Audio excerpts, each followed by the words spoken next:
Oh man. Oh, We should be Elimination live Chamber. on YouTube. I believe so. Okay. I haven't gotten a notification yet, but Yeah, okay. we're live on YouTube. All right, cool. Bet. All right, yep. Just there's the notification. Tweet is out live now. And let me pull this around.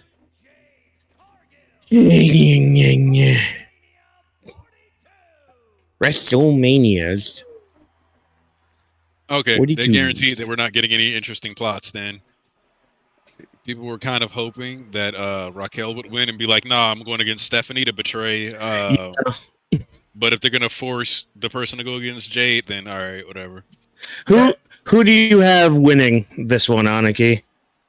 See, now, I don't know, but I almost don't care. Like, because the way Jade's been handled, it's like, I don't really care who's going against her. As far as like who would actually be interesting, like at that point, make it Kiana James, make it somebody who hasn't like been in the spotlight like that. Ooh, that's not a bad shout. It's not a bad shout. Vash, who did you have? I didn't get to watch your short yet. I was actually outside with a bonfire going. Yes. Also annoyed about that because YouTube was getting me annoyed because I recorded like a 4 or 5 minute video and then I had to crunch it to 3, and then TikTok took like 2 hours to go public, so that was annoying. That was a lot of fun. But I was going to say we are officially live on YouTube, so thank you for anybody for joining in to the sidecast. Thank you for anybody joining in. Myself, Legendary Vash, the World Champion Whawkins, and we have our guest from last month on the Royal Rumble, AnikiSmash. So it's a great time to do the sidecast, and then we will have a 5 to 10 minute intermission until we do our review portion. You guys can also check out on the audio feed as well. So we appreciate for all the listeners. Thank you guys for anybody that wants to tune in. Check out the stream. You can see it visually a bit on the YouTube side, so you can see, watch with us, whatever you guys want to watch in the future. There will be time codes in the bottom section down below. What the promotion do? Am I missing Whawkins? Is that all right? If you don't like the stream, our dogs aren't getting treats, so like the stream. Yeah. That's all I got. I'm anti-dog due to civil rights movements, decisions they made, so you can not like the stream. Yes. Also, a big shout out to the shirt that Anik is wearing. Really? You're gonna say no to this Anime House nugget. Look at her. Give me a kiss. Yeah. Well, yeah. Good girl. I love how Cindy's just there to watch it. Like, why am I here? Jay looking like a badass though. I love it though. And just like that, we got Cameron Bailey. Because if nobody got me, Cameron Bailey got me, bro. Cameron Bailey immediately in the chat. Hell yeah! What's up, Cameron? How you doing tonight? Well, Vash, while you're finishing all that, I'm going Alexa Bliss for this one because, again, I'm trying to think what would be interesting here. So Charlotte recently lost her shot at getting in here. And her whole thing right now is, it's all about me. It's all about Charlotte because I'm Charlotte. I'm the queen, blah, blah, blah, all that stuff. She could always pull it where if Alexa wins this, she can go up to Alexa and be like, oh, Lexi, thank you for winning the chamber for me. Now you can give me the shot. I can get the world title shot and all that. So that can be where it starts. Eventually, we can move it to become a triple threat at WrestleMania with Jade defending against Charlotte and Alexa. I don't know how we would get there, but the template's at least there. That's at least it's at least something more interesting than what we could probably possibly get. Because Rhea cried herself into the Mania last year, so I mean, yeah, which Rhea seems to be a big favorite this year to win the chamber. At least from what I'm hearing. And after what happened last night with them dropping the tag titles, I don't know. But then that leaves Io with nothing to do at WrestleMania. I'm just like, how can you not have Io Sky at WrestleMania this year? Idiots. Yeah, as far as I'm concerned, put them in an 8-woman tag match, TLC match. Yep, exactly. Like, have them go for the titles again. Now, look, if I had it though for my heart though, give it to Asuka. Give it to Asuka. I love me some Asuka. And that's like one of the issues that like you run into when you want to analyze it. Like for the fun of the game, it's like Asuka's story is tied to Io right now. It's tied to Kairi. Yeah. So it's like I would expect it's her to have threat with Kairi going into Mania, not necessarily you know, a title match. Alexa is kind of free right now. Raquel's storyline, like if they were gonna let her choose to go against Stephanie, then she would be the best candidate to win because it would like take the Royal Rumble story and like run all the way through. But now I don't. So I would like to answer the question real quick as well of what you guys mentioned. That for my choice is Alexa Bliss is what I say in the short form content. That's one of my predictions. Alexa Bliss, I also agree with that, and the possibility with Charlotte Flair saying the same thing as you mentioned, Raquel. As you mentioned, Whawkins about her for Charlotte. But my second choice was Raquel because you know why? Why do we need to have the Elimination Chamber choose like that winner choose Royal Rumble? Like be for Jade. Why can't they just be the Royal Rumble winner? It's just like, hey, I want to also choose Stephanie Valkyrie. I had a beef with her. I lost. I want to go for that. And you can make that a triple threat. Liv Morgan, Raquel, and Stephanie Valkyrie. And Jade could just find a regular opponent with probably a tournament match or bracket.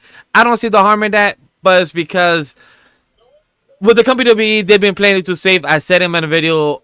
That's why I want like that video could have been like a regular video. It could have been like a good 6 minutes of how much I was trying to predict storylines and everything.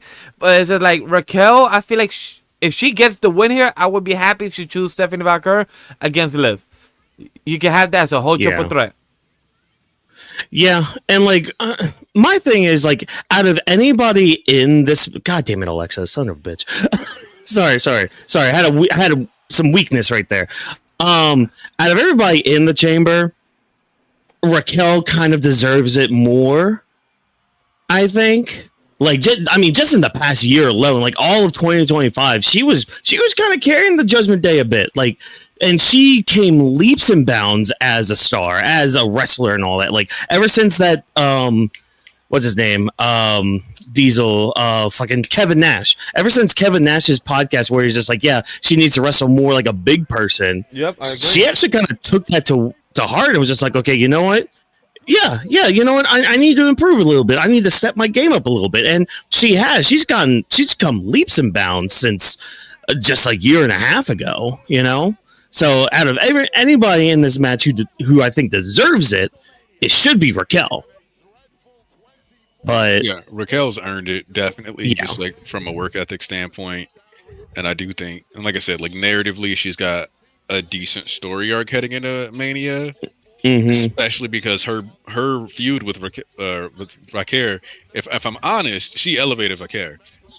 Like Vaquer's previous matches and like feuds just weren't that, like they were decent matches, but like storyline wise, Vaquer really wasn't doing a whole lot. Yeah. So like Raquel kind of elevated her, and I like obviously you can say, oh well, like enhancement talent, blah blah blah, but like Vaquer basically elevated, or Raquel is that Nick Khan in the front? Just turn around and like get nothing out of it, like outside of maybe like obviously she got more screen time, and that's always valuable, but it's like, you know, like a real shot. And I think that's what Vaquer really needs is a bit more screen time and a bit more chance to like show some character and show that she's more than just I wrestle good, I work hard. Like that interview segment with her and Liv was really good because like you can actually feel some sort of emotion coming out of Stephanie Vaquer. Like she actually felt like a human being rather than some sort of carbon copy of wrestling machine. Yeah, exactly. Like, oh, I wrestle good. I have the devil's kiss, which oh my god, I like. We need to chill on that shit. But it's just crazy how Liv cried. I don't know, like Liv crying and Dom being in the middle of this. It just reminds me of being in the middle of Liv versus Rhea last year in their feud during SummerSlam and everything else. So like Dom is just being used as a translator with like, yo, he's a lot more than that. Like Dom is the IC title and the AAA World title, and you have him as a translator. Like I get it for the story, for the comedy. Vaquer is gonna steal him. That's me. That's the thing. Is like Vaquer steals Dominic. Raquel betrays Liv and does the triple threat. Blah blah blah. Like, and that's how you break up the Judgment Day. Because no matter what people say, Liv is the leader of the Judgment Day. Yeah. So it's like, how do you break them up? Well, you got to take out the leader. And have everybody's selfishness be the thing that tears them apart. Because even Finn is like, yo, or like even JD is like, yo, Finn, you're kind of being a little shady even towards me. Like, what's up? Yeah. So, well, and at least, what was it? Was it this past Raw or the Raw before, where like JD did apologize to Finn, just like, look, man, like almost kind of like a okay, I get it kind of thing. But. I see. I don't know if Stephanie's going to take Dom because I don't think Stephanie really needs Dom. But the selfish thing, though, I think is really going to be the downfall of it because I think Dom is going to get too selfish to a point where Liv's probably going to be the one to just leave him and be done with that bullshit. Kind of making her more like kind of a heel turn on a heel, but you're still heel in a way. as confusing as that statement might be, because it's just that Dom is currently the ladies' man of WWE. Oh yeah, and I remember somebody else was feuding with I can't remember if they were feuding with Liv or if they were feuding with Rhea, but they were like, oh, if I win, does he come with it? Oh yeah, it was oh shoot, who was that? I know which feud you're talking about. Yeah. So like that angle of Dom being like the super hoe of WWE is kind of funny to me. I don't know. Yeah. There would be other women he could do that with, Like James here, for example. By the way, also like Vaquer, like, her English isn't bad, but it's clear that she's not comfortable in English necessarily. And so they're starting the match. That's interesting. Them two. It's kind of like a way to let her have a mouthpiece. Yeah. See, that's the other thing. I think she does need a mouthpiece. I just don't know if that would be Dom, though. Like, 'cause that's the other thing, too. I don't see them really having good on-screen chemistry to do that. Yeah, and I mean, that's more than likely just a me thing anyways. Sorry, I need to chill. Sydney, give me the spray bottle. I will say this though: if Tiffany Stratton does win this one, we're gonna have words. We're gonna have words. Oh my god! If we get Tiffany versus Jade, I'm like, but I do fuck with Tiffany's outfit. That little orange type of butterfly, very well designed that she did. Look, that's a whole different conversation for a whole different off-screen kind of conversation. Understandable. But I'm just speaking about gear, and they're slaying on that gear. One thing like we did spoke about with Kiana James. Look, all I'm gonna say is, I'm surprised how well she's doing in this. Like, girls getting that push, being friends with Charlotte Flair, being friends with Alexa Bliss off screen and everything has been helping her to do better. Because it's crazy that I've seen on the timeline, a lot of people have been supporting or more behind Kiana James than Julia. So it's crazy to see that when Julia is more of the bigger superstar internationally. But hey, sometimes when you have some big melons, it helps out the superstar at times. They need to actually let Julia go out. But I've seen people talking about Tiffany, since she came back, and one of the things that I saw people talking about is they think she came back a little more Barbie, if you know what I mean. Yeah, I think I understand what she's talking about. Haven't to notice too much. But I don't know. But I don't know if you guys saw on the timeline. But they have also said on the, I believe she was on some podcast or interview or with ESPN that she wasn't a big fan of her storylines over the past year about her storylines. Yes, about her title runs because she said. Because she's no, she exactly said that. That there was no storyline to involve with her, so she's not a big fan of that, of her character, like that there was no storyline involving her. And I feel that for her because she's acknowledging that publicly, and even shows that the superstars that are playing these characters, because people don't remember, it's a scripted show, but unscripted to a point, but also the characters that they're playing, they're acknowledging that. So I'm very happy about that. Yeah. Well, I mean, that's the thing. Like, a lot more of them just need to kind of speak out more because, like, the product's kind of dry. And by kinda, I mean, it's very dry. I mean, chat, there's a reason we didn't do a sidecast last night. There's a reason I almost turned off last week's sidecast because hot damn. Yeah. Sometimes I struggle getting through even just an hour of SmackDown. You're going to see eventually one day on the Vault channel of Animal Studio. We were dead. I was playing Pokemon last night instead of watching SmackDown. Like, I look at the clock and I'm just like, it's 9 o'clock. SmackDown still has like 2 hours left. And I'm like, I'm not even watching the show. And I feel it. But I see people being like, SmackDown is so much better than Raw right now. And I'm like, whoever's saying that must be lying to themselves. I watch clips of SmackDown, and like SmackDown currently has some good, fun characters, but I feel like SmackDown currently has like fun moments, but not like bro. You're better off watching the moments than the stories. So look, that's just WWE in a nutshell anymore. So look, guys, like, I saw a comment on the timeline yesterday, even on SmackDown. And Jordan Grace and Candice LeRae had a 4-minute match yesterday. That's disappointing when you have a 3-hour SmackDown. If you want to still do a comedy skit involving that Jordan Grace is big, she's strong, and she could take down Candice LeRae, awesome. You can still do that in a 15-minute match with the two ladies still executing that. Like, you could drag her around the whole ring, show Jordan Grace that she's powerful, still push. You don't have to drag the match, but you can still tell it with cool moves. Candice LeRae has a good history. If she's injured or something, tell us publicly for us not to expect these wrestlers to go far and beyond than what we would like them to do more. But if you just have them cook a 4-minute match just for the comedy, when we know both of these ladies could do a lot more, it's very unsatisfying. Yeah. They're letting Kiana get a lot of offense in, by the way, so I'm a big fan of they are. Yeah. Yeah. I mean, because again, like, you know, how else are you going to get better if you're not given the time to get better? How else are you going to get over if you're not, you know, given the time to get over? You know, like that was Candice LeRae's first match on SmackDown in God knows how long. Yeah. You know? That's probably why it was short. They're like getting her back into the flow of things. Well, like, because I know they do a bunch of like puta madre mea puta. Okay, I think I'm like 10 seconds ahead of you guys.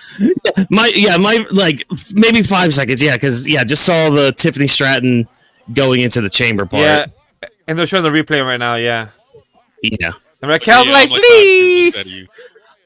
I'll shout when I get the countdown.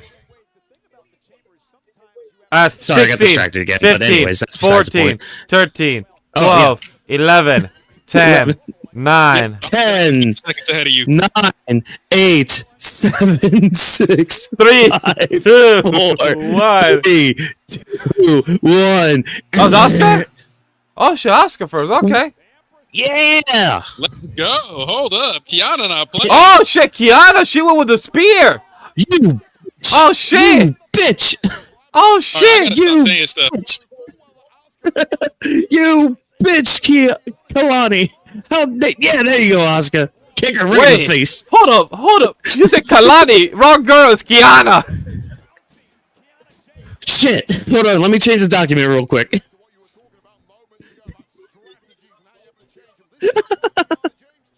Kiana James. I was like, that's Kalani Jordan, right? Wait a minute. No wonder my brain was just like, what the fuck are you doing, dude? That's no. I need to turn a fan on. I'm already starting to sweat. On one hand, I'm glad they're protecting talent more. On the other hand, I do miss when people got dropped straight on the steel floor outside the chamber. Yeah, right? Me too. Like the padding just doesn't do it for me. But I get it. It's like I get it. It's like, but also on top of that, remember when they used to have like another chamber on top of this and used to do more like go on top of the chamber, do a move. That's what the pods are. Yeah. I used to remember that. Well, like that's the thing.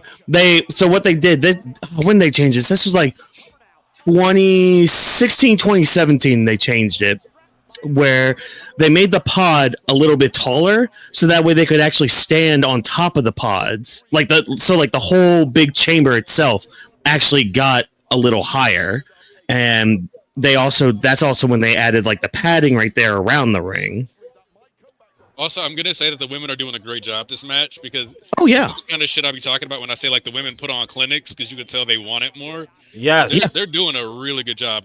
They're hooping right again. Now. I support Kiana. If she wins, I will be a happy fan. I would not mind. Like, you know what? Cool. All right, fine. We're doing this. All right, how are we gonna cook for the next month and a half? And then Don't WWE say that, man. 6 or 7 weeks of promo is so exhausting. Yeah. No, I mean I've said it on a few occasions. Like, I look forward to the women's matches and the women's segments a lot more than I do the men's sometimes, because I know exactly the quality I'm gonna get with each one. With the men, it can be give or take, because like sometimes you can tell Raquel? with a men's match. Alexa Bliss. There's gonna be some sort of shenanigans that's gonna go on in this match where it's not gonna end. They're screwing up the pod opening, by the way. I missed the old school version where the light would flash around and like you literally didn't know. They keep putting the camera on the pod that's going to open before it's open. Alexa, stop giving that look. I'm a weak man. Oh yeah, her looks are crazy. I am a weak man, and I am not afraid to admit that. Hey, Whawkins, can you send the document, by the way? Because I don't got it. Use the same one, episode 223, that we haven't used in like a month.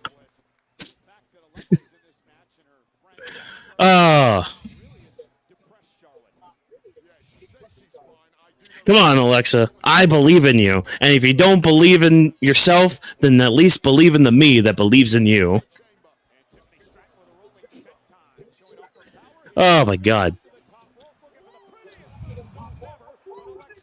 I agree, Master Andrew. Welcome to the big leagues, getting kicked in the face by Asuka. When you can you resend it? Because I don't got it.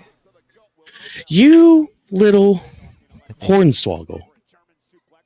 Ooh, that's a hard hit.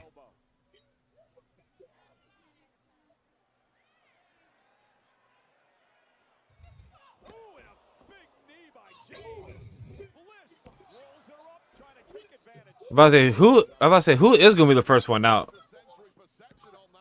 I kind of hope nobody goes out until we get all 6 in the ring. Same. I like the chaos. Yeah, that'd be nice. I love the chaos, man. All right, Vash. I just resent it. This is my brutality. See, this is the downside. Oh, Rhea Ripley. She's from Australia. She calls herself mommy. You know what we need?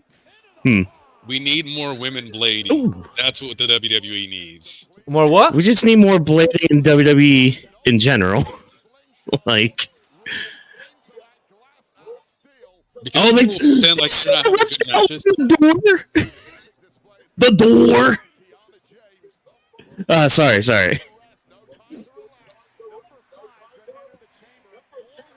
See, that's why I'm glad I'm watching AEW more, because those women, they'll bleed. Check with that kick into the face.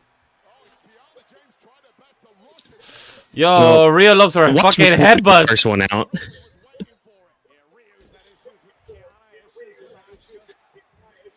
All right, just keep Alexa in the match for a while.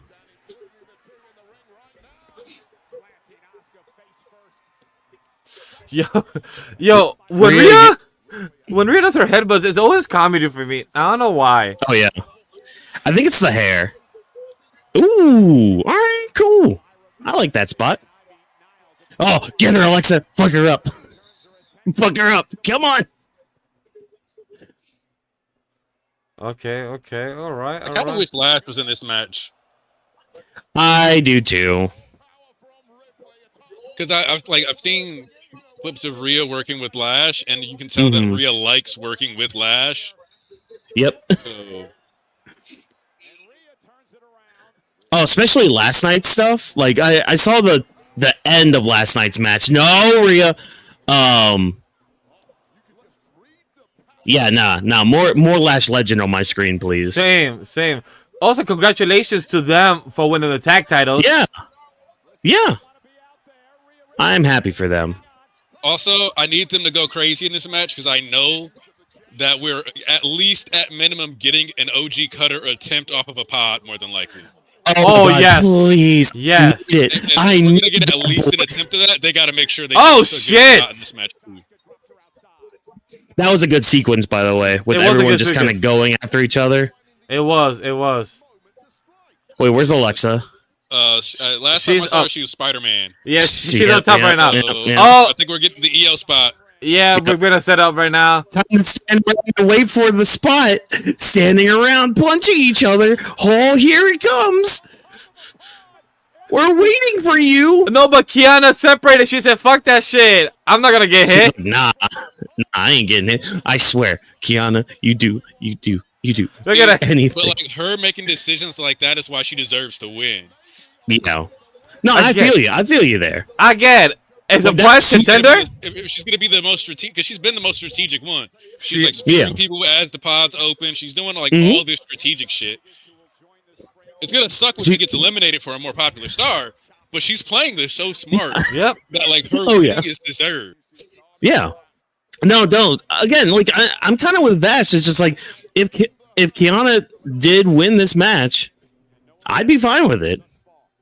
Again, how are we going to build for the match? Oh, wait, hold on. Yeah, you show that WrestleMania sign. You're going to go there, Alexa. Shit. You're going to Oh, shit, let's go. Okay, Oh, shit, Kiana. You took Alexa Bliss. All right, James, you're my dark horse for this match. No, you don't do it this time. Do not do it this time around. She's my dark horse of the match. But also, good use of that. That was good. That was good. Good job, Asuka. And Asuka watched that. She like, yes, pin her. So Raquel coming out fresh. Well, we have now 5 superstars. We could have had 6 if only we waited 30 more seconds. Okay, cameraman. Nice. All right. Nice shot. Again, it's a prize contender. If Kiana James win, I'm here for it.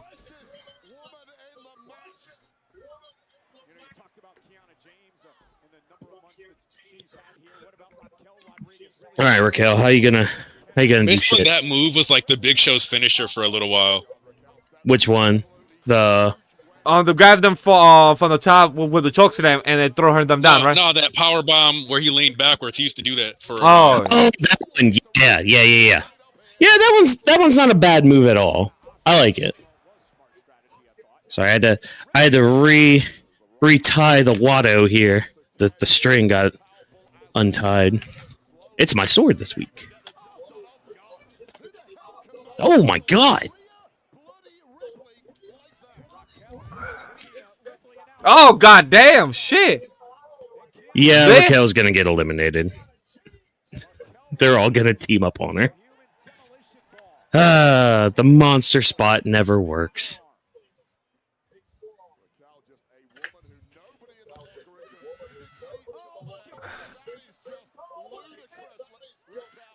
Quick, swinger. Oh no, powerbomb? I'm about to say cameraman's right there. Oh shit. Watch out. Oh shit. There we go. That was a good spot. That was a TK.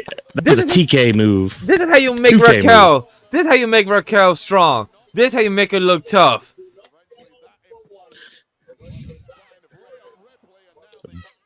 Well, see, this is exactly what we were talking about earlier. Like, work as a big person, you know? Like, and that's not a downside to any of that. It's just you're a bigger lady. Work like one.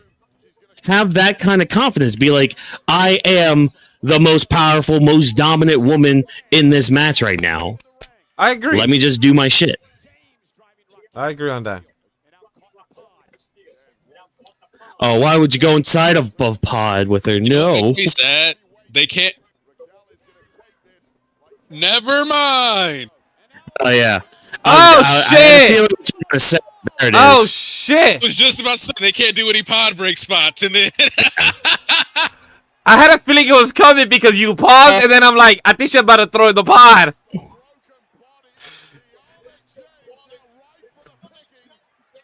Okay, but I do miss when the glass was a little more breakable, though.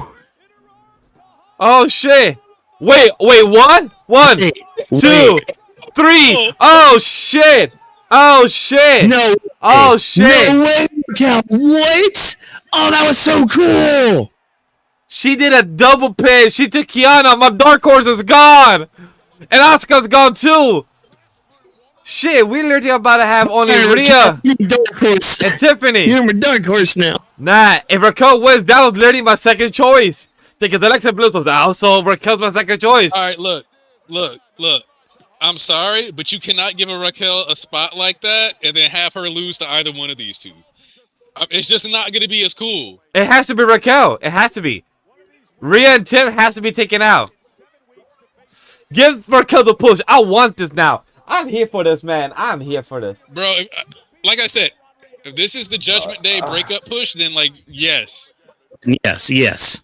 All of the yes.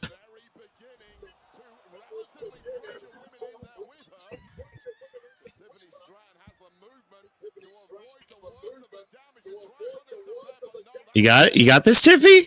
Can you lift her? No. No lifting there. No lifting allowed. I ain't gonna do it. There we go. Man, everyone came out of the chambers a lot quicker than I usually remember. Huh. Interesting. Those 20 minutes went by quick.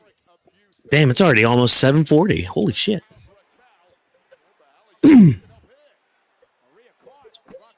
What the hell? Oh, what the hell? What's going on here? What the hell? We getting real freaky out here. Look, I approve. That's all I'll say. I approve. Now, look. Actually, no, never mind. You didn't see Rhea do it earlier. Never mind. Oh shit! Oh, you shit. got it. Yeah, watch it. Watch out, Raquel. You're kind of popping out. Oh shit! Always with that kick in the face. Always get me.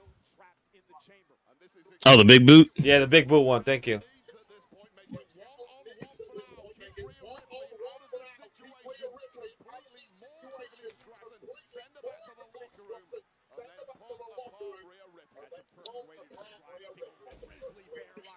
Come on, Raquel. You got this. I support you winning right here. Slowly slam. Yeah, you're my dark horse, Raquel.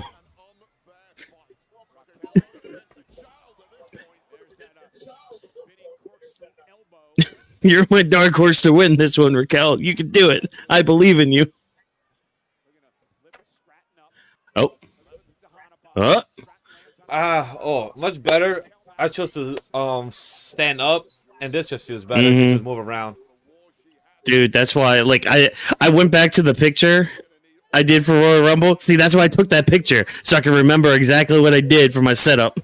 So I was just like, all right, cool. Now I know how hey, it is. me too. Oh, shit! A cannonball. Oh, no. No, Raquel. No, Raquel. No. Are we really? Are we really? Rhea, stop it. And we're Rhea, stop it. on fucking Rhea and Tiffany. Great. Really? Yep, of course. Really? Of course. No. Oh, this should have gone to Raquel, man. Look at everyone. I hear the boos. I hear the boos from the crowd. There's boos. I am so glad there's boos. All right, how safe are we going to be, chat? Are we going to be the blonde safe or the goth safe? It doesn't even, I was going to say, it doesn't even matter. It's safe either way. They had a chance to make it interesting and blew it. But hey, look, the smash pass was triggered. Fucking. So yeah, now it's just going to be, fuck it. Go ahead, let Tiffy win and have her run it back. mostly because you can still do something with Rhea at Mania, but you can't with fucking if Rhea loses, there's still something she can do. With Tiffany, it's like there's nothing for her at Mania if she loses. I'm not happy about this, honestly. She can always face Julia. Man, I was happy for Raquel. Always have her go for that. Yeah, but that'll look like a straight up demotion, so it's like it looks bad. Yes and no. Like I see the mindset with it, but I mean that title kind of also needs something big with it. Ooh, kind of like what they're doing with the women's tag titles. Nope. That's the thing is that I think that putting fucking. Oh, that's a weird curve. If you put Rhea on the U.S. title, you put if you put somebody, Tiffany's not as established as Rhea. Is really what I'm getting at. Right. Yeah. So Tiffany could, and I would say people should respect it if she were in the U.S. title scene, but I don't think it would get the same. Charlotte being in the U.S. title. Oh, definitely. Yeah. Well, cook it. Oh, shoot. But Tiffany, all right, there it is. Oh, shit, that spin kick. Ooh, that was nice. I do like when she does that. Here we go. Oh, electric chair. We're going to do this. What we're going to do. Oh! Winged angel. Nope. Right. Just a little face plant. Man, if she pulled her... By the way, you guys like that Reagan poster in the back? Oh my God, yes. I had to look at him just like, wait, what? Reagan? Oh my God, yes. Oh man. Doing good, girl? There's money. Oh, Reagan. Never change. Ooh. Oh, let's see it. She's bleeding. Swanton. If she broke another tooth, that'd be hilarious. That'd be great. Breaking your nose against Rhea. I mean, the woman who wrestled with the crazy mask. Come on, give Tiffany the win. It's not. Don't make it Rhea. Make it Tiffany. Put Rhea in the big ass tag match for Mania, so we have something that's just real clean. Look, at this point, I'm okay. I'm okay with Tiffany winning. I'd rather Rhea have something with a tag match with Asuka or something. Oh. Michael Cole standing up. He's about to give the final commentary. The match is about to end right now. He's about to win. Here it comes. We're brutality. We're getting it. 1, 2, and 3. Rhea has won. She's going to WrestleMania. Rhea versus Jade. Woo! We were on our way to an A grade for this match. We're down to a C. Yeah. Actually, I'll give it a C. I was going to say. The beginning of the match was really good. And then we fucked it. We bent it over and we fucked it. I mean, that's just WWE in a nutshell right there. And you know why they fuck it? Hey, because this is awesome shit going up to it. Awesome. Great, cool. And then the execution. Oh, yeah, we're doing great. We're doing good. And then that falling action right there. Just like, oh, wait, what are we doing? And safe. Again, chat, they literally lost everyone after Raquel got pinned. Right here, look at this. Beautiful example pin of what they executed by showing somebody strong. They could have continued that, having Raquel win, choosing Stephanie McCurry, or if they said, no, you can't, you got to choose Jade. All right, cool. Raquel versus Jade. I would have been seen with that. Let's cook some 8 promos now. Let's see what happens. But nah, we got Rhea versus Jade. Let's see how that goes.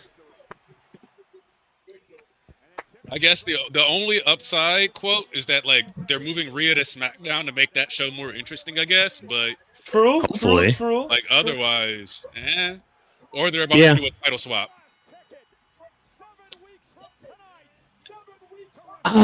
Title swap. I'm torn with that because it seems like they like to have their marketing with world titles on one show and WWE branded titles on the other.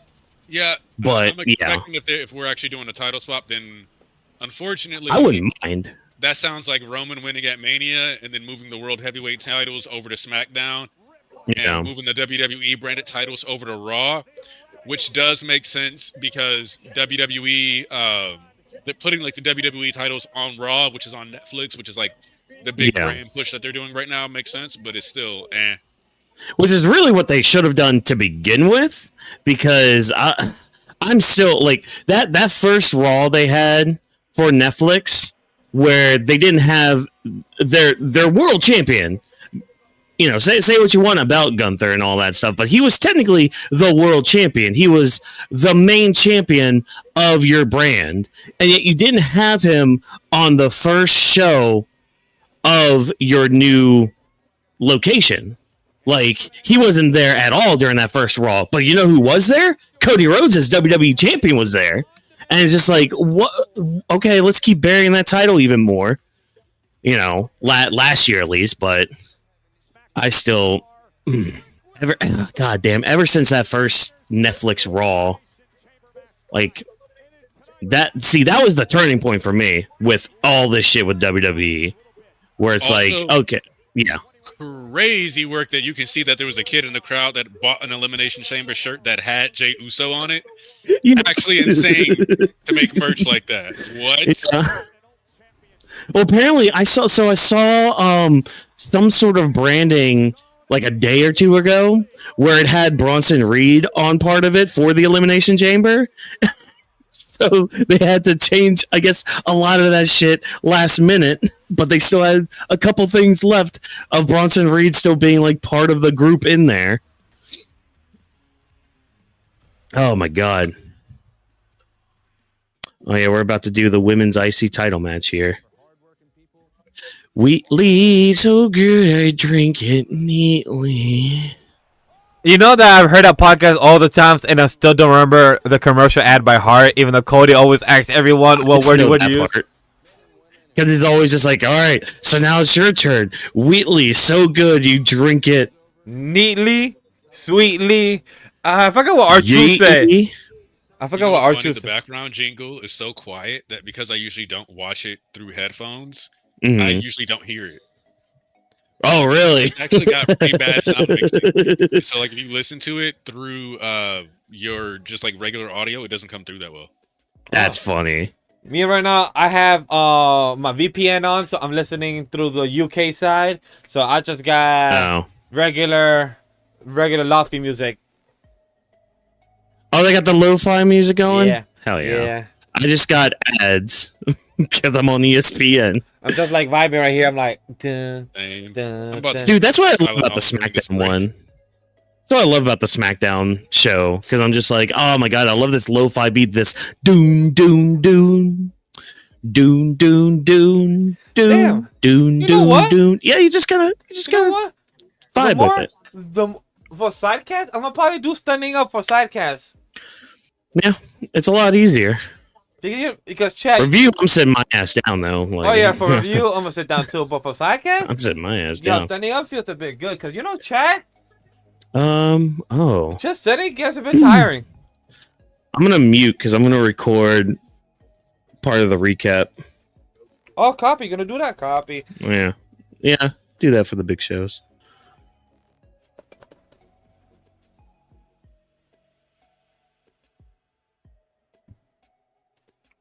Dun, dun, dun. I still got this background like it's a whole vibe of lofi music.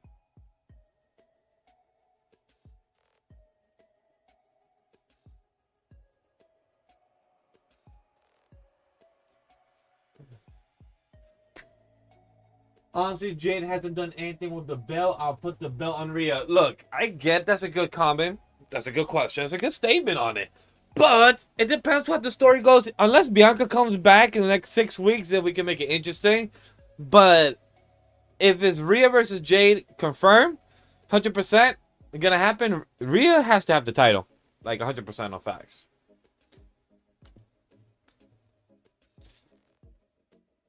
I don't think Jade should have the title right now because she's not doing much of it. They've been slacking on it. They just don't want. See, the problem is that they gave Jade the belt, and it's clear they don't want to put anybody under Jade. Because from what I've seen, like all the people who they've had her wrestle were typically mid-carders, which really just means you're trying to protect all your other stars. Oh yeah.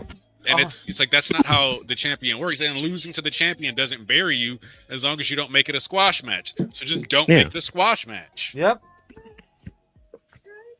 Exactly. I mean, unless they're doing some sort of Goldberg thing with her, which if that's the case, all right, fine. But when it calls for a squash match, then do a squash match. If it doesn't, then have it go for a little bit longer. But I don't know, man. They got to do something.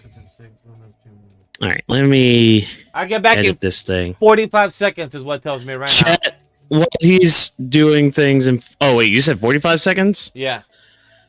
I've got 42, 41, 40 seconds. I got 36, 35, 34, 33. How about you, Aniki? Where's your number at? I don't even have a countdown. Let me see. Hold up. It should be the top right corner.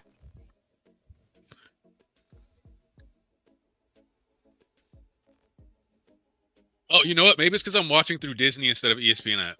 Oh, maybe that's it. Oh. Okay. I forgot you could do that. I forgot Disney and all that was his thing. Oops. Because Disney owns everything. Like Paramount Plus is owning HBO Max and Warner Brothers in a few months. Maybe. Yeah. That old chestnut.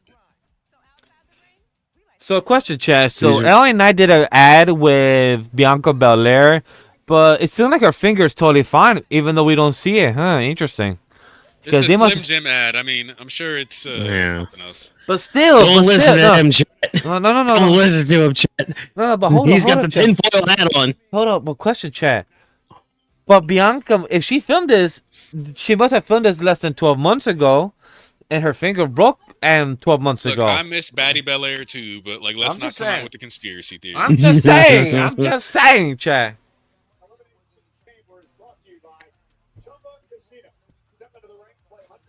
You know that I should have gone to the bathroom before, but hey, we're here. Wow. You know what? I am gonna go quick use the bathroom, but I am gonna record the vertical for this match. Oh my God! There's a sign. There's a sign. And I hope we can see it again when the entrances go on. Look on the right side of the entrance ramp. Somebody has a sign that says, "I got stuck in traffic. Wins Luger versus Tatanka." Oh Lord! Also, if I randomly step off screen, it's because whenever I stand up, I almost have to pace. So, just don't worry about that too much. Oh no, I feel you. I'm a pacer myself. Back when I worked at that call center job where we closed captioned real phone calls in real time, I was like the guy who you could see his head above the cubicles all the time because I was almost always on my feet. So it's like I'd be on my feet for 5 hours a day while captioning phone calls. Nice. Okay, yeah. I'm going to use that picture for the Rhea thing. Oh, hi, AJ Lee. Doing your thing. Doing your spiel.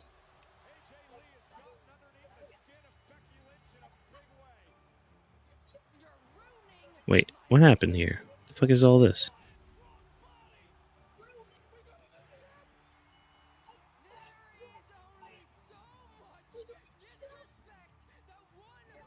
Are those just the same clip? Yeah. Oh, shit. What the fuck happened? What?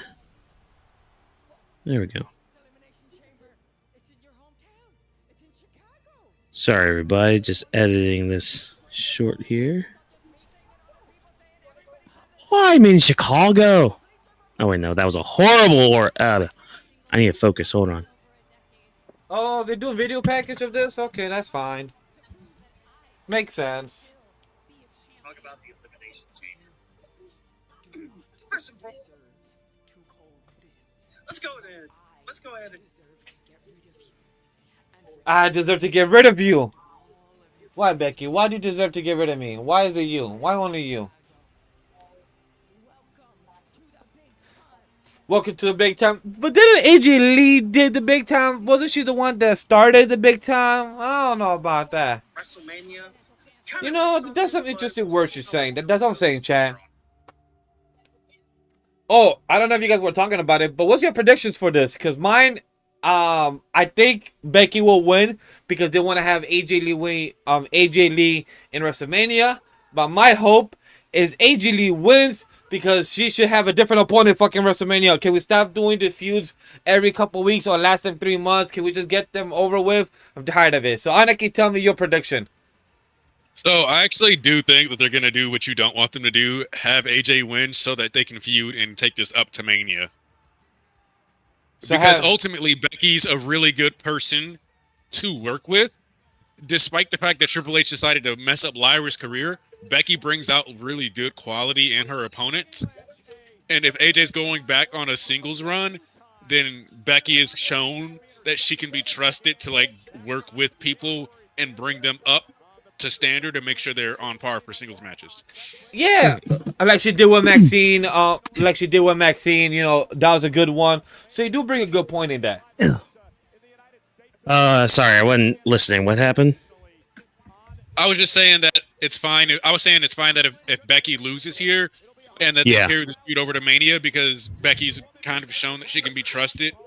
And AJ not doing singles competitions for a while, having a feud with somebody as good as Becky is ultimately good for like that person in ring, etc. Yeah, no, I agree. Like whoever wins this match, I do see it going to Mania. Like just like what you said there. I mean, I did go Becky with this one, but not in a clean way at all. Like some shenanigans would be afoot, but I mean, if AJ won, that would also be great because hey, at least for the next month and a half, her and Punk will hold titles at the same time because Punk's not walking out of Mania with that title. I'm gonna throw that out there. Yes, he is. I hope so. Yeah, I don't think they'll let Roman lose at Mania to Punk, and that actually sucks because Punk deserves more than Roman, as far as I'm concerned. Yep. I mean, Punk could win it. I don't know, and I mean, my mind can change too between now and Mania, but yeah. Also, if I'm honest, Punk winning is better narratively. Due to the fact that you basically wasted our time with the Finn feud to make up for the fact that Roman's a part-timer. So I'd rather Roman lose and have like it just be like Punk is still on top. And then have like if Punk is gonna drop the belt, I want him to drop it to somebody who didn't just show up and basically get a title match because they're that guy. I agree. Right. I agree. One of my favorite things was South Arabia for the Royal Rumble. And one of my favorite things is that, like, you guys remember we were talking about it. We were like, nah, bro, this is a waste of a Roman run. And people were like, nah, Roman is a draw. Roman is a draw. They need Roman, blah, blah, blah. And then WrestleMania is still not selling tickets. So you wasted the Rumble on Roman just to still not get the ticket sales you were after. Stop doing that shit. I mean, because that's the thing. Roman can only do but so much to sell the tickets for Mania. The rest of the product needs as much care as you give that storyline, as much as you give, like, just that storyline. Because, like, a lot of the other stuff, they are not really giving their full thing on. Like, I don't know what they're doing with this whole WWE thing, WWE title thing. Doing it because the idea of last year was great. That was a really awesome thing. Like, from Finn feeling betrayed to just getting the title over to Dom, like that was great. So it's just like they're capable of doing it, and then they even had more shit for Braun to do after. Obviously, Braun just got injured, and but like still, and that's where everybody's frustration comes from. We know WWE is capable of putting on really compelling television and really awesome shows. It's the fact that like the presentation now is not matching what we're getting. It's literally like, hold on, where are they at? Where are they at? It's okay. I'm gonna use the title belt for this example. It's literally dangling the shiny piece of keys in front of your face, being like, "Ooh, look at that shiny! Isn't that shiny? Isn't that great? Isn't that awesome? Isn't that fantastic?" Even though it's just like it's fucking plastic. Like, you know, like it's great that it's shiny. It's great that it looks pretty. It's still fucking plastic. Still can break easily. Like they ain't good quality. No green shirt guy. Y'all noticed something about Becky today? Let me take a look. Let's see. Camo.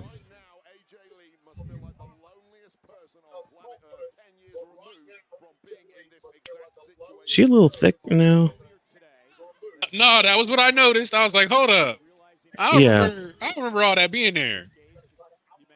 Yeah, she a little thicker. Huh. Oh, I'm just gonna have another kid again. Oh, I'm gonna have another fucking kid again. I gotta get back in. Okay, there we go. Practice it. Oh, yep, there we go. There's the mind games. The mental gymnastics y'all have to play. Right, Sydney? Right, girl? Sydney, who do you want to win? Good answer. She's keeping it quiet from all of you folks.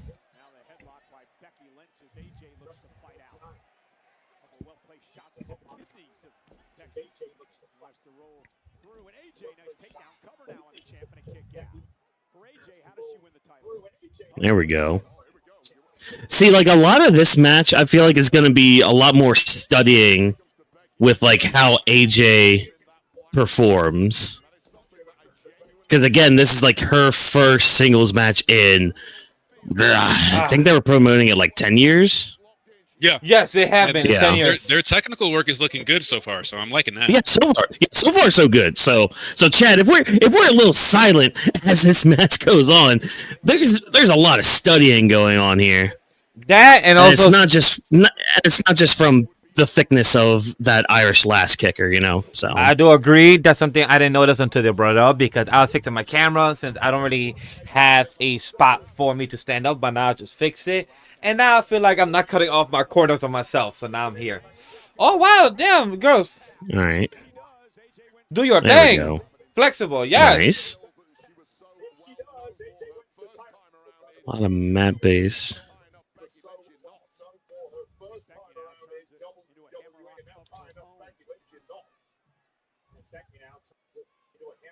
A good transition. Oh, nice.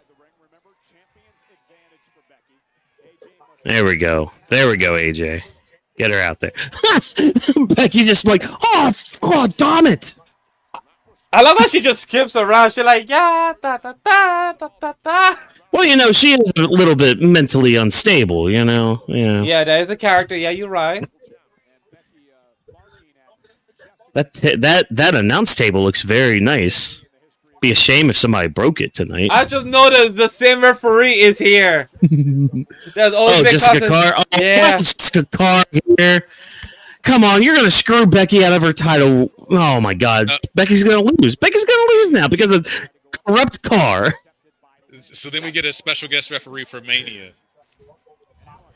And for those that don't know, with Jessica Carr, she's also been in training as a wrestler, so we might see her in the next year or two as a wrestler in the NXT or in some round. She does stuff with Evolve, or at least she did, because she was doing like some luchador stuff. Like she was wearing a mask down there. Yes, I recall. I just haven't checked it out. Yeah. Yes, I do recall. I don't know if she's doing any more with it, but yeah, because that's the thing when you're training to be a referee, you do have to train as a wrestler as well. Like you have to go through the same school, basically. You got to take bumps and shit too. So I mean, yeah, you got to be ready to just for the sake of matches. Like sometimes you got to exactly.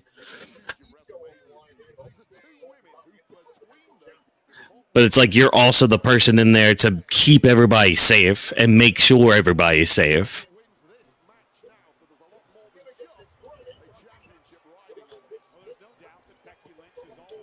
Where are they going? Oh, look at her just taking a little rest there in the corner. I'll get it back, chat. Don't worry. I do agree. I do agree with Master Andrew. One of the things I like about this match is that it's clear that for stamina purposes, they're doing a lot of like goading spots and stuff just to make sure that they can keep time and have ring psychology. But it's just like it's well done where it works within like one within Becky's character, but two within the dynamic they have of trying to get inside each other's head. So like the storytelling works for setting the pace for like a slower paced match that has bursts of like high energy. Exactly. And see, that's why, like, with professionals like Becky and like AJ here, this is where the WWE style really does thrive because they know exactly what to do in this dead air time where it's just like, yeah, I'm going to play upon the crowd a little bit, you know, even if they're in a rest hold, they're still doing shit. They're still like engaging the audience a bit, you know, even if they're not like directly talking to us, there's still some sort of engagement going on. And honestly, it's Lynch playing specifically the Chicago crowd well, because that's a part of like the buildup was her mentioning this is a home crowd, blah blah blah. So like, actually playing into that, leveraging it is actually good. Oh yeah. By the way, I do want to shout out the comment. Master Andrew, if only this feud didn't lose Steve 5 months ago. Kind of hard to keep interest when AJ disappears every month. That's very true. She had to disappear. But hey, like she said, she has some ring rust. You know, she can't really last 5, 10, 20 minutes. You know, 2 minutes is long 2 minutes, Chad. You know what we're talking about. Yeah. Also, Spit. Yeah, go ahead. IRL mentally ill a little bit too. So, so when her dog died, I'm pretty sure Larry died. Yeah. So that R.I.P. definitely would have messed her up a bit. So. Yeah. So, fuck, what was I gonna say? I don't know. I forgot. Oh, I missed these kinds of spots. The going back and forth. Yeah, boo. Yeah, boo. Or if you're Jay Uso and LA Knight trading blows. Yeah. Yeet. Yeah. Yeah. Yeet. Yeet. Yeah. Yeet. Now, you want to talk about having the heart, wanting something, desiring something? Please don't do the safe thing. Don't do the safe thing. Don't give it to Cody. Give it to LA Knight. Do it. Don't do it. To LA Knight or another man. Ooh, let's talk about. Look. If Trick, okay, I'm gonna say this right now. If Trick Williams does win the Chamber tonight, I will eat one of my hats. I will say that right now because that's how happy I would be. Because hot damn, that would be some great stuff. Hey.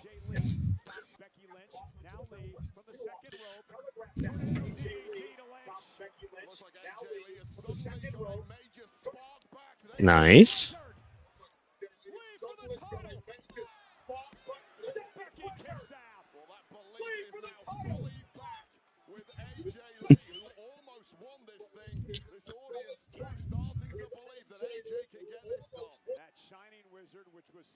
Wait, the Wade Barrett said that the audience is starting to believe that AJ will get this done. That's wild.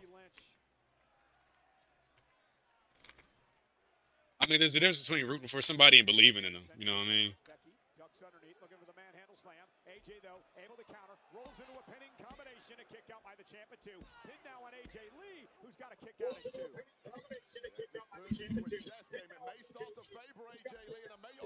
Looking for the Black Widow, but Becky Lynch counter. There we go. Hey. Here you go. Hey, here's your bone. Lift it over here. Good girl. By the way, big shout out to Wifey. We are eating pizza for dinner tonight because of the PLE. We always eat fast food, a pizza, tacos, chicken fingers, fries, and everything. So today, it's pizza. The turnbuckle's gone. No. There you go, AJ. And Becky's the one. Chekhov's turnbuckle. Chekhov's turnbuckle pad. Oh, now I remember what I was going to say earlier. The whole 2 minute thing. Yeah, 2 minutes is a long time. Especially in a wrestling match. Even in just an actual wrestling match, 2 minutes is a long time, and that's only one round sometimes. Because we had 2 minute rounds in high school, so it's you had the longest 6 minutes of your life if you didn't pin the guy.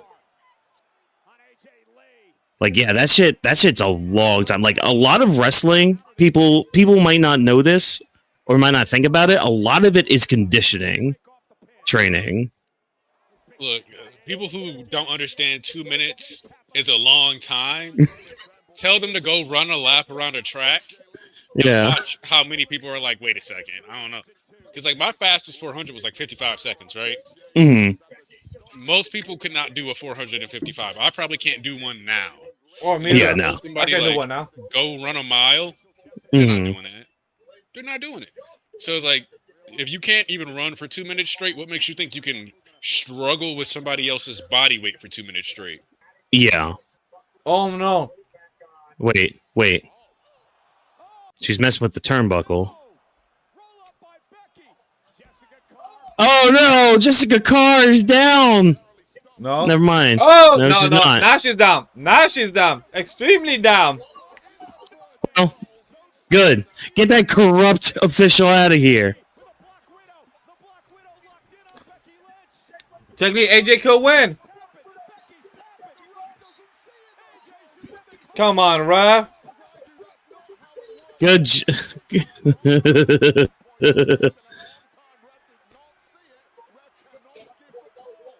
Yeah, sorry, AJ.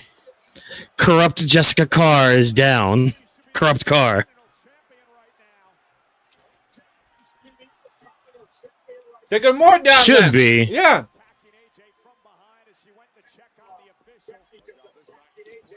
Yeah, just take her more down.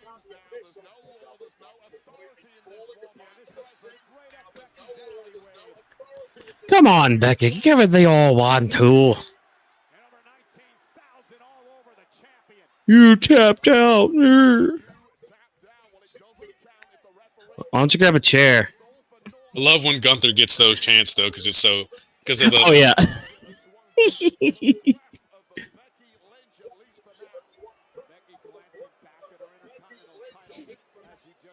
Right, Sydney. Would you boo? Would you boo?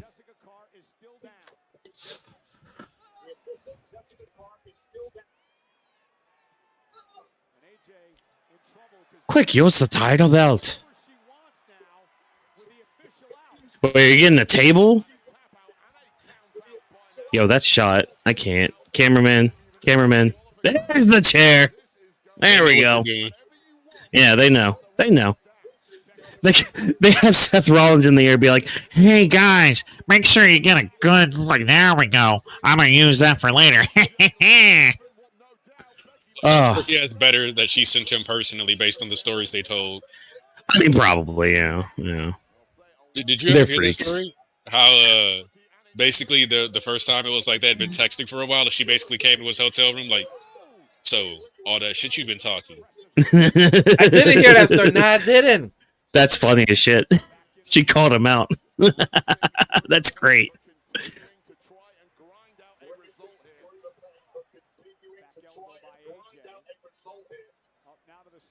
Uh-oh.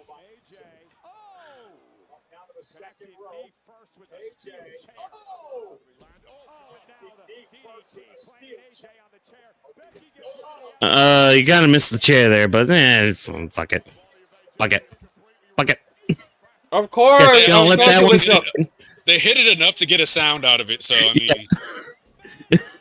Gonna allow it. There we go. Wait, what? 2. What? What? So we're giving. Oh, that's right. She's a legend now, so she gets the legendary buff. Gotcha. Forgot about that part, chat. Forgot about that one. Not the Hall of Fame buff. The Hall of Fame buff is different than the legend buff. It's not as much, but it's enough.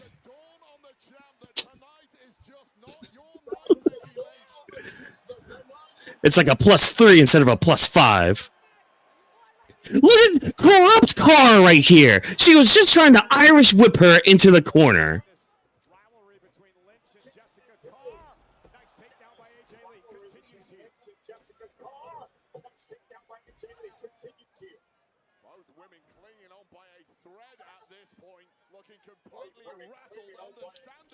Quick stomper! You do the stomp like your husband. Oh, there it is. Chekhov's turnbuckle. AJ's are gonna win. AJ Lee's gonna win. There we go. AJ Lee. She taps out. There it is. AJ Lee wins. Yeah. Let's go. And we have the caveat with the turnbuckle. Yeah. Ain't just a car being corrupted. See, it works out. Car. It works out. Yeah, this feud is definitely going until Mania. Oh, Man, yeah. I hope not. One through the turnbuckle. Mm-hmm. And, Yeah. That was good. It was good. And, I mean, like, and her husband, Punk, is gonna lose tonight. Let's go. Man. Don't give me hope for Finn to win. Don't give me hope for Finn to win. Slam. You're about to be done. I'm not against Finn winning, but like, what the fuck do you even do for wins? Yeah. That's just my thing, man. It's just like, why Finn, man? Why Finn? But I get it because like I feel like all of 2026, if WWE actually tries and actually puts in effort, they have the makings of a really good redemption story for Finn Balor this year. But again, they gotta actually put in some effort with doing that. Yeah. Show us your whole 32-pack abs, and yeah, great. Becky on the ground. She's just like. See, I saw that, and I immediately thought about the fact that Liv Morgan has a tweet where she was like, "It's over for you bitches when I get abs." And then there was like when she came back, there actually was a shot where you could see that she was kind of cut. Oh yeah, I saw it. That's yeah, funny. I saw it. It was a fun match. I'm good first outing for AJ Lee coming back with their first like singles match and all that. We do need to see some heel results now. Yeah. Also, I don't know if it's or not, but I've been seeing people talk about the heels don't do flashy moves, blah blah blah blah blah. I really hope because like, wait, what's in the crate? Our truth knows what's in the crate. Man, really, guys? Look, he's getting that Papa John's money. That's all I care about. He's getting that Papa John's money. I don't know how I feel about making Truth do this ad, but we'll see. But what's in the box? What's in the box? You just hungry? Keep R2's balls away from that pizza. Whoa. We're talking about the balls now. Yeah, you know, R2's balls, you know?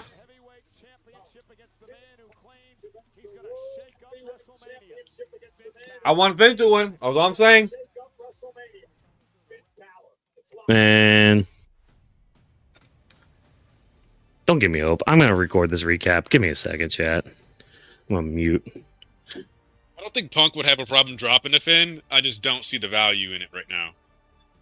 Just with the Roman build, I don't see how it goes unless Roman goes, I don't give a fuck about the title. I just want to beat Punk. But then what does Finn do for Mania? And that would be a crazy burying of a title. Like Dom is going to lose on Monday against Penta. Yeah. I feel like Dom losing to Penta is kind of inevitable. Like we do have to eventually get that title off Dom. He's been a long time IC title. It sucks that he's been injured for a part of his reign, but if we get main event Dom, please let him have his full moveset. Yep, I hope so.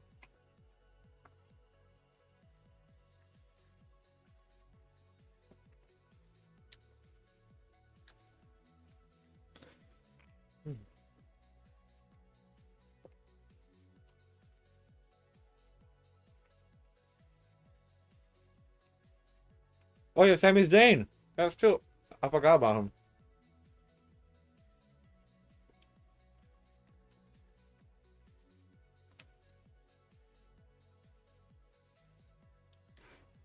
So Rhea's gonna go to WrestleMania, huh?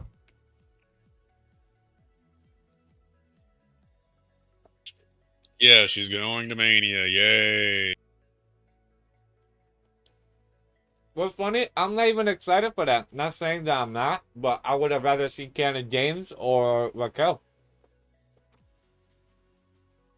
They just had multiple better options available and just chose.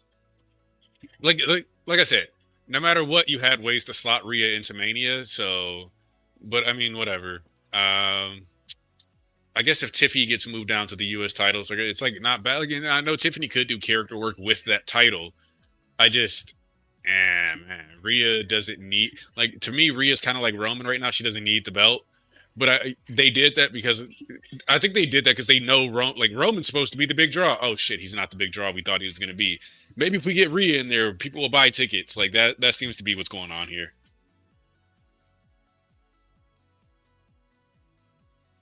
And obviously people were saying that, like, oh, as soon as they lost the titles last night, people were like, oh, Rhea's winning the chamber. And that's not good. Like how you want the build to feel towards somebody winning an event like the chamber. Because, like, oh, you lost your tag titles, you're guaranteed to win now. Like, you just made the whole match feel like a waste of time. You don't want it to feel predictable, and that's not good for a show. Like, we as fans are aware that it's a scripted show. We are aware. But we don't want it to be too predictable for us to already know what could happen. Because that's not fun.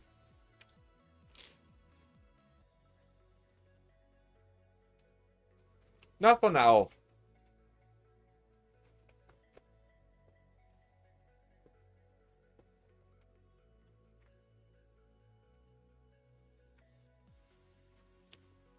How long do I have left? I have 55 seconds left.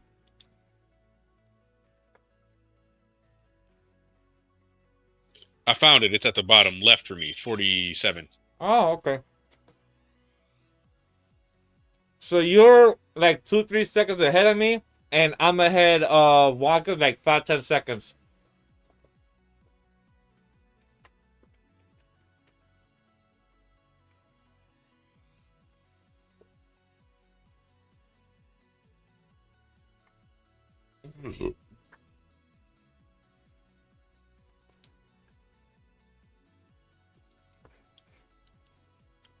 Oh, and brother, I saw you being live yesterday. I believe you was playing like League of Legends. Oh yeah, I was playing for like 7 hours. I made it a point to do a 7-hour stream. I try to get like really long streams in sometimes just to like do it, you know? Like, it is effort though. Bam, thank you, ma'am. What's happening? What's up?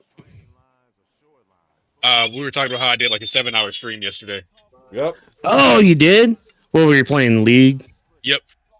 Nice. Dude, I miss doing long streams like that.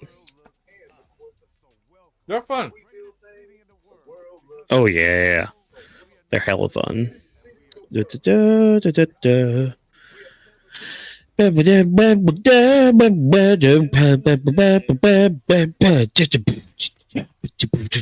What's up, Michael Vasquez? How you doing tonight, Michael Vasquez? Master Andrew, you're probably also in the chat, just lurking, but that's fine. Tonight we're sponsored by Papa John's. Better ingredients, better pizza. What's in the box? Yeah. Oh man. What else we got? Oh. I'm about to finish with my dinner right now. Good. I will probably make a rap later. Because I went... Oh yeah, I saw Scream 7 today because my other plans fell through. That's it. That's all I got. I'm sorry, everybody. Was the movie good though? It was a movie. I see. I'll say that. It was definitely a movie. I don't know, man. Like, they tried to do some of the trope things that Scream, like the Scream series, is known for. I don't know. It just wasn't hidden at all. I was just sitting there like, okay, I get what y'all are doing, but at the same time, y'all are dumb. Yeah, give me that AK camera for Finn's 64 abs.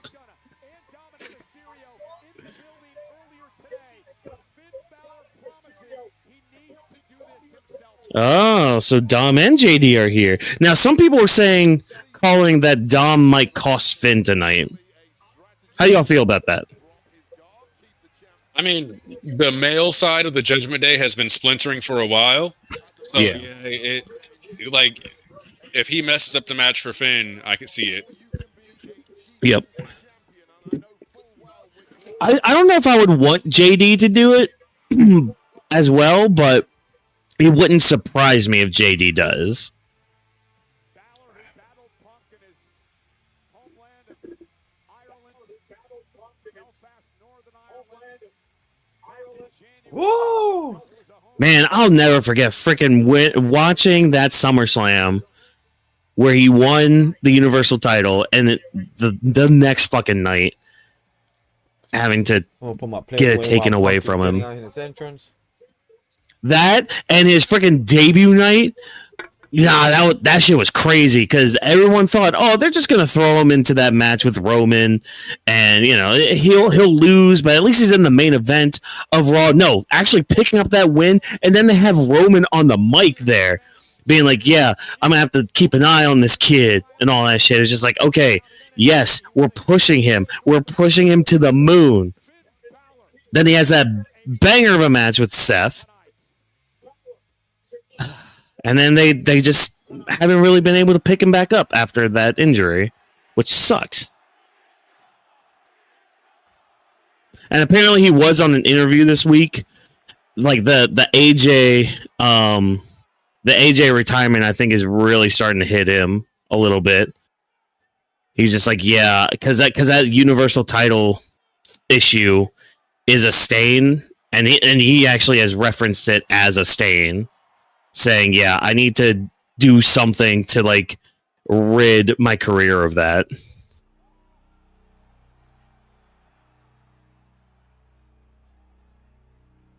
Wait. Punk coming out to Balor's music? Wait, what? What are we doing here?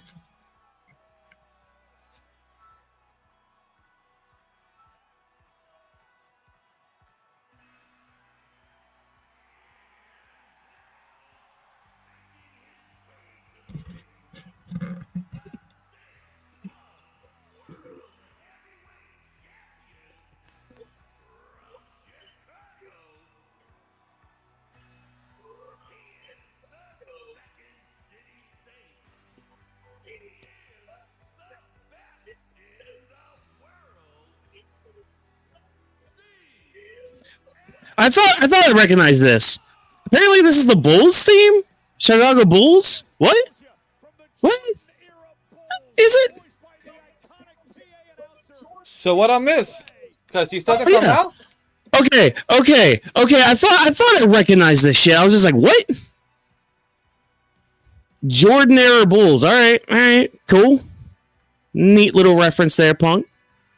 Wait, he said to come out. What's going on? Is he doing a long entrance? I think so, yeah. I mean, we're in Chicago. Blah, blah, blah, blah, blah.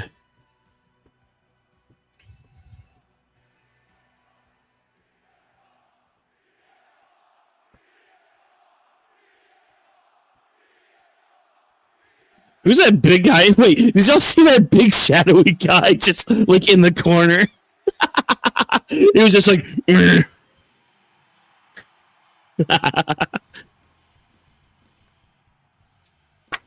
oh shit, nah, this got me. What did The Rock do years ago? That I got some chills right now. Come on, let's do it here. What? Come on. Oh, give me a banger. Give me a banger with this. Please. I beg you. It's only 8:30? It's only 8:30. Jesus Christ. Time's been going fast. We're already an hour and a half in the main event. We're about to touch the main event. Oh. Give these guys like 30 minutes, please. Yeah, like holy we should be done with the sidecast by 10 o'clock the latest, I feel like, because with the way they're moving. Is there anything else on the card besides the chamber match? Nope, that's it. 4 matches. 2 chambers and 2 regular matches. That's all we got. I paid to see CM Punk. I understand. You probably paid like $3,000 to be in the front row, but yeah. Yeah. Compared to no, okay, hold on. No, I do have to go off really quick. Okay. My seat for John Cena's retirement match.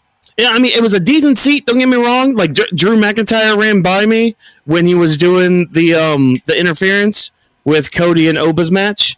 So that was great and all that. I was still kind of cramped sitting on a seat that quote unquote didn't exist apparently, but that's fine. That's whatever. Cost me about $1,000 to go to that. And that was for an SNME. That is crazy. I just got tickets for AEW Dynamite. That's gonna be like an hour from my hometown. So yeah, about an hour away from me. Front row seat, hard cam side. So I'm gonna be making my Dynamite debut, people. Making my Dynamite debut at the end of April. Seat cost me $600. So what I'm hearing is that we need to have some Weebs of the Ring merch by end of April so you can wear it on the AEW Dynamite front and center. I got a plan cooking up. I ain't saying what yet, but I got a plan cooking up for that. Helps that I have family that have machines to use and all that. Oh, but that's I know. But it's just like, I see the big picture. I see the big picture. It's just like, guys, and that was Saturday night's main event. That wasn't even a full-on pay-per-view. That wasn't even a Raw. Like, ticket price is just ridiculous, man, for WWE. Yo, by the way, quick question. How do you guys feel about the mat having 1, 2, 3, 4, 5, 6, 7, 8, 9, 10? I hate it so much. 10 I hate logos. it so much because there's so many moments that randomly get undercut by it. So, for example, I was watching the clip from SmackDown last night where Jamal gets RKO'd or whatever, right? And seeing him like slumped next to a 15% ABV logo just looks ridiculous. Yeah, because I'm seeing the whole Ram logo right there in the front and center. It's like, yo, the whole fucking bowl is right there. See, I kind of, I kind of just black it out. I don't know how I've trained myself to do that. I just don't really notice it unless I'm looking at it. Or like the Slim Jim tables. It's like, bro, come on.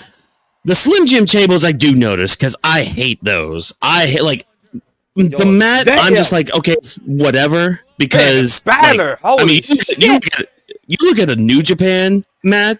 Look at they have like 20 logos on their fucking mats. Look at that.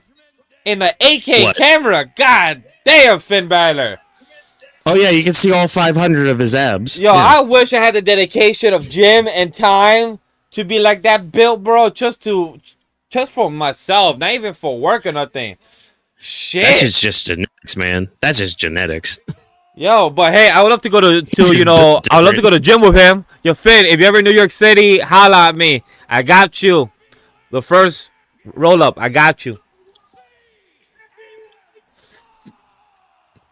CM Punk, CM Punk, CM Punk.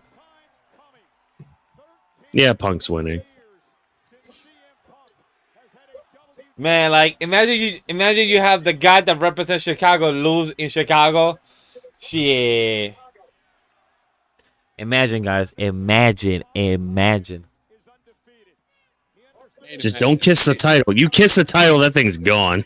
Oh, he kissed it. He kissed it. Lips on the title. Full bloody ass lips. Just right. Sometimes, folks. Sometimes. Even though I do think this is the start of a potential CM Punk retirement tour. I agree. Yeah. I agree. Yeah, he won't be. Yeah, he won't be active too long. I feel like he'll be active for another 2 more years at most. He'll be. I see him being like full time this year, transitioning to part time next year, and then slowly kind of transitioning more and more to like backstage shit. Yeah, I believe retirement for CM Punk 2028, 2030 max. Because it's like he's got a good relationship with the NXT team, and like I think that specifically, I was like watching something on Punk's career a while back, and just they were tired of talking about all the like bumps and rough spots like early in his career, And I just think that having a guy who's like had those rough spots to deal with that kind of talent and make sure those people still get the best out of them is probably a good idea. Yeah, because that's kind of what he tried to do it over at AEW, but that company just has a huge chip on their shoulder from like a lot of the talent, and I don't think a lot of them were really willing to work with Punk in that capacity. And plus, Punk too at that point was also still very bitter about a lot of shit. Well, the thing is that, like, for example, I saw Randy Orton, like a quote from Randy Orton telling Javon that he's got to be more careful with his body to make sure he's no longer. Yeah, he did say that. Like, he did say that. Being like, this is why I think they said like Kenny Omega or Hangman Adam Page doesn't take advice or something like that. And it's like, no, like that's good advice. And like, I like the OG cutter. I do not think the OG cutter should be done in every match. Yeah, like, well, just like. Like, it's just it's like a really big back bump, and he doesn't need to take that every match. No. He can save that for PLEs, he can save that for big matches. And like that move that he's been doing recently, the bounce off the ropes with the spinning like leg drop, that move is good enough to be a finisher. Oh yeah. Oh, definitely. Especially if you like change it with the bouncy Pele kick into that, like boom, you're good. You got a nice finishing combination. Oh yeah.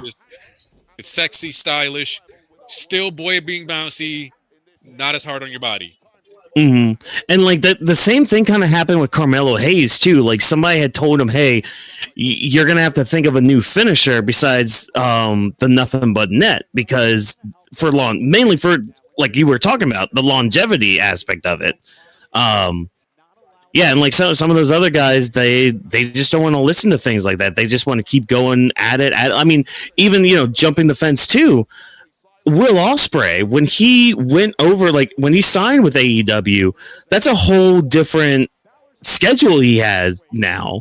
Because at first it was just like, okay, I'm wrestling like maybe once a week, and that's like at a very high intensity, maybe once every other week or something. Like his schedule was a little bit lighter, but it was like heavier matches, so he was able to do a lot of the shit that he was known for. Goes over to AEW and it's just like, okay, you're wrestling more weekly on a television program, your style's gonna have to change a little bit more, and you kind of saw that too on the program. And you see it too, like Carmelo Hayes, he's changed his repertoire a little bit more.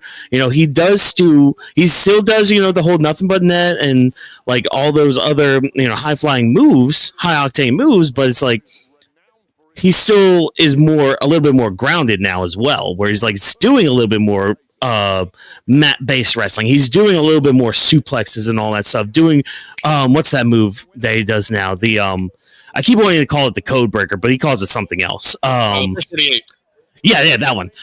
So he's doing that more often, which, I mean, again, that's him still taking a back bump, but it's a lot better than doing a freaking leg drop from the top rope. I mean, freaking... Even Matt Hardy talks about like the damage of doing leg drops all the time is done to him. So it's like, leg drops are hard on the body, and like you got to make sure your moves aren't all, putting you through crazy bumps. Yeah.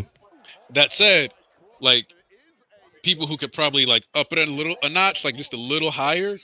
LA Knight. I don't like the BFT. I can see that. The BFT is too. It's just not a good move. Now, his burning hammer, I understand not everybody. Yes, but the burning hammer, that's what he should be using as his finisher most of the time going forward. Yeah. Well, that's what I like about wrestlers that have multiple finishers. So like, I'll use Kurt Angle as the example. He had the ankle lock and the ankle slam.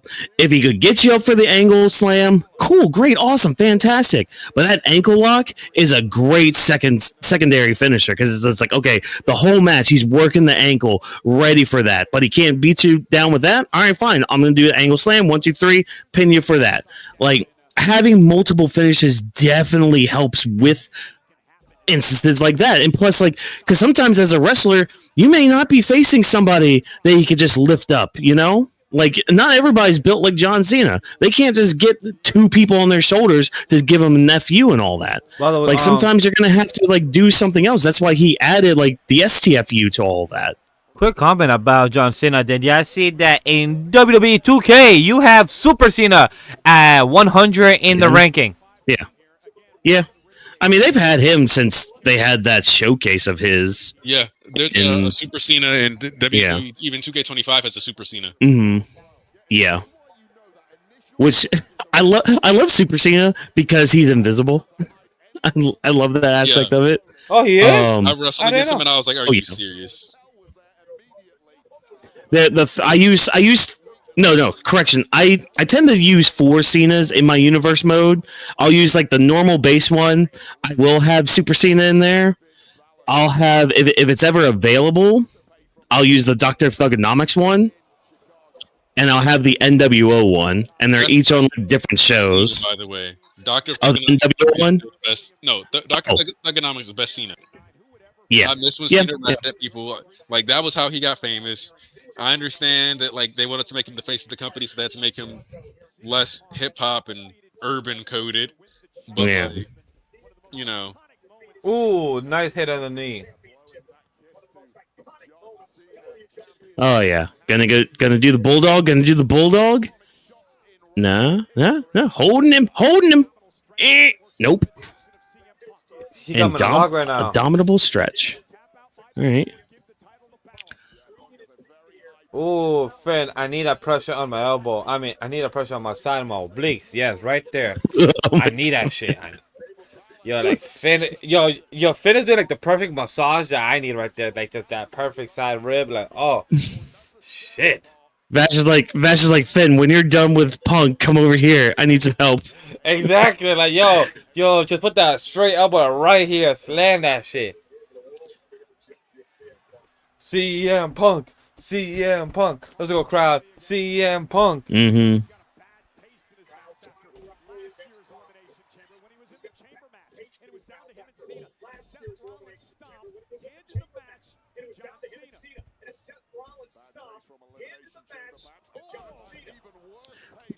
Was that boy trying to go for a sharpshooter? Oh, double down. Okay.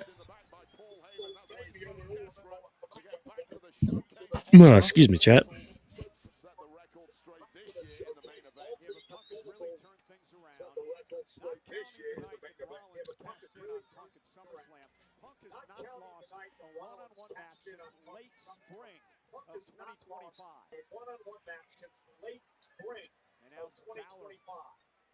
Late spring of 2025. What was that match in late spring 2025? Was that wasn't a Drew match? No, that was 2024. Wonder what match. Chat, what match are they talking about? Where CM Punk lost a one-on-one. I'm trying to remember what match he lost. Yeah, I'm sitting here like it wasn't the Drew match because that was all 2024. Who did he lose to?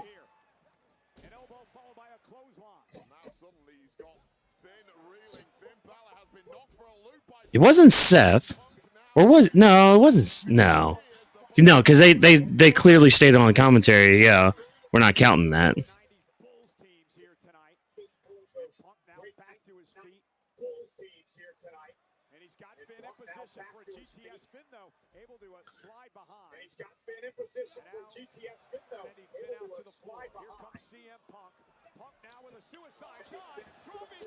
Oh no, it's the suicide dive. He's all the way. You see Wade Barrett jump from the table. He's just like, oh shit.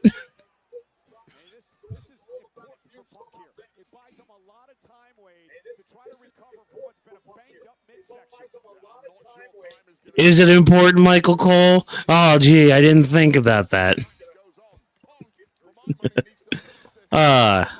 I'll give Michael Cole shit sometimes.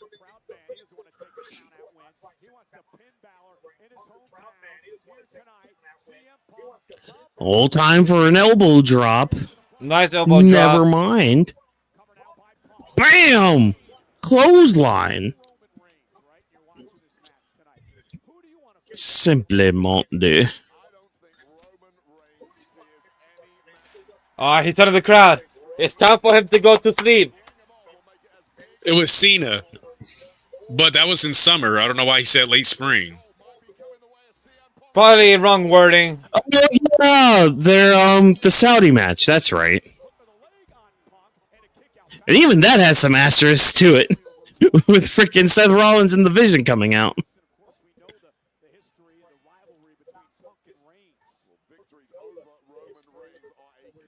Wow, I completely forgot that happened. Holy shit. I completely forgot that shit happened. Oh, that was John Cena's retirement tour, everybody.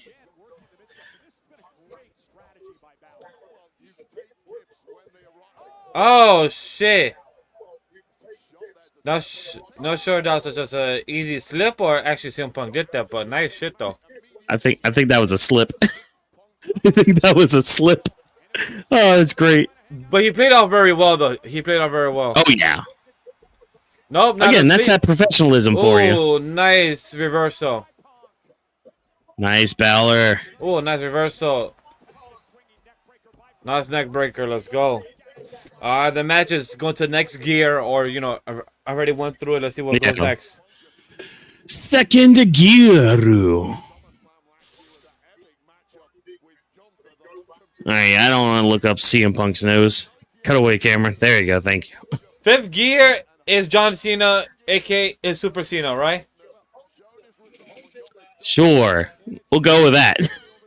We'll go with that one.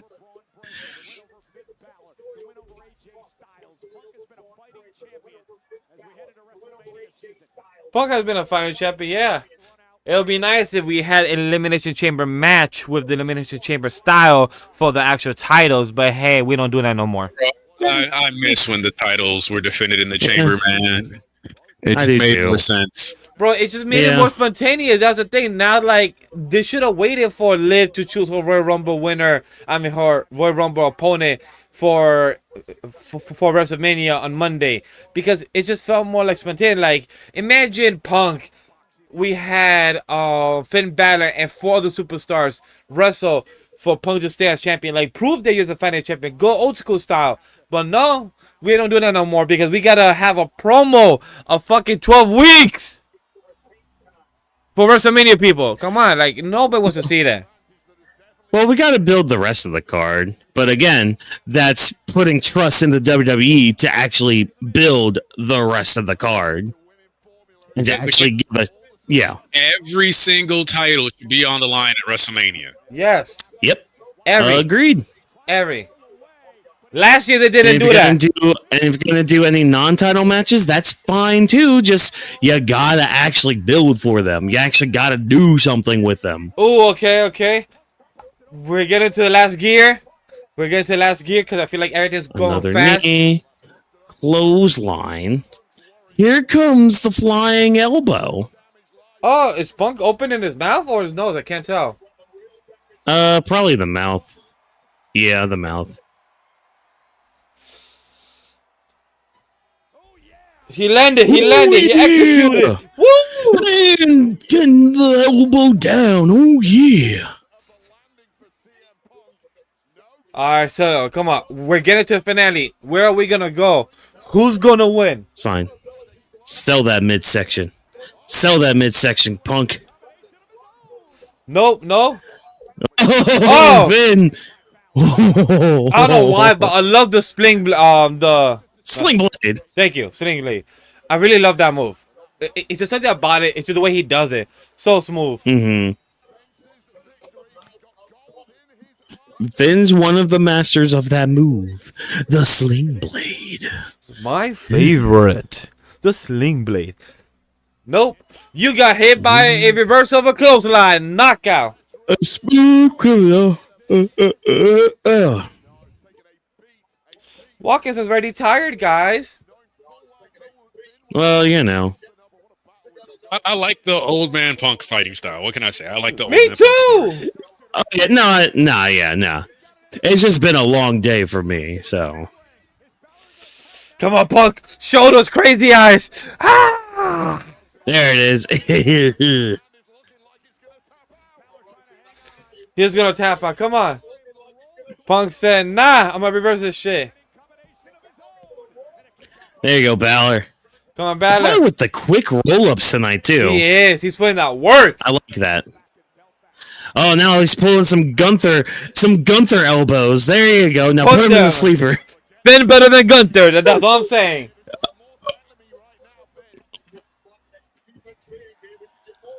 Nice, Finn. Let's go. Let's get your moveset. Come on, let's go. Yes, Balor, change the landscape of all WrestleMania. Do it. The ref is about the ref. Oh no, he's gonna kick out of it. Yeah, there it is. I thought the ref legged when the guy didn't even pick up, but no. I remember when that finisher was protected. Pepperidge Farm remembers. I miss when finishers were protected, man. All finishers should be a lot more protected than they are these days. I agree. Yeah. Like I would get it in like big, huge matches, like at your WrestleManias, at your SummerSlams, like things like that. But I don't know, man. Just I would rather some of these Iron Man matches pop up like every fucking 3 months than have people kicking out of finishers almost every match. Yep. Dude, give me a solid Iron Man match, man. Oh shit! Oh shit! Oh shit! Yeah, Finn. Oh shit! Good Expect job, that. Finn. That's that ring awareness for you. That's that solid ring awareness. But you got to remember, Punk doesn't need him to get back in the ring. No. I bet you Dom's about to come out. Dom's about to come out and run and grab him. That dirty ass bum with his caterpillar on his face. Oh no. Punk got out. Wait, is he gonna do the stomp? Why you Snake Blade? Always love it. Thank you. But Punk, why would you get out? Because he's honorable. Everyone saying, no, you suck. Boo. Kill him, Finn. Oh shit. Nice. Let's go. There Look at the title. Go. Grab him now. Grab him. Bring him to the ring. Don't touch the title before you win it. Don't touch the title. Just look at it. Just observe it. Give your observation hockey from it. Oh, he hit the pedestal. That's funny. I love how fucking Michael Cole's like, he's dragging the dead carcass of CM Punk. Then, Sling Blade. That's great, Sling Blade. Let's go. All right, there we go. Sling Blade, a third one. Oh, missile drop kick. I feel like he kind of missed that, About but Still bam. Now he's going to go for the coup de grace. Come on. Go up. It's pronounced Co-op de Graci. Cool. Oh, shit. Oh, shit. Oh, shit. That was a nice reversal. Oh, damn. Huh. Oh, that was good. And there's the sharpshooter that you've been going for the whole night. That was an awesome sharpshooter. Step up. That was a good one. That was a good reversal. Yeah, he was trying to get that all night long. Oh, is Finn gonna tap out? Oh, is Finn gonna tap out? Oh, nope. He grabbed the rope. He's saying, nah. Que no aquí. Hey, look, he grabbed the rope.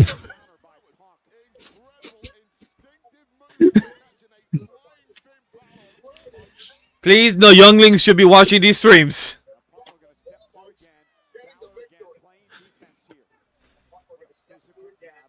You have to be older than 6'7". Why would you do that in my presence? I said you have to be older than them. You gotta be older than that. No, you know what you said. I know you know what you said. You said two numbers back to back. 8, 9. That's.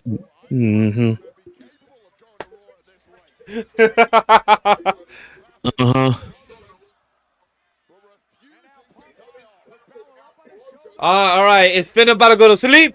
Hit on the knee. He might. Sleep. Punk is Sleepy the champion. Goes. 1, and 2, still 3. the champion. CM Punk. That was a good match. Really good match. Really Good match. Really good. That was really good. That was good. Solid.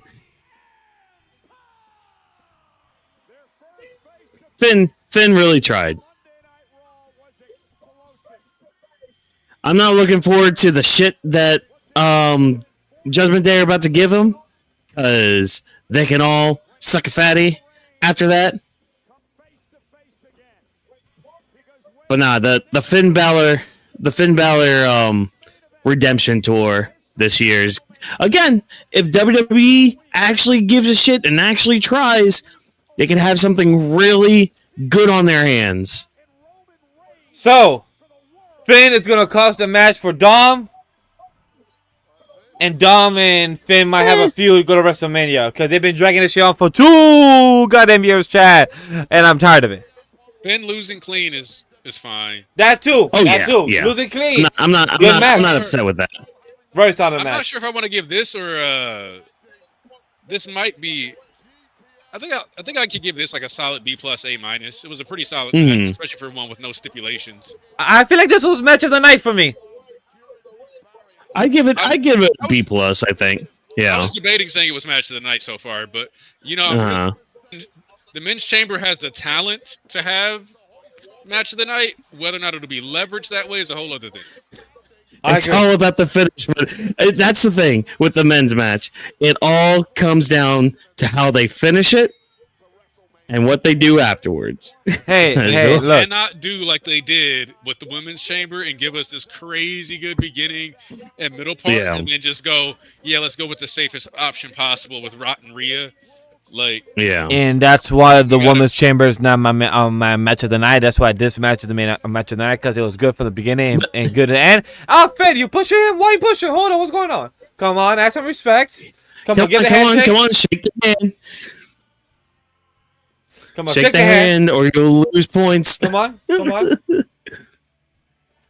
Now he put the hand now. Now return it back.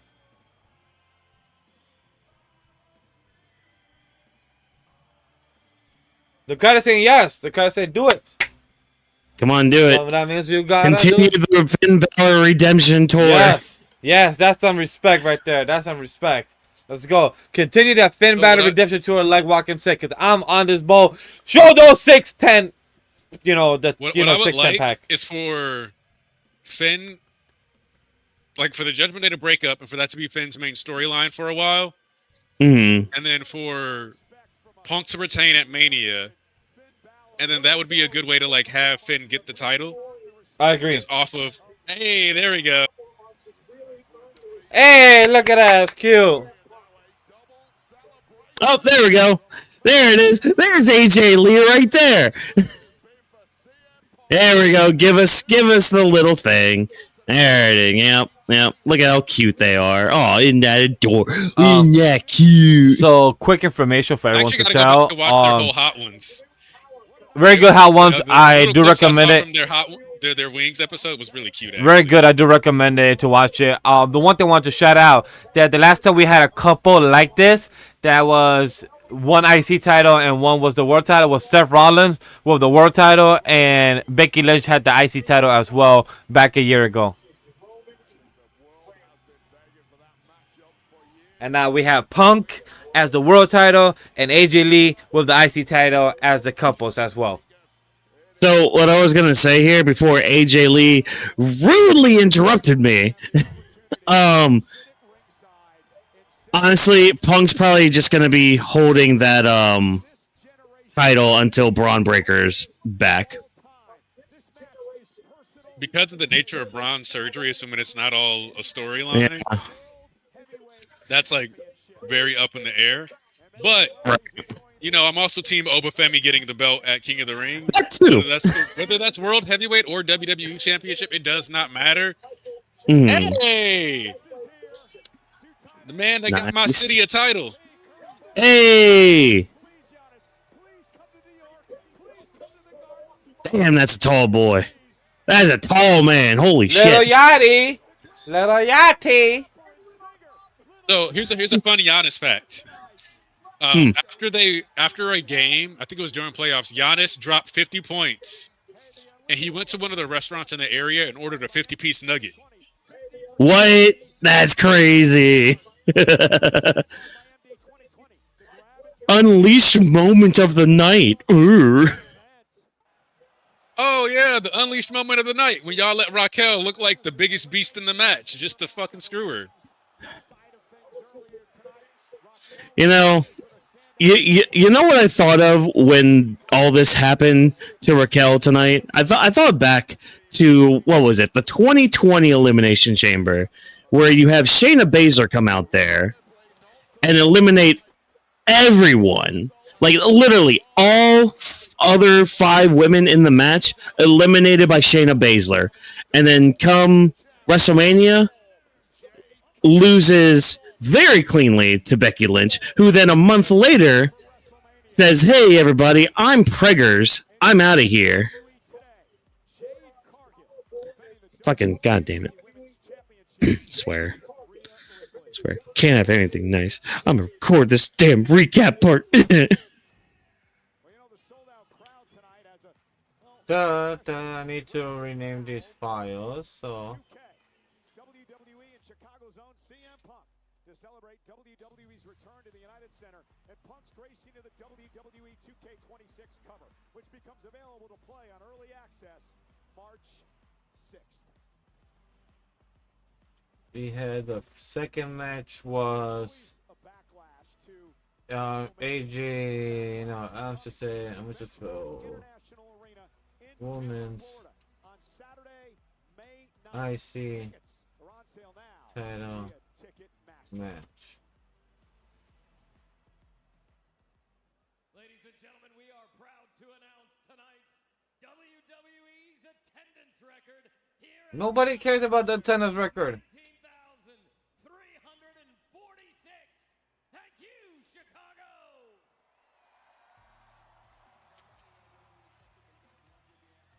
19,346. Yeah, I guess almost 20K, or taking 19.5. That's awesome. We're heavyweight. I think we're going to find out right now what's actually in the thing. Okay, I think it's a major award. Please. Men's World Heavyweight. Saw at the back of the box earlier it said Fragile. Oh, will you stop? It must be Italian. Just stop. Should have asked Joe Tess what's in there.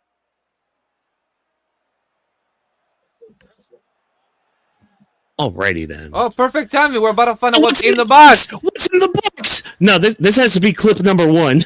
What's in the box? Open the box. All right, we have a coffin within the box. Yep, Danhausen. That's Danhausen. That's his color scheme, the black and the red. Are we gonna get what Whawkins is saying? He's gonna curse us all. Oh shit.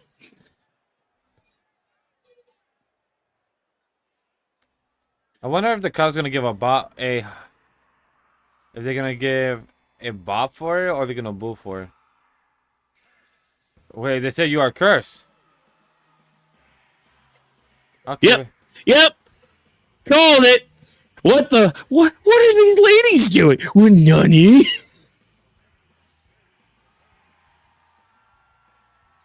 What the hell? Yeah. Look at him. Look at him in all his shit. This feels like the perfect shot or like segment for one of those wrestling when I'm watching it versus when my wife walks in the room type segment. Like me. Yep. What the hell? No lie, the first thing I think about this is watching Scooby-Doo. I feel like I'm watching a Scooby-Doo segment going on here. Oh, real graps are back. But you know what? We don't have any like zany characters right now, so Exactly. We need characters like Danhausen. Now don't fuck it up. We have Ludwig Kaiser as a good Americano. yeah, but that like Ludwig's Americano is not as bad as Chad Gable's was. Nope. No, that's very true. Wait, what did he give Michael Cole? I don't know. I think it was peanuts, or it was dentures. Wait, the girls are dancing in the ring? Oh, okay. I didn't know that. Oh, I love this. I love every second of this. This is great. Real graps are back. Yeah. This is interesting. Oh, in the fall. Okay, Cool.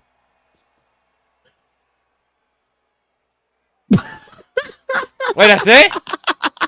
So we already had open the box, have him do a dance segment, go to the ring, literally give Michael Cole some dentures or something, and then literally open, and then they leave? Yeah.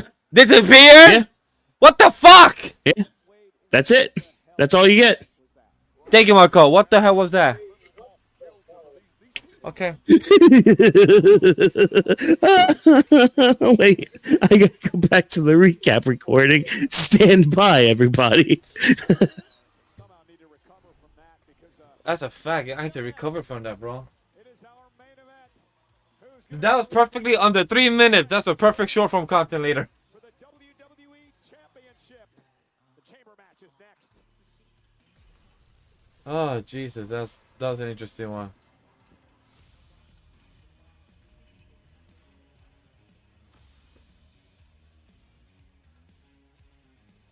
That was an interesting one.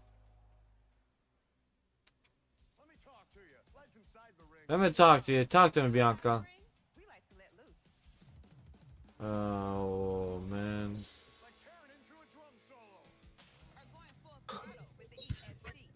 Oh man, real graps are back. Yo, and Walker, that was perfectly under 3 minutes as well. Oh, perfect. Clip it, post it, stat, right, Sydney? Who's a good girl? Yeah. When you mirror. Oh, no, I already plugged in my computer. Ah. Oh, that was funny. That was great. That made my night. Oh, man. So, Chad, how you guys feeling about Danhausen in the WWE? In the comment section, they wrote 1995 WWE. Is that you? No, not 95 WWE. No, not that time. That was a horrible time.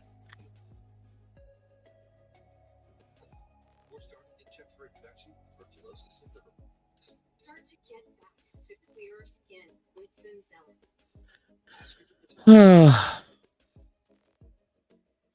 Also, I find it funny.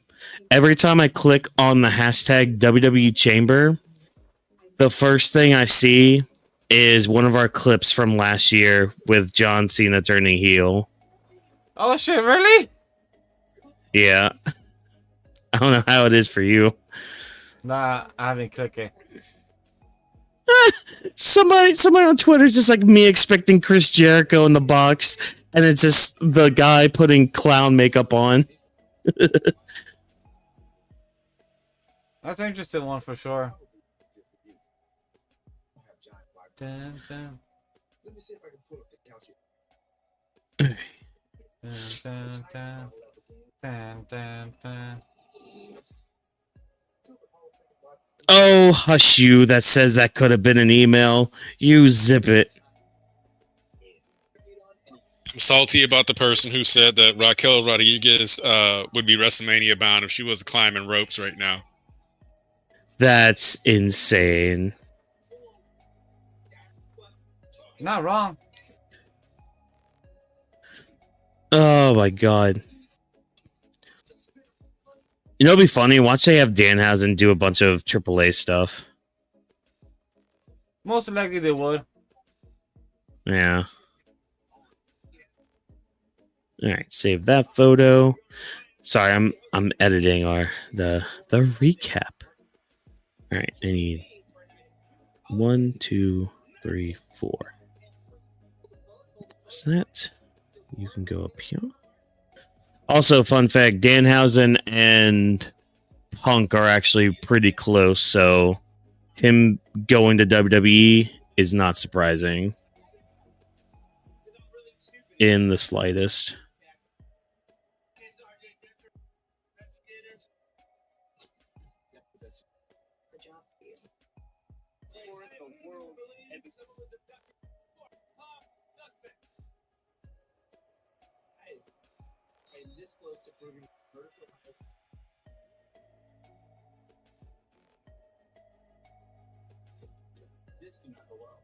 There's that.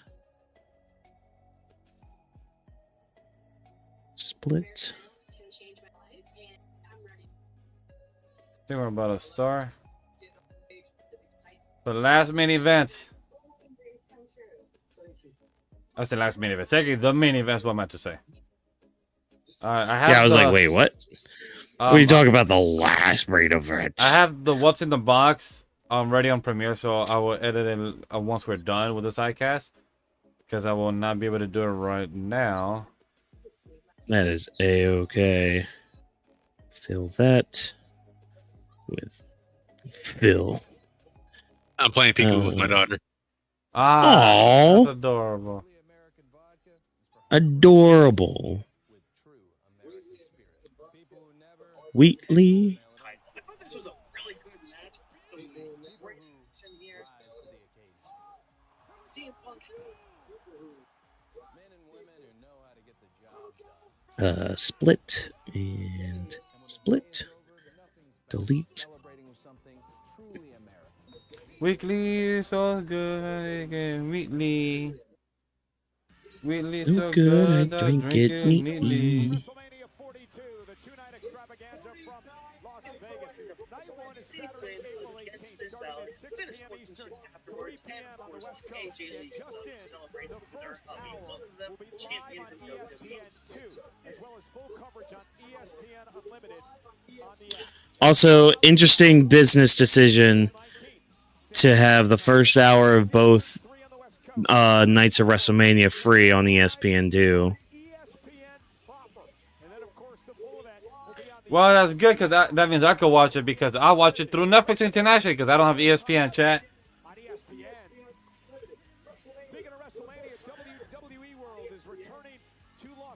And also interesting that I will be watching WrestleMania not currently where I live now, so I may be moving in the next month.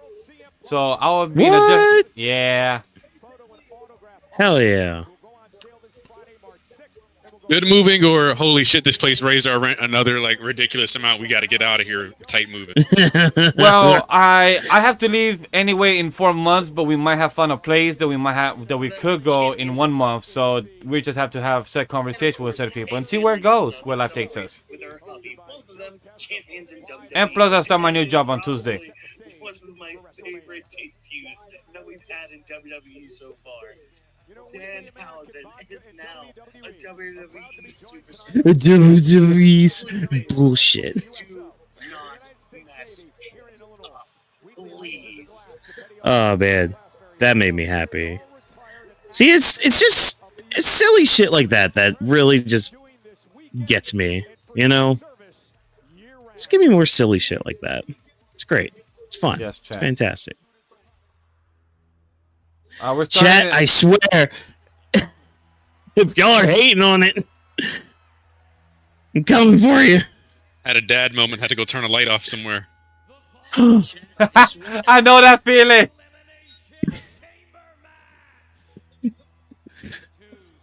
Oh man. Oh, here we go.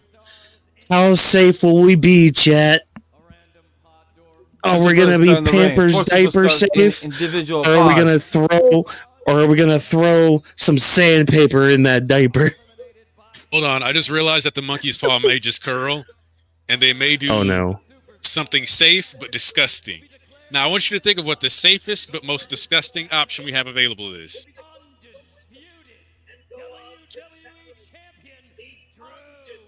I mean, Cody winning.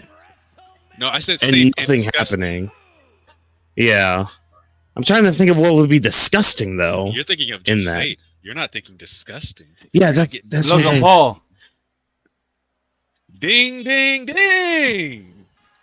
Logan Paul winning and headlining Mania for the WWE title would be disgusting. Oh wait, hold on, no. Oh, look at his bed. Whoop that trick. Whoop that trick. Whoop that trick. The stand and the turning. My lemon pepper steppers. What? My lemon I pepper like steppers. It. My lemon pepper steppers. Yeah. Boom. Man, the dude just has it, man. The dude just has that star quality. Just don't fuck it up. Bro, he knows how to do it. He knows how to do it. Oh, man. He has come leaps and bounds since leaving Carmelo. Leaps and bounds. Look, chat, by the way, my dark horse, my surprise hitter is Trick Williams. Honestly. I started to whoop that trick with my daughter, and she didn't whoop that trick. Instead, she started yeeting. But the spirit is there. The spirit is there. You know what? Fair. At least there's some yeeting going on tonight, because we got saved from that in the chamber. Oh man, you know what? I'm surprised. I don't remember if we brought it up or not, because I was listening to some other podcasts and all that, and they were kind of talking about it too, with like the whole yeeting thing and how Royal Rumble really was like kind of the nail in the coffin for it.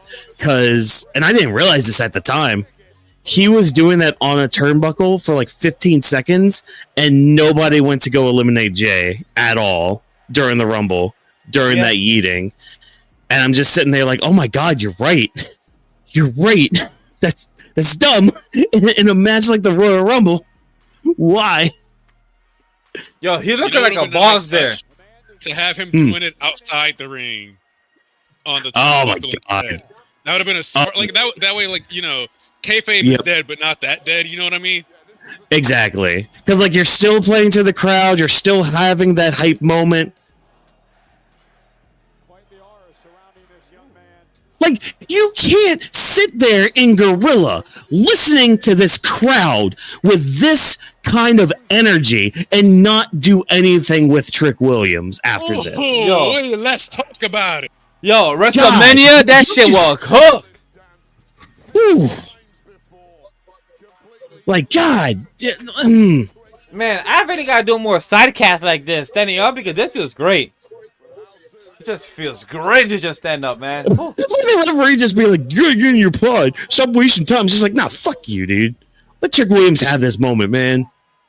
Also, they don't need to turn him face. He can still be. It's like the WWE needs to accept the fact that like they don't need to worry about writing a face or a heel. Just write good characters with good stories. Let the audience decide how they feel. Yeah, exactly. Trick, look, to add on top of that, Trick ain't no face or heel. He's the perfect the way he is. He's a nice tweener. You can see how you are. Even Cody Rhodes said it, that the actions is what speaks to the crowd. Give me what I want. Hey, damn it. Yeah. You want to talk about capitalizing? You know who they should have put in this match instead of Logan Paul? Kit Wilson. They really should have. I'm not gonna lie. They should have. That would have been great. That would have been great. No, this man got a damn key to a city, and I was there for that night too. I was there when he like gave a speech and all that shit. Nah, look, you just in the chamber. You see this? He's just like, take it in, dude. Have him be like the last person out of the chamber too. Oh my God. Come on. Just pull Triple H Levesque. Pull the stupid ass trigger. You say his old government name? Or neither Knight or Trick are winning though, because you had them being distracted last night. Stop putting logic in this. Stop with your logic. I gotta temper the expectations, man.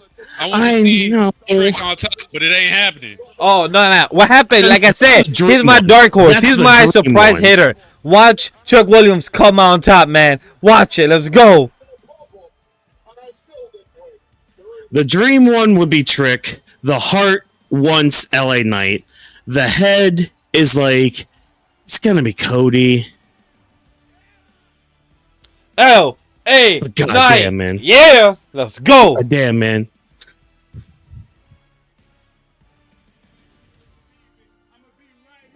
I'm gonna be right here. Yeah. I'm gonna be right here.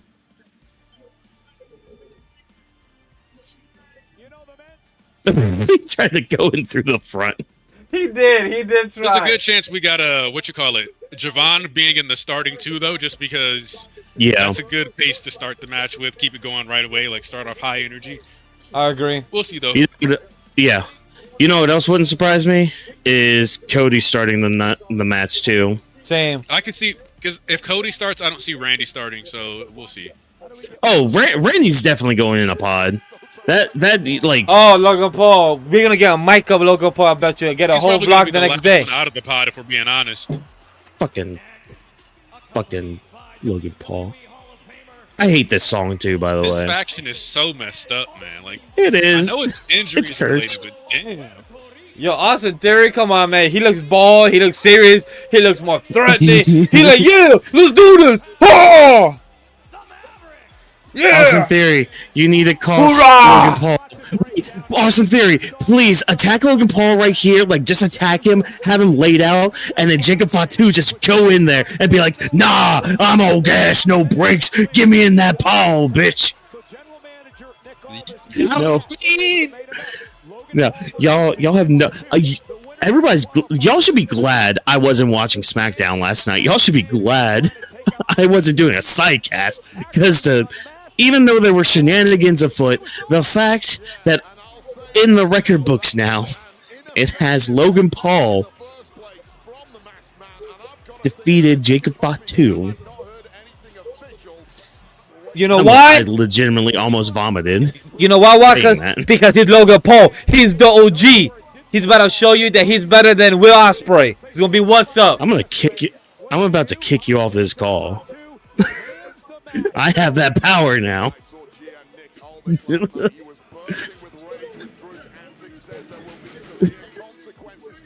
gonna take a 7-day walk to the East Coast.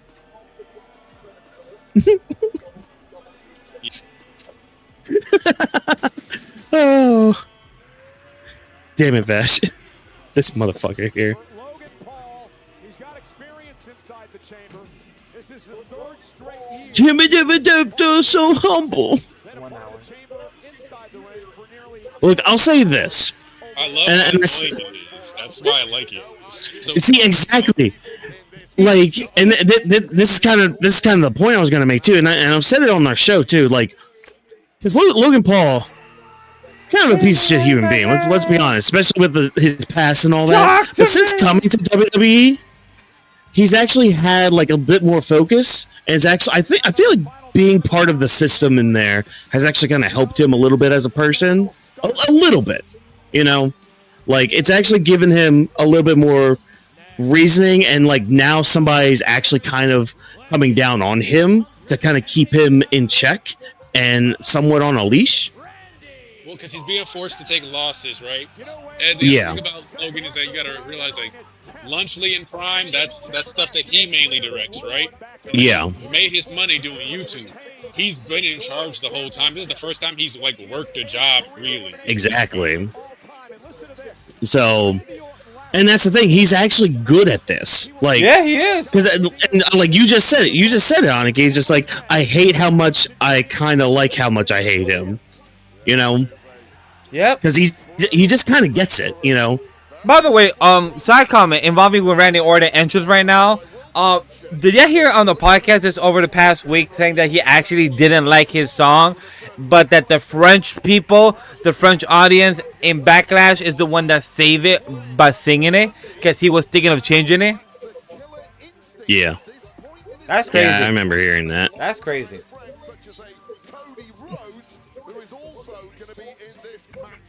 It's so weird because like I've been so a YouTuber I watch or I guess the channel is called Wrestling with Regret, and Brian Zane on there, he's been doing this review series of the guest host Raw era.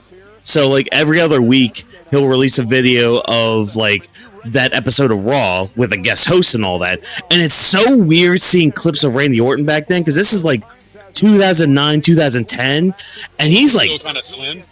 Yeah, it's so weird going from like that to this, and like his head's like all shaven, like, and he's all like tan and like Braun Breaker tan and all that. Just like, damn, this is weird to look at, man. Like, it's one thing to look at like a young Cody back then being that slim too, but Randy's is just like he almost looks like a penis. I'm not gonna lie. I'm not gonna hold it. I'm not gonna keep it. Like, So I'm just Cody like, Rhodes and Jovan like a Evans will be huge starting the match over then. you. Sami Zayn attacks Cody Rhodes beforehand. Come on, Sami. Do it.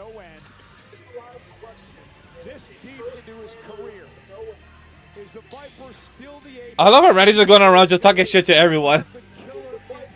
Yeah. That's the Logan Paul. Just pass over him. Just pass over him. Just don't give him the time of day. Oh wait, Logan's doing that. He's like, nah, I'm good. I'm gonna look at him. Nah.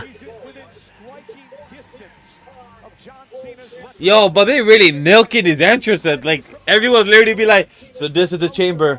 We're the main eventing. We gotta prolong our entrances. Really milk your song, guys. Milk your song. It's only 9:26. So they've kind of milked the time. Anyways. That's a crazy shot. That's a crazy shot with his crotch right there. That's a crazy shot. Yeah, that's a better shot. That's a better one. You like it. Oh wait, hold on. Oh, that is a better shot. There it is. We all doing that pose right here. Let's do the Randy pose. I hear voices in my head. Oh, yo, by the way, come to me. They understand. Did you see the funny meme of if Randy Orton wins the world title, then every bald-head guy is a title winner right now? Randy Orton, Miles Bourne in NXT, and the guy in AEW. Oh, the Randy Orton clones or babies or whatever? Yeah, the Randy Orton, like the multiverse. Kyle Fletcher, who, Thank you. Who, oh my God, Kyle Fletcher's a freaking... We bouncy. He's a monster. Of course, Cody Rhodes is last. Oh wait, he's about to grab our faces. He's about to grab our faces. Ah! He just said I'm nervous. He did it. I didn't hear it. I mean, honestly, at the rate they're pushing him, like, it wouldn't surprise me if he has some like nerves going on right now. Fuck yeah. Dude's 21 years old. Oh my God. Crazy. I bet you Triple H is right now in the fucking gorilla. Like, can this guy now jump into the fans? I bet you Triple H is just running, hitting his forehead like, Javon, what did we just talk about now jumping into the fans? And he jumped into the fans. I feel like that's a conversation they had in Gorilla a couple minutes ago. Wait, what was that? Bring back the Minute Maid what? Yo, crazy to hear this, chat, that this event was made in 2004 or something like that, because they say 2004 and Jovan Evans is 21. That's crazy. So he's youngest. He's younger than Elimination Chamber. Perez was the first person to wrestle on SmackDown while being younger than it. Yep. Yeah. Same thing. Yeah. So to correct you there, I don't remember when the first event was, because that was after 2004. Because trust me, I remember 2004. There wasn't even an Elimination Chamber match in 2004. Or yeah, no, there wasn't even one. 2002, however, was the first Elimination Chamber match. Which, go back and watch that shit. Oh my gosh! I was about to say that was the one because Sean won it, didn't he? Yep, Sean won that one. That was the one where Triple H, like, he got that. Oh, what was it? It's like his throat almost like caved in because of RVD. And again, that, like, you go back and look at those old chambers, you could barely go up to the top like this. Like, you could barely do that shit. That's yeah, crazy. there was like a lot of injuries then. So, quick research chat to confirm. The first ever Elimination Chamber match took place on November 17, 2002 at Survivor Series. Yeah. Which, I also recommend even watching that whole event. That whole event is really good. Like, you have the Dudleys teaming up with Jeff Hardy taking on 3 Minute Warning in a tables match. You have Trish Stratus and Victoria going for the women's title in a hardcore match. What else? You had Brock Lesnar versus Big Show. You had the triple threat SmackDown tag titles on the line with Kurt Angle and Chris Benoit defending against Eddie and Chavo Guerrero and Edge and Rey Mysterio. What was the other match? There was another match that I'm not thinking of right now. And I mean, obviously the Elimination Chamber too. Oh, there was a cruiserweight title match. It was Jamie Noble versus Billy Kidman. I believe you. Oh, back when Kidman was still in the company. Yeah. That was a good match, though. Oh, my God. Like, highly recommend going back to watching, everybody. I think it's on Netflix now. I think they put all the events on Netflix now. So, I believe so, I might watch that when we're done here. I might have it on while we're doing our review portion. So yeah, chat. So to give you the information, November 17, 2002, and Javon Evans' birthday is April 29th, 2004. So he's about to be 22 in this coming April after WrestleMania. So who knows? Maybe he could be the youngest. Royal family.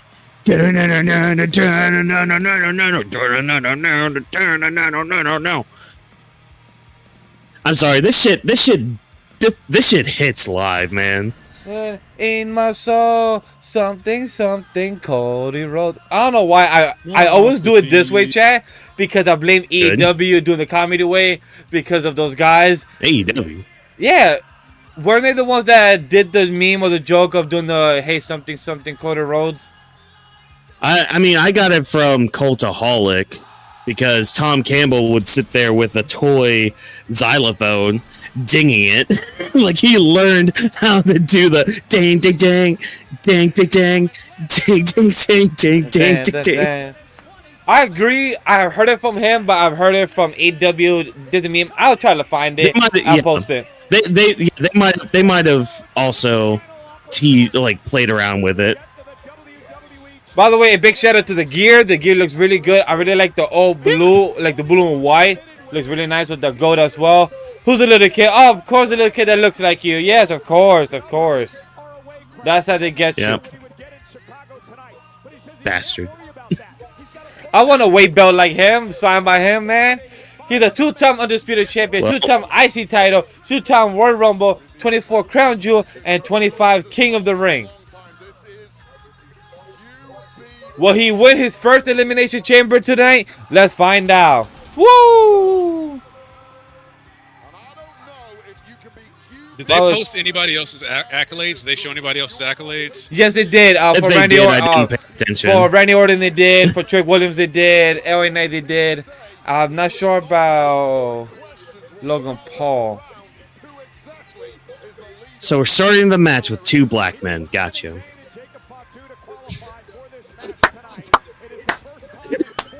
Raheem has entered the ring. Hey, even Trick acknowledged it too, I think. I think it was Trick, or I think it was Oba, or I think one of them was. Oba called him Raheem. Yeah, it was Oba, of course. Raheem. By the way, chat, these whole intros and intros was 20 minutes long. 20 goddamn minutes long. Because I started recording all our conversation of the intros literally on my vertical. It's hilarious. Oh, excuse me. 20 minutes entrances and 20 minutes match. Watch. I mean, it's going to take 20 minutes just to get everybody into the match. Well, I know that they actually fudge the timers a little bit, so like just a little bit, yeah. That's why they don't show it to us, because I feel like they do. Wheatley, so good, I drink it neatly. Cody Rhodes, Cody. Ooh, smack. You know, this is actually really good of them to start with Cody and Javon. Y'all noticing that shadow? Huh? There's like yeah. On them. I don't remember seeing that a lot when the women were wrestling. Huh. I do agree. We see more of the shadow. Probably they chose the lighting for this. Maybe. Yeah, I see the shadow right above Cody when he walks in the center a lot more. Yeah. Oba about to break into the chamber. Oh my God! Don't give me something I want. I would not mind. No, if any being breaks into this chamber, make it be Jacob Fatu just going up to the chain, just eating them up, and he's just like, just yeah. Nah, give it. If you couldn't tell, I'm a Jacob Fatu guy. Well, you know, Walkers, hey, if anybody don't know, whoever tweets and has a Jacob Fatu meme, know that it was Whawkins that tweeted that tweet. Look, man, he's the podcast mascot. What can I say? There you go, Javon. Get him with that Bisoku knee. Bisoku?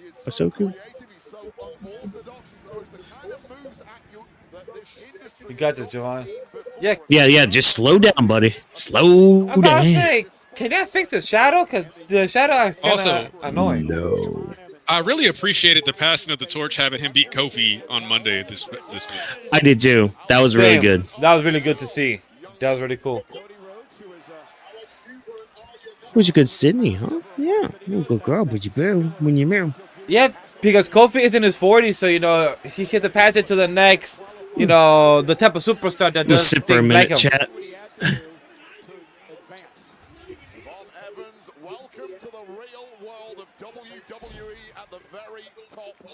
We should be opening the next pod. I mean the first pod right now. We should be. This is what you have to deal with.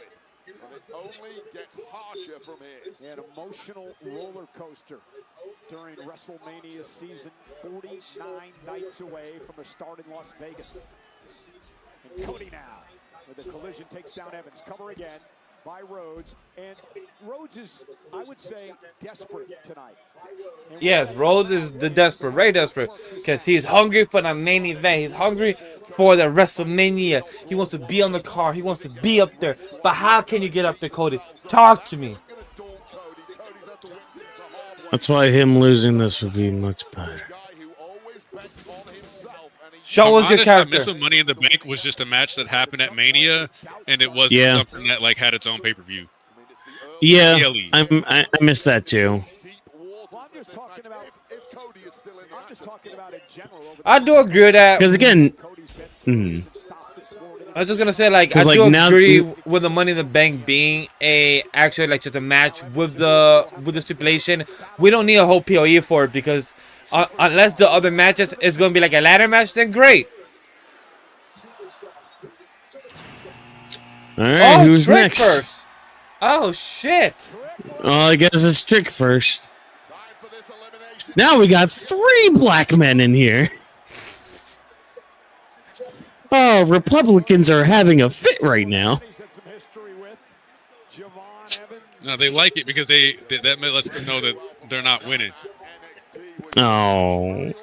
They got to save the skinhead for the end, Oh shit! A bounce. They got to save the Aryan for last. Oh shit! My God. Oh, that was a nice transition. That was really cool. Nice.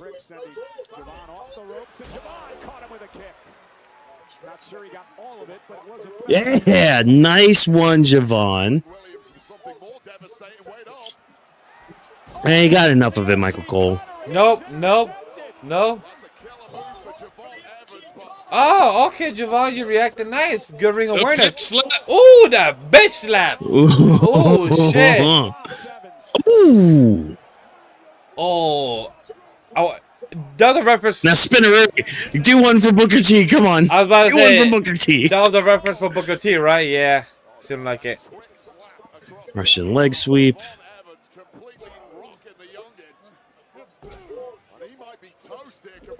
Raheem, you need to back off. You need to back off a little bit, Raheem. Oh my God. Yeah. Whoop that trick. Whoop that trick. Whoop that trick. Whoop that trick. A double choke slam? Okay. Wait. Yep. It's trick? 2. Oh, I'm about to say. There Nah. we go. Another Javon. Come on. Nah, he's not eliminating Cody right there. Ooh. I need Cody out of here because I'll automatically feel like the match is unpredictable after, even if Randy just ends up winning. Yep. I would agree with that. Yeah, if Cody gets pinned out early, I'm okay with that.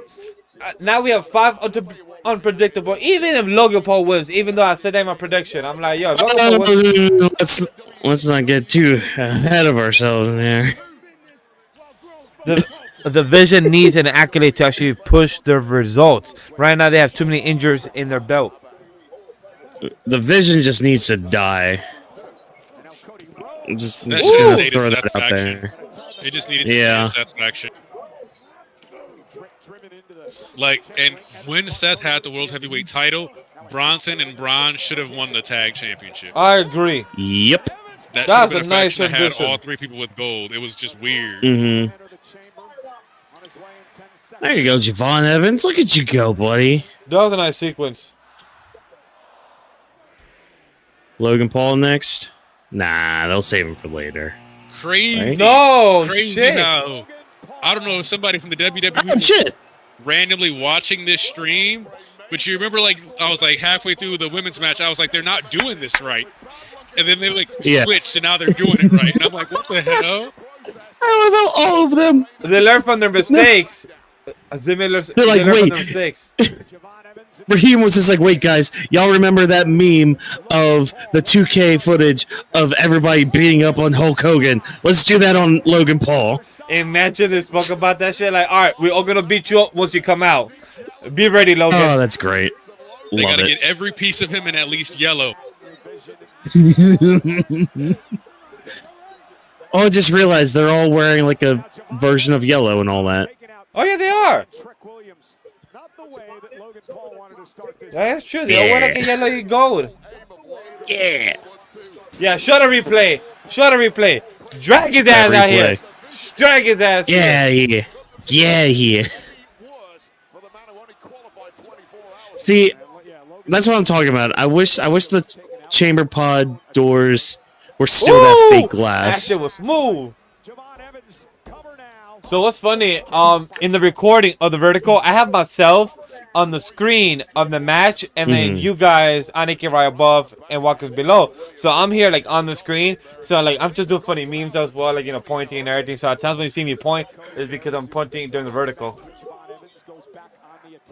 Oh man, I gotta say it again. I kind of feel like I'm doing some type of weather forecast right here. I'm like, so this is what we're happening in this match right now. Cody's doing this. He's grabbing Javon Evans by the neck. He's hit with a forearm. Bah! Bah! Hijo de puta! And then Javon Evans put that little nice punch in the chest to the head. Also, back and forth. I don't like that they're letting Logan rest. Yeah. Y'all need to get back on his ass. Beat his ass. Ooh, puta. Oh, okay, Logan. And Logan heard on the street, he say, wait, you said I was resting? Psych! Take that clothesline. Look at that shitty version of the freaking buckshot lariat. Get out of here with that. Now he's trying to act like Goldberg by slamming his head on the pallet. All right, cool.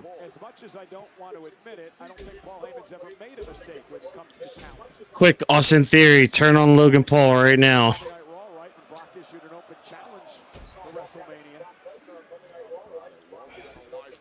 Damn, Logan, you couldn't let Cody finish?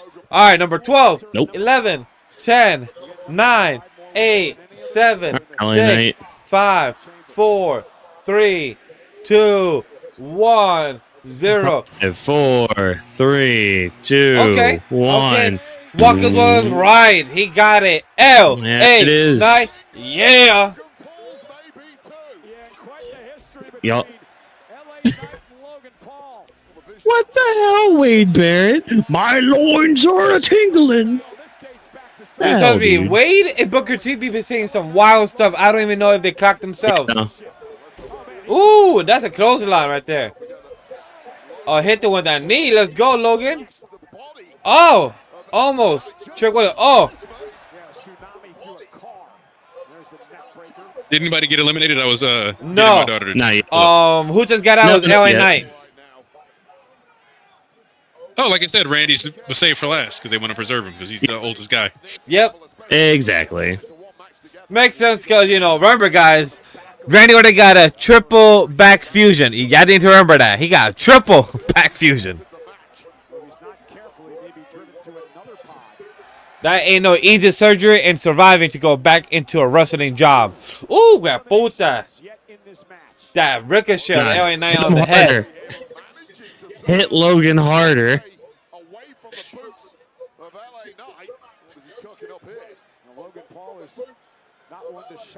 Logan, what you doing? Are you about to do a spot? I think he's trying to get away. Wait, Unless he does do a spot. Oh. Maybe he is going to do a spot. Oh, there's a bouncy boy.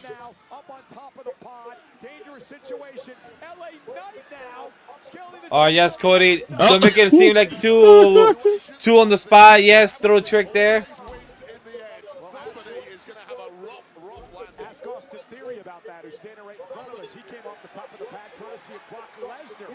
There you go. Just toss him off of it. Oh, shit. Okay, Head nice. First. All right. Head first. All right.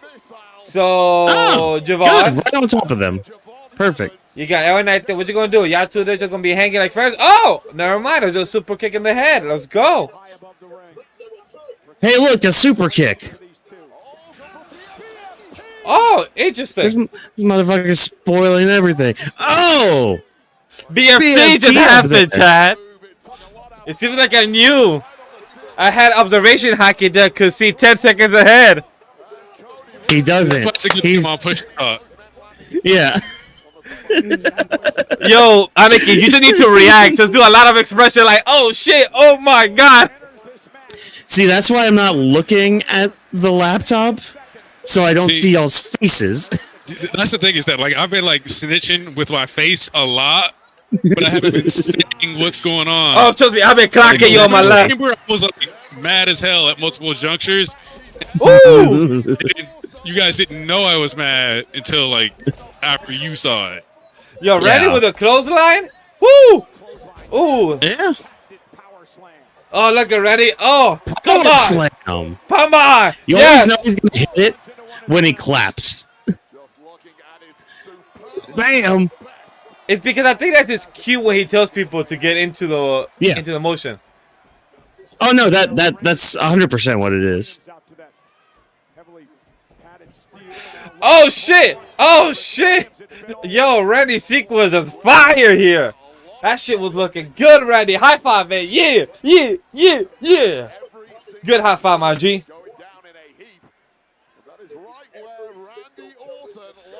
Uh-oh, they're in position. They're gonna get that old Randy Orton vintage style. Vintage That Orton. old vintage oh my Orton. god!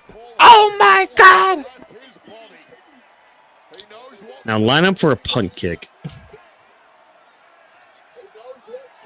Now go after Cody.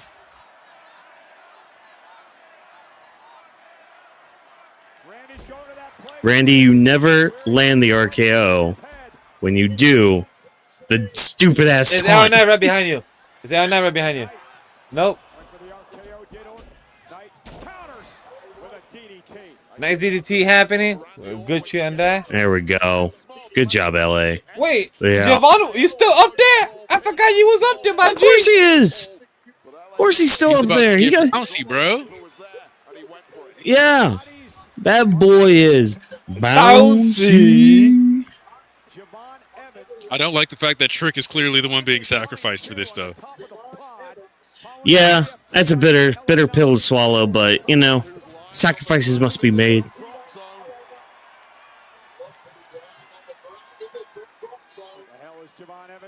Uh-oh. Oh, okay, okay. I feel like that's a good executed frog splash. Alright.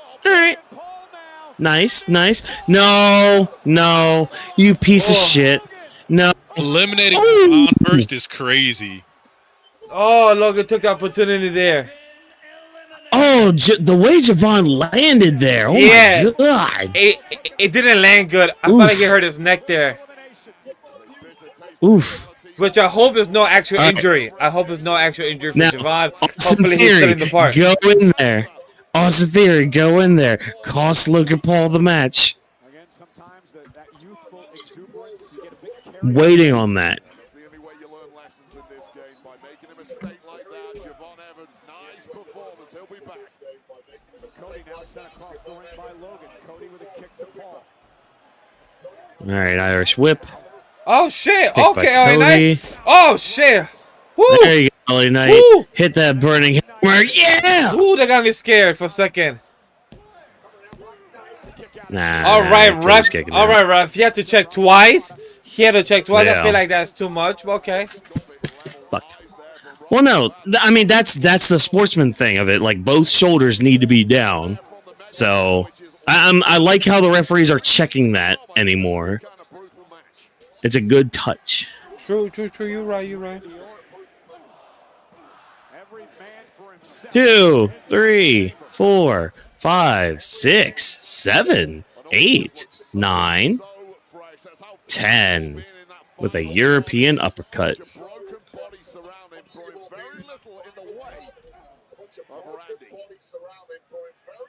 Knight into the corner. Big boot stops Randy in his tracks. Really, Randy. Just fell in the perfect spot. Just fell in the perfect spot. Just right there. I'm gonna just go boom.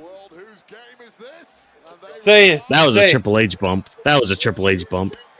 LA Knight. Yeah. Oh shit. Oh shit.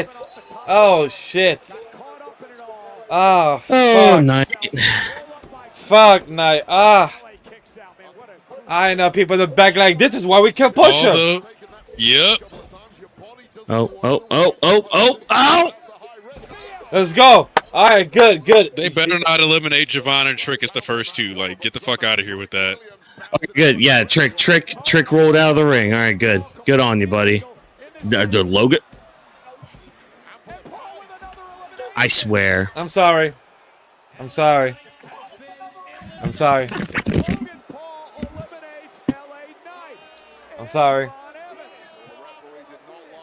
Ah, that one does suck. Look, I'd rather LA Knight go than Trick Williams. Back to back with Javon Evans.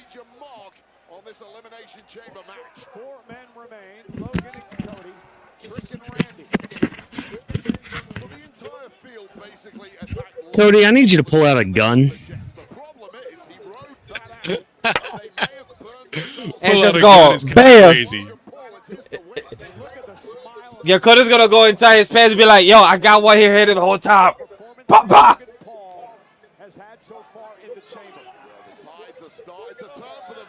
Randy, I need you to snap.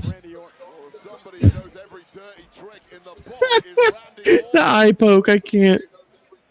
Logan with a kick right to the midsection of Randy. See Randy trash talking. Punches in the game right now. He's got that titanium loaded right hand. Trick slap. Oh, and he caught him. Oh, the bitch slap from freaking Trick. Hell yeah. Finish him off, Trick. Finish him off, Trick. Damn it.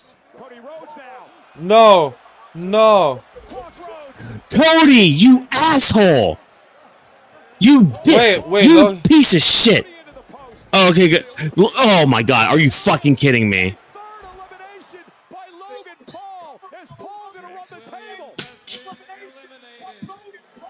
Okay, that's interesting. It's bullshit is what it is. That's interesting. I don't care how he did it. Legitimately, if Logan doesn't win, this is a fucking waste of time. No. Logan has to win now because all we got now is Cody Rhodes and Randy Orton. You know what really sucks about all this? You know what really sucks? I have a feeling this was all supposed to be Bronson Reed. Like, think about it. Put Bronson Reed in this position. Wait, hold up. Is he going out? Thank you. Why are you climbing it? The door's open right there, you fucking moron. Unless there's two of you. Why were you climbing are you... I'm confused. These people are stupid. Wait, now the security guard wants to work?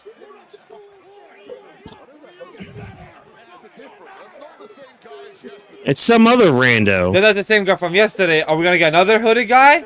because this security guard did a great job. They actually came in early. How much you want to bet this guy's also from Seth Rollins' school? Also, bullshit that the first time I see somebody go down to one crossroads in like 2 years and it's fucking Trick. What kind of bullshit is that? And why would you climb the gate? Oh, okay, thank you. That better be Seth Rollins. That better fucking be Seth Rollins. Kick his dick in. Kick his shit in. Make him a woman now. Fuck Logan Paul, you piece of shit. Pull out the Glock. Pull out the gun. Just kill him. Murder him. Put a cinder block under his face.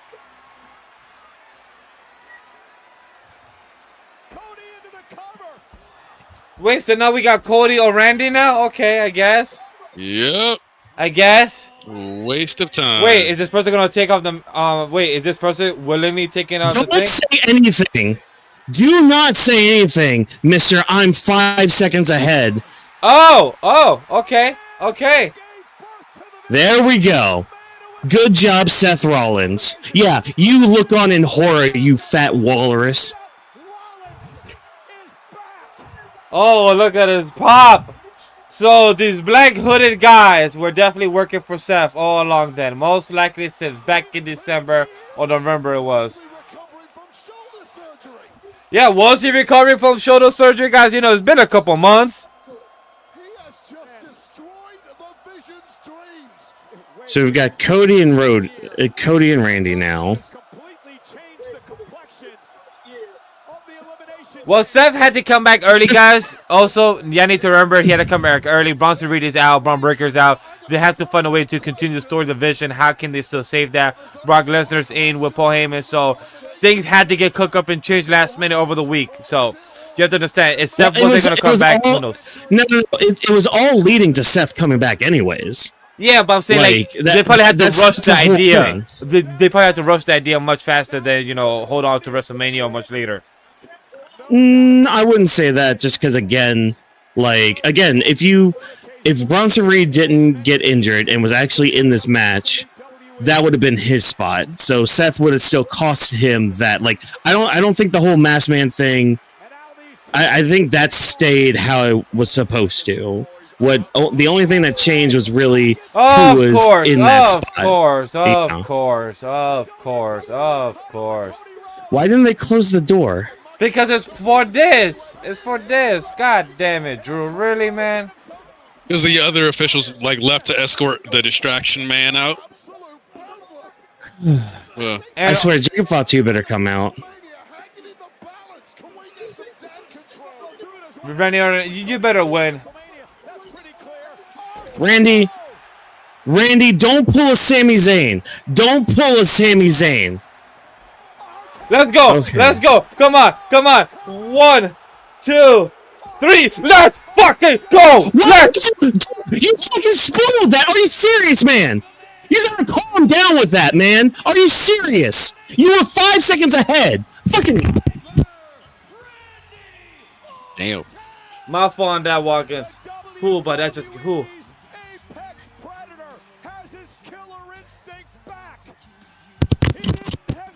God damn.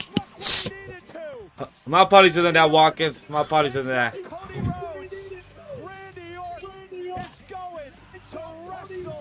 This was an interesting ending. A lot happened in this ending. A lot happened.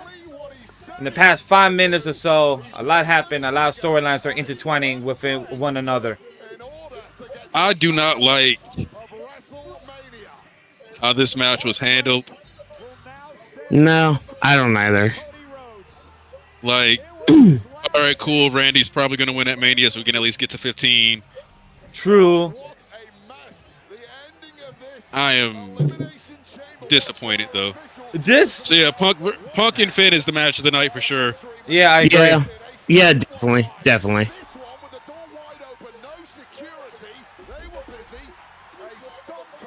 Also, I feel like they did not let Trick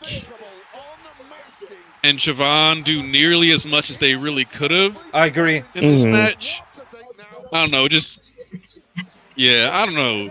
It's like, it was just too curated around, letting Randy win. I don't know. Yeah. No, I feel you. I feel you. Like, I'm fine with Randy winning. It's better than Cody winning. It's just... Agree. But then, question. Save that for the review because it's like... Oh, fuck. Yeah, I'm gonna hold on. Because I'm wondering... How are we gonna end all of this right now? Hold on.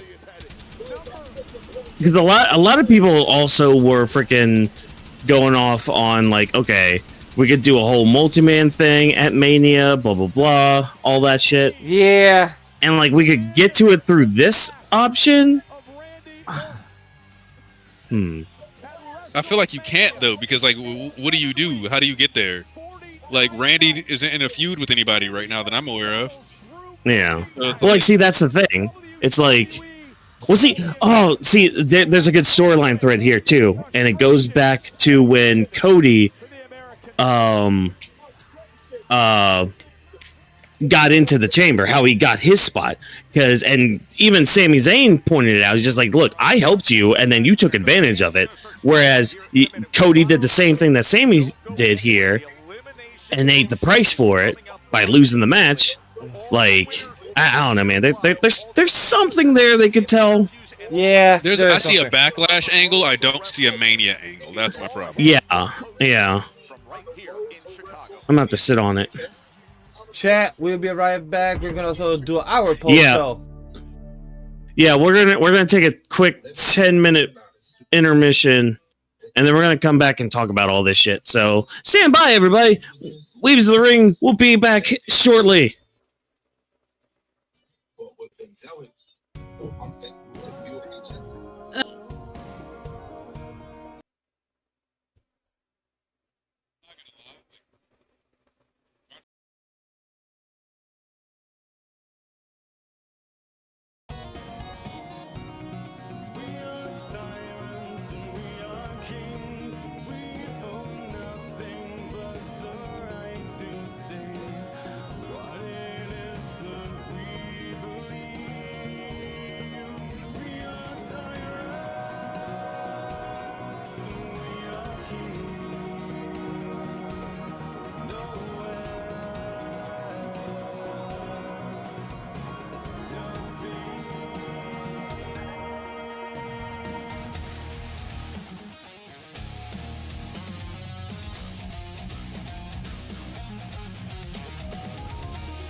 Will you follow me when the sky starts to change? Yeah, we won't be afraid. We'll never be the same again.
I'll rip and screaming from your soul. We'll watch it fall. Now you come to walk on. Come and set your light through. Just set your light through before we're only whispers in the wind.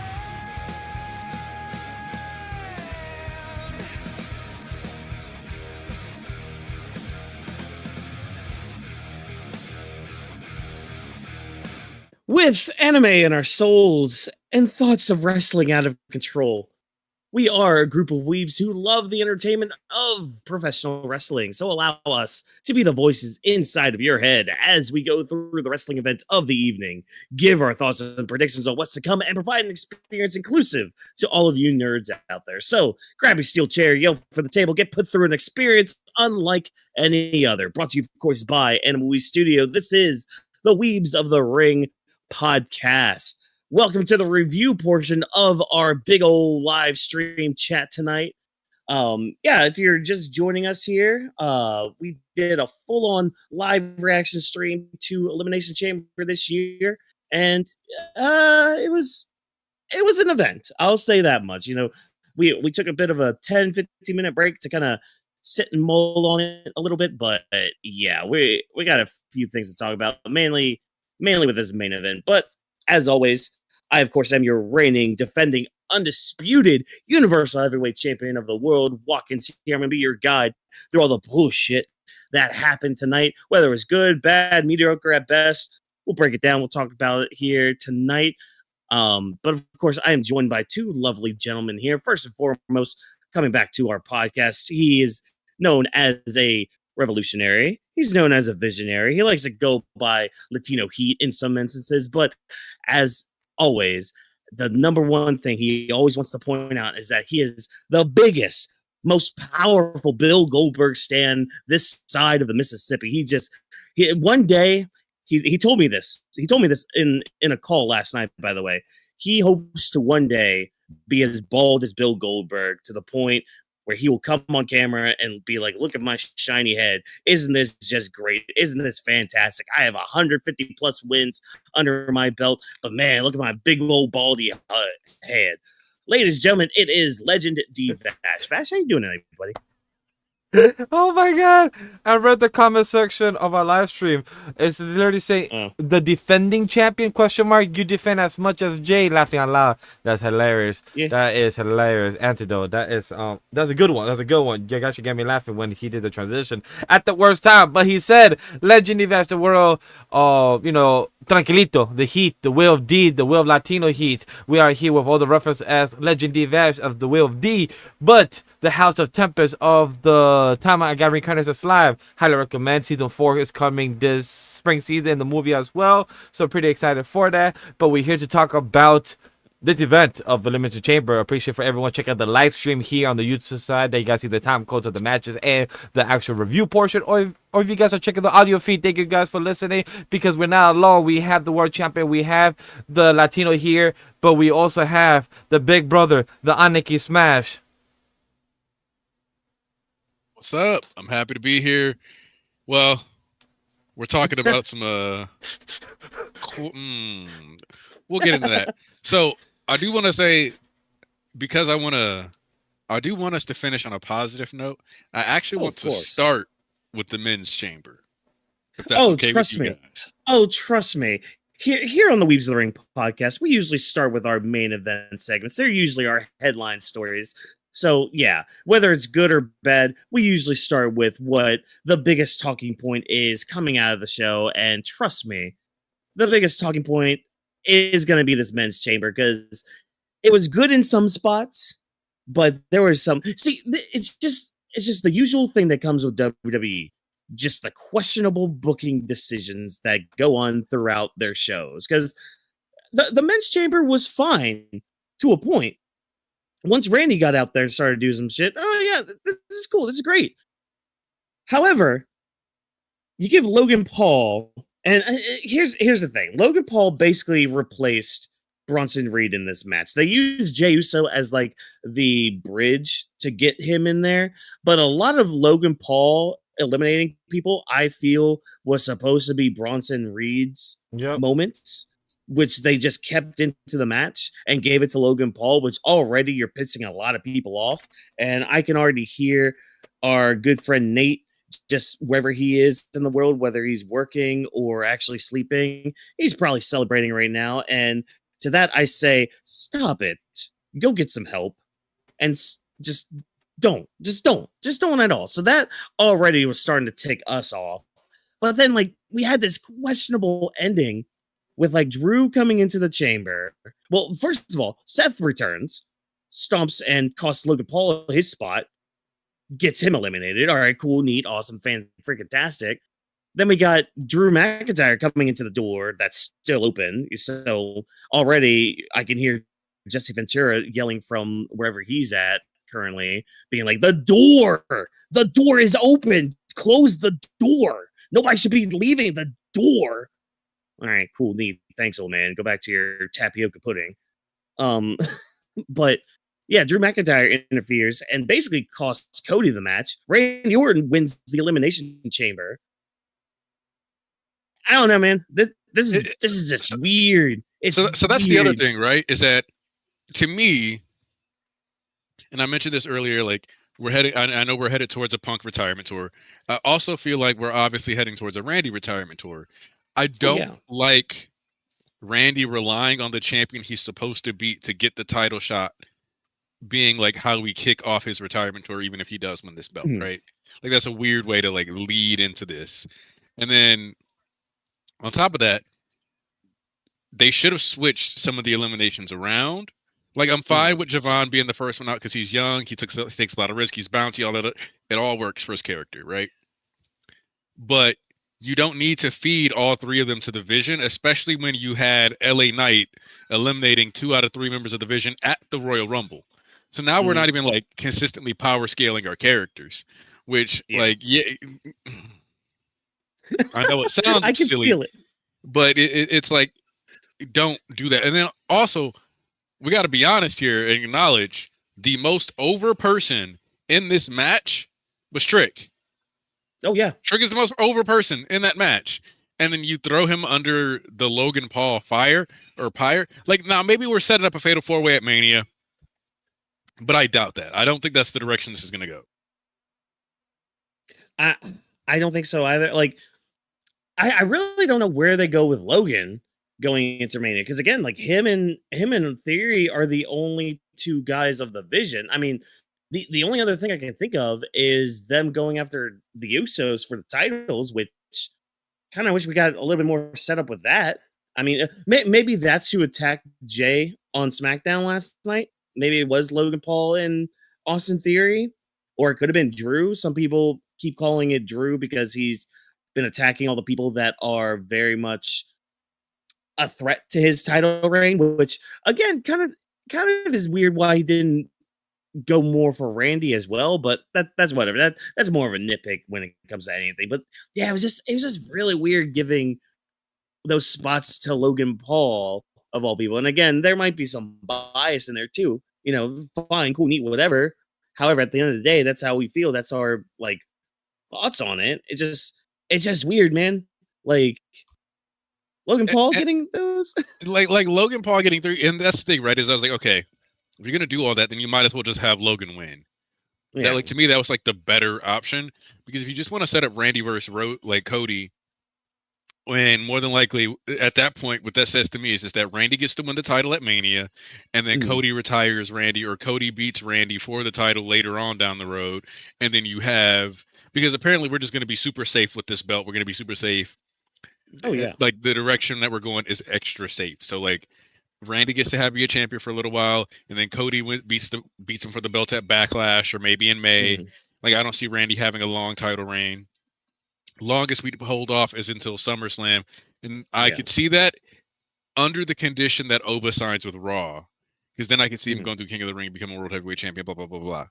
But otherwise, so you know, I would like to add as well, because in the comment section they said that Logan Paul could be having his justification to have another match with Seth Rollins at WrestleMania, because this could be their second go around. Because right now, technically Seth Rollins did cost the match for Logan Paul. So like how he reacted, how he got upset, and like, hey, Seth is here for Logan Paul. He attacked him, he took him out, he revealed his hoodie voluntarily, so he just did it with no issues. Are we gonna find out these other two new people that we saw last night and previously? Are they, we know that they're part of his school, but are they gonna be part of the main roster, or are they gonna be like goons to help against Austin Theory and Logan Paul? I wonder how's that gonna go about for his character. But interesting comment that for Logan Paul versus Seth again at WrestleMania. I wouldn't mind it, because maybe they could cook something different. Maybe they could cook something with the Vision, because we also have Brock Lesnar open challenge as well. So like a lot of things with Paul Heyman as well going on.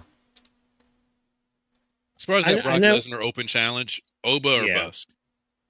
Yeah. Like if they, the only other person I've been seeing being thrown around for that is LA Knight, which please don't. Oh, please don't. Like, please don't. No. Because if you want a decent match out of Brock, and that's no slight, at least from my end, that's no slight towards LA Knight. I just know how Brock is with certain opponents. If he's not into it, you're going to get a very shit match. And I'm looking strictly at you. What was it? WrestleMania 32 when he fought Dean Ambrose in a no DQ match?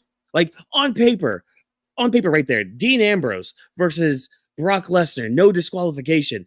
That should be fire. Yep. You know what we got? A bunch of Sydney droppings. That's what we got at that WrestleMania. Like, goddamn. Yeah, I mean, we could go the singles route with Seth and Logan. I mean, I know we've done it before. I don't know, man. To be honest, I'd rather have the switch turn with Austin Theory, because I know a lot of people have been calling like, oh, Austin Theory is like a sleeper agent or like a double agent or whatever for Seth Rollins, because of like their connection that they had from the other group that Rollins tried to have like in 2020 or whatever. And the whole actually using the stomp just like all his other students use. Yeah, that was a big theory back in the day a couple of months ago. So let's see if they want to put a trigger and bring it back, since that was something that a lot of people speculated. But like we said, this Elimination Chamber was a hot like 20 minutes, full entrances, like literally going in, everyone like doing a bit of ore farming, coming out, Randy having his moments, everyone kind of shit talking in their own pods. So that was cool to see. However, when we got to the actual event, like just seeing that, we were all scared to see, Trick Williams and Javon Evans be pinned back to back, but no, it was Javon Evans, then LA Knight. I know Walker was terrified and annoyed, like, damn, how you take LA Knight already by Logan Paul? They was building up that hype for Logan Paul, and just to sweep up for the rug for story. Like, when it comes to WWE, I love that Triple H tells us like, hey, long story booking. We're all about story here. That's great. But at the same time, I don't like it when a stipulation type of match of an Elimination Chamber gets used to be so story-driven, but we also forget about the match. Because like Aniki said earlier and during the stream, that Javon Evans and Trick Williams could have cooked a lot more, but they didn't, because it was more story-driven for the other four top guys. And that part was very disappointing. Yeah, I mean... See, the more I just kind of look back on this men's chamber match, the more it just wasn't that good. It really just wasn't. And always winning until they lose, and that's like how the quality of the matches go. And like, I don't even want to like sit here and nag, because like there were cool things in the beginning, but like the last section, like the eliminations, where one like they came up boom boom boom boom boom boom. Like real fast, like a bunch of eliminations. And then it's like we're throwing one of the hottest stars under the bus for Logan Paul. And then we're going to follow it up with like the Seth storyline, which having the Seth thing happen before, like it should have probably come down to Logan and Randy, if I'm honest, if we're going to still go this route. Yeah. Because having that, like, it just would have made more sense. Like Drew costing Cody earlier, and then Logan and Randy being the final two works a little better because it's a more interesting. This isn't necessarily designed to build a rivalry between Randy and Cody because there's no reason to unless he wins the title. Either way, like they could have still had a match because they're student and mentor. At any point, you can just pick that ball up. So it's just kind of like, and see, that's the thing. I feel like that's the route they're going to be going here. Oh wait, hold on. Sorry, Nick Aldis is on here. Hold on. It's a WWE title match between Drew and Cody this Friday. Okay. So Cody might win over Drew, and then Cody versus Randy at WrestleMania. What they might do, which is like, why? Oh, and Drew's on stage now. Hold on. Sorry. We're doing this live right now, Chad. Hold on. Cody's QB1. He's going to find a way into that way, Daniel Bryan style. I agree with that. Though, you know, he does call himself QB1, and like Whawkins said, that right now they're having the post show. Oh, that's what happened on the post show. Gotcha. Okay. That's why Drew was freaking. Okay. So yeah. Okay. Now I'm starting to see more of a vision here now. So Cody's just going to win the title back on Friday. Yes. We're going to get Drew versus Jacob Fatu at WrestleMania then. That's going to be the Mania match.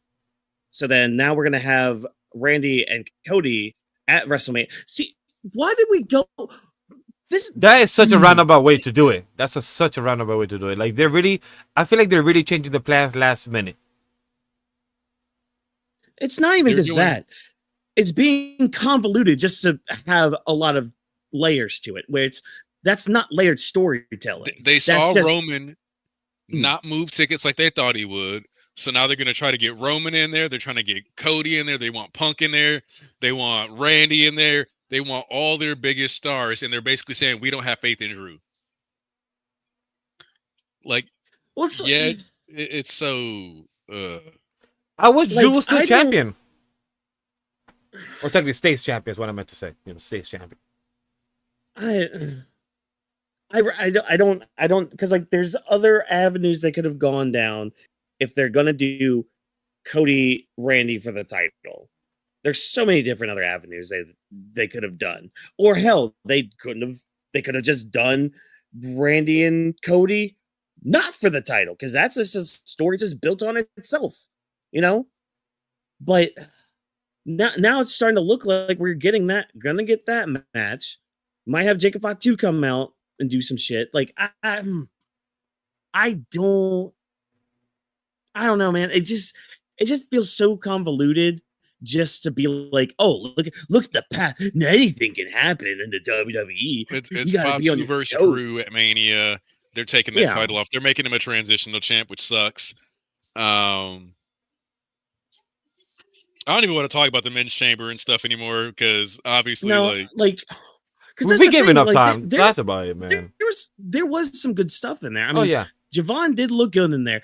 Trick, I thought, again, and I said this during his entrance too. Like, if you hear those crowd reactions, and after tonight, not only just from the crowd reactions, but some of the performance of Trick Williams too. Like, he did pretty good in this match. Yes, he did. If you don't do anything, like if you don't put the freaking rocket onto his back after tonight, you're just dumb.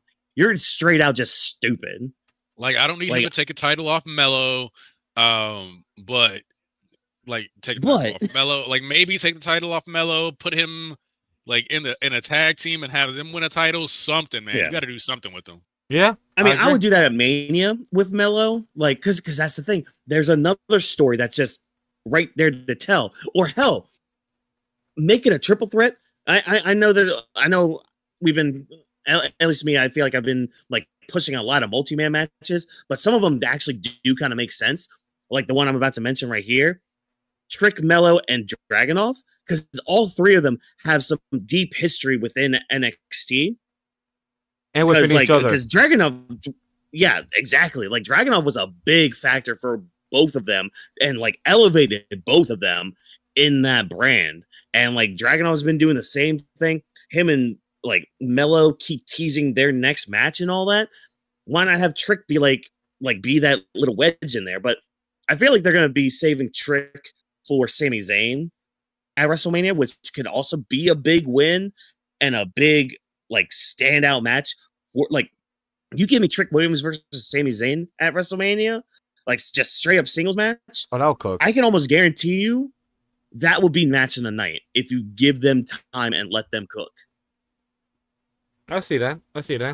Comment section Yeah. saying, I don't think Trick could wrestle until his series matches with Dragunov. It depends. It depends on the right opponent. We have said it with other wrestlers like Julia and a few others. It all depends on the right opponents that you could show them off. With Julia and Rhea, it show how good she can be. With Julia and anybody else, it don't work as strong as well as it could be. So it just depends on the opponent you have.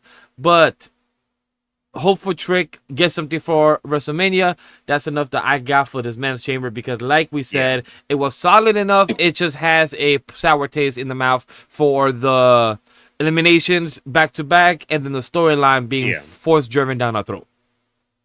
Yeah. So, That's it. I actually really like the Becky and AJ match. Like, oh yeah, we could talk about the Becky AJ match. So yeah, Becky and AJ Lee had their IC title match. Yeah, this was pretty good.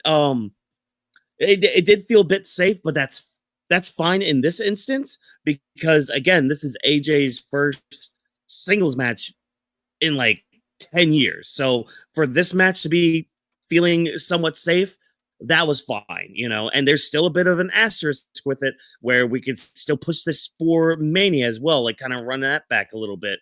Like, I mean, AJ can still have like a defense or two on Raw to kind of just have that moment, or like those defenses under her belt. Build some legitimacy to the reign.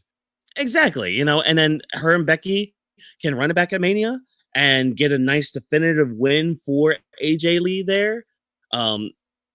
I don't see her holding it too much longer past Mania, but at least these next few months with her with the belt could be really good. But yeah, this was a solid start, I thought, for like the singles run for AJ Lee. And again, like a solid match too. Like we were talking about it during the sidecast.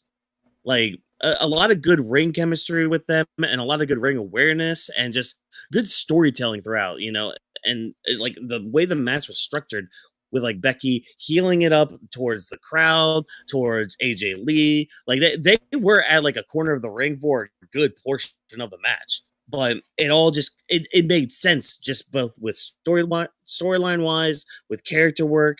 Like it just made a lot of sense. Now, I say all that, was it the best match ever? Again, no, I wouldn't say it was the best match of the night. I would probably give that to the husband's match, but this was still very solid, and it makes me look forward to what AJ Lee can do moving forward here. And I'm gonna say that the match for AJ Lee and Becky, as far as I'm concerned, it wasn't the best match, but it was the best story incorporation into the match. Like the storytelling of the match was very solid and very organically woven through. Whereas, like, yeah, there's a story building to the Punk Finn match, but the thing about Punk Finn match, for example, is just that the story is more Finn. It's more separate. So it's like an outside story influencing the match, whereas the storyline for the Becky versus Lee match goes straight through. But we have good spots. The corrupt car storyline continues, even though she's not, actually corrupt. But, like that storyline stays there.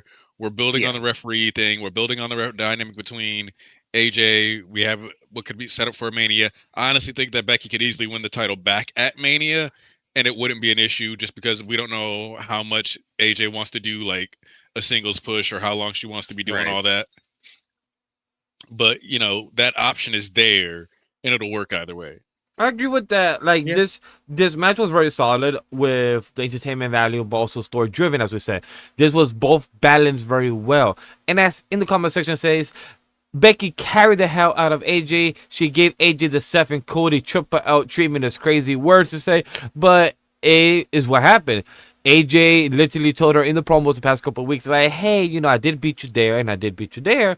I could just beat you again and get your title. And that's what she did. She executed all the shit talk that she's been doing. So she executed that. She showed that she's all that. And I feel like AJ as Aniki said, depends how far she wants to push the single run, because who knows if she's going to be like a full-time being here every Monday and actually defending it, or she's going to be like Jey Uso, just come in the ring, be like, all right, I'm going to give y'all a promo, then I'm going to leave for the night and go to catering.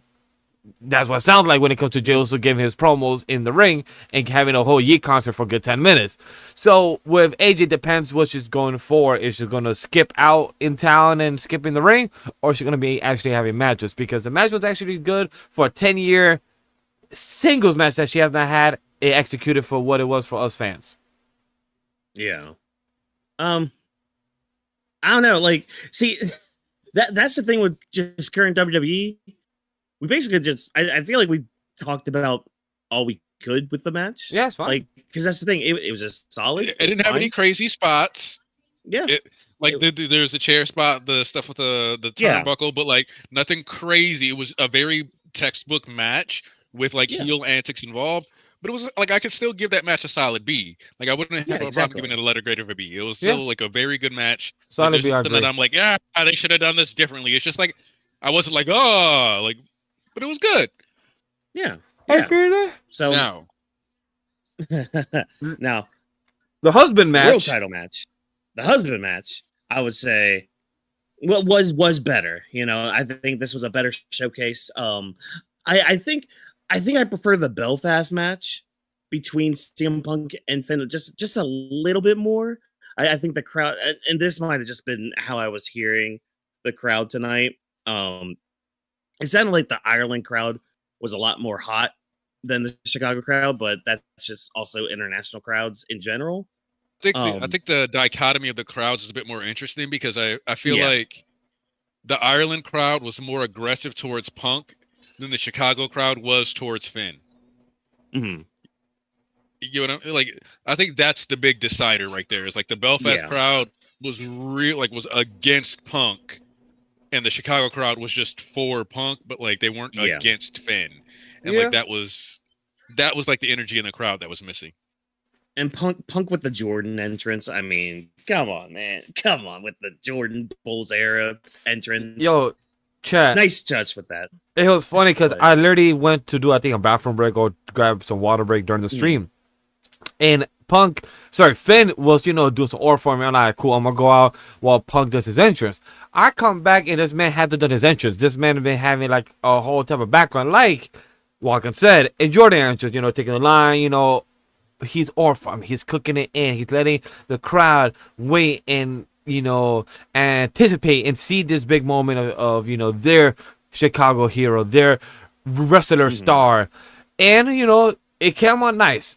Like, this was a solid match for me. We said it during the stream. It was match of the night. It was very well done, of story driven when it came to Finn. There's a few times where I thought Finn was actually, going to win. I actually had a moment like, yo, is Finn about to actually, is he about to actually get the dub? Is he about to get a W? But no, he didn't. I would have liked that he did, because one of my theories was, imagine if Finn won, we will probably have Dom lose this Monday, and Dom will probably go after Finn for a couple weeks because he's going to ruin the story of Punk versus Roman, but we didn't get that. So maybe Finn could still betray Dom, and Finn could cost a match for Dom versus Penta, because Penta needs a W, but that's a whole side conversation for our sidecast this Monday at 7:50 p.m. EST. But I'm excited for it nonetheless, what Punk could do now for the next 7 to 8 weeks, chat, that we could have a promo of Roman who's not even here as a part-timer. And I'm going to say it now, I want CM Punk to win and beat Roman Reigns at WrestleMania. I know I may not be alone, because I know in the chat they said the power of Chicago, a couple are both dropping at WrestleMania. And I know Whawkins said it during the sidecast that Roman Reigns will probably be winning the belt. Yeah. But I hope not. It just wouldn't surprise me if Roman went over. So, but I mean that one's up in the air until we get a little closer. But also, this is just a healthy reminder during our streams or coverage and all that. Hey, Seagram sponsor us. Okay, great, thank you. Anyways, I thought you were gonna say something like brush your teeth. Well, that too. Make sure always brush your teeth. Maybe floss. I don't know. Dentists want to tell you to floss, but. Subscribe, like the video, put the promos out there. Why not also, if you listen to the audio feed, thank you for giving us a review on Apple, Spotify, iHeartRadio, Pandora, wherever we are. Thank you for listening. Thank you. But let's talk about this match. This is why I let Vash do the plugs and all that. You know? It's true though, because like, yeah, I feel like Punk versus Finn was the match of the night in the sense that it was just like a very clean, excellent executed match. Had a good spot, especially with the barricade spot. Like, again, Punk's rough and tumble. Because I think one of the things that a lot of champions have been doing in some of their matches is like they protect themselves a little much. Mm-hmm.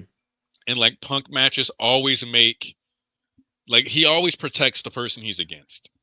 Like, we haven't had a Punk match where it felt like he was just like this dominant, I'm just like the force to be reckoned with, you just lose. So like his matches are always good because he's willing to eat offense and look like there's a chance he'll lose at any moment. Yeah. So it's just a good Punk match. It's just a good world heavyweight Punk match. And he pulls off the crafty veteran very well because he always finds a way to make sure he gets that GTS in, and I do like how, especially during whenever he's facing certain opponents, that GTS is protected. And we said this during the sidecast part of it, finishers need to be a little bit more protected in 2026. That would be great. That would be awesome. Yeah, totally agree.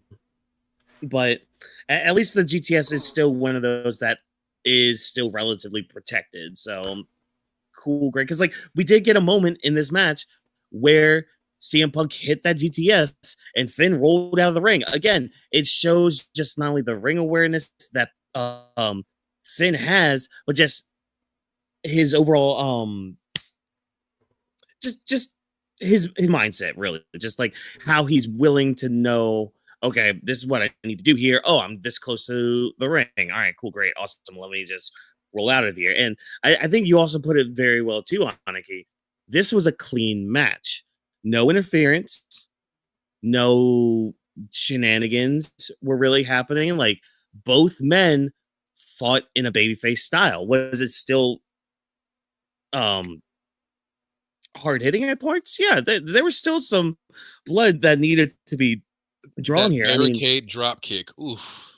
Oh my god, it was a good one. Like that's the word I was looking for. Like, there's still a level of brutality to this where it's just like, you know that these two guys don't like each other, but at the end of the day, we still had that sportsmanship with Finn being the one to extend his hand out. And he did. Kind of also tying into what he was telling Dom the other day. Like, he needed to do this on his own. He needed to prove that to himself, like, not to anybody else. Like, it wasn't towards anybody else, not for like, I need to prove to JD McDonough that I can do this on my own. I need to prove this to Dominic Mysterio to prove that, I am the veteran of the group. No, he needed to prove it to himself that he could get the job done, and that's kind of the story that we're going to be telling here, I think, with this whole redemption arc for Finn Balor, because I don't think he's going to interfere in that Dominic Mysterio match.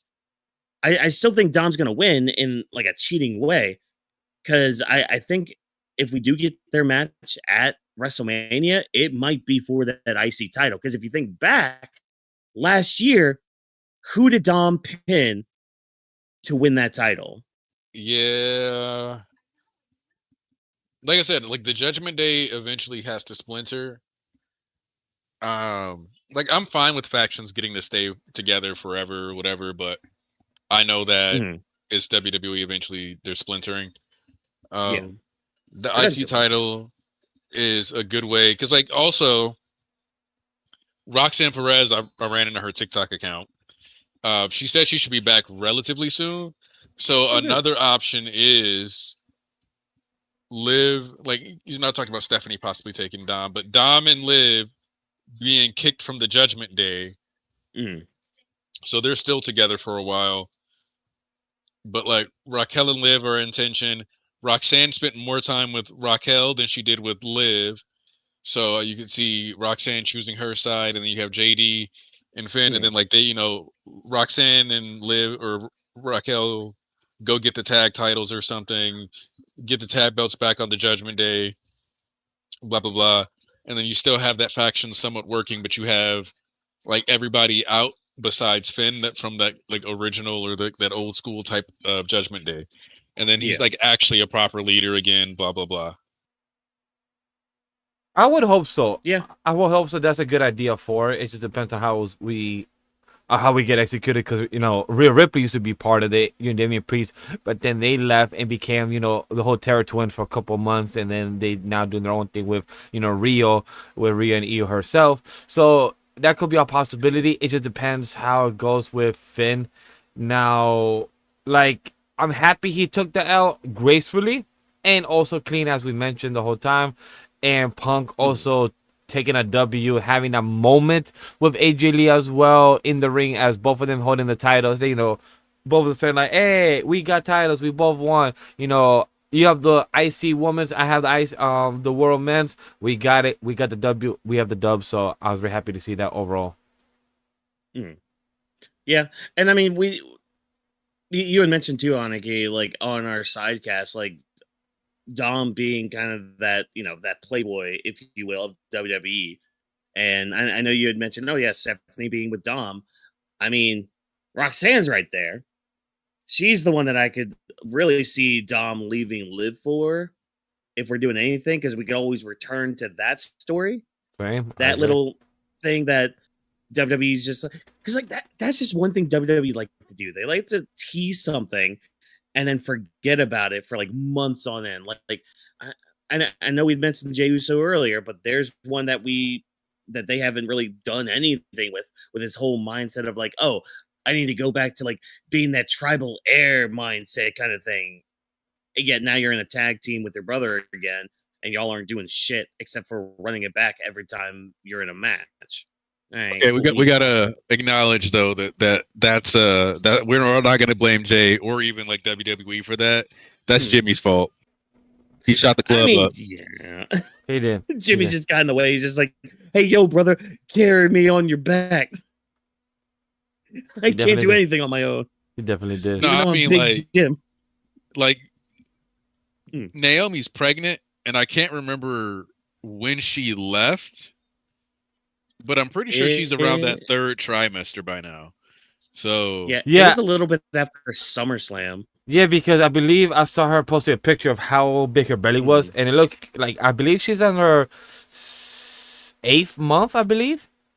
Like, she should be soon to give birth. She should.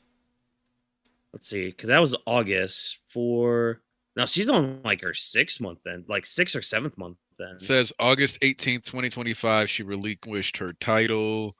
Yeah. So that's a solid, that's like 6 months ago, like 6.5 months ago. So assuming she was realistically like 6 weeks pregnant, or, like they found out, about a month or two in, she's about 7.5 months to 8 months pregnant now. So yeah, they've been in the third trimester. Yeah, which is probably why he kind of left for a bit. Probably need to take care of her, which it's fine. It's cool. So there's just some tag team, around that. That's all. Yeah, but yeah. So we'll see what happens with the Judgment Day when we come to Raw. I'm sure Liv and Dom are gonna have some shit to say to both Finn and Raquel, because like Raquel's gonna probably eat some shit as well on Monday from both Liv and Dom, which that just drives more of a wedge towards the Judgment Day, because it's just like, what if Liv ends up losing at WrestleMania? What if Dom and Finn do collide at WrestleMania and Dom ends up losing and all that? I mean, there's your story right there, which is also kind of helps transition into our other chamber match here with the women's opportunity on the line, because I think we're kind of drifting away from the whole world heavyweight title here, which is fine. Again, solid match. I think a lot of the Judgment Day stuff kind of coincides with what happened in the women's chamber, because the women's chamber was definitely better than the men's. I'm just gonna flat out say that. I mean, oh yeah, again, it barring the winner of the match, which we'll talk about here in just a minute, but like with the overall structure of it, I thought it was a lot better. We had, who was it, Tiffany and Kiana James starting the match, which good start. Having the young talent in there, coming out with Alexa and then Rhea and all them. Kiana it was a good match. Oh, Kiana she did a lot of amazing. good work. She was She killing it. Like and I was like using her I said mind, during too. the Using that I was like, bro, like she's playing this the smartest of anyone, and that's why that's part of what I like about like Raquel being the one to eliminate her is that it's like everybody has a plan until they get punched in the mouth. Like Raquel came in, was a beast, and so like that worked, right? Yeah. I don't know how I feel about the fact that they let Raquel stack Kiana and Asuka together for the sake of who they had win, like in Rotten Rhea Ripley.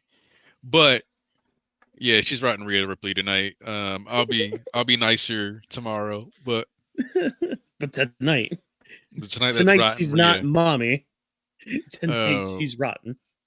And so, but like Kiana was using her brain, making sure to get in good offense. That was really good. And also like, you know, she's strategic. She's somebody's manager half the time. So like good characterization. And then, which again, story integration was better on the women's side of things than it was on the men's side of things. But like bringing it down to Tiffany and Rhea was just like, we already knew that she was going to win. And then like having, like, I guess the only thing I can say is that Raquel got jumped like twice. Like when, like at one point early in the match, and then even for her finish, they kind of like tag teamed her to get her out of there.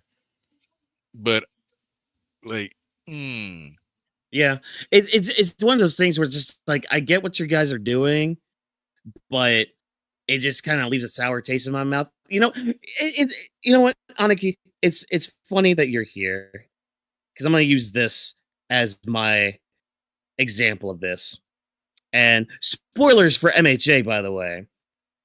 This is exactly how I felt with the Bakugo heart exploding in the final arc. Oh, Blue Genius? Because it's like, yeah, because it's like the chapter happened. The chapter ends with like Bakugo, like dead to rights. And as soon as I saw that panel, I'm just like, I know what you're doing, Horikoshi. That this is gonna be a fake out death. I see that is the thing.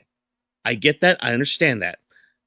I just don't like how you're doing it. And that's my own personal thing. Is there reasons behind that? Is there science behind that? Yeah, sure, fine, neat, cool, whatever. I understand all that. Do I like it? Not at all. That's kind of what happened with that Raquel elimination. It's just like, you know what? I get it. You got jumped a couple times by multiple people. You got, tag teamed a couple times. I get that. I understand that.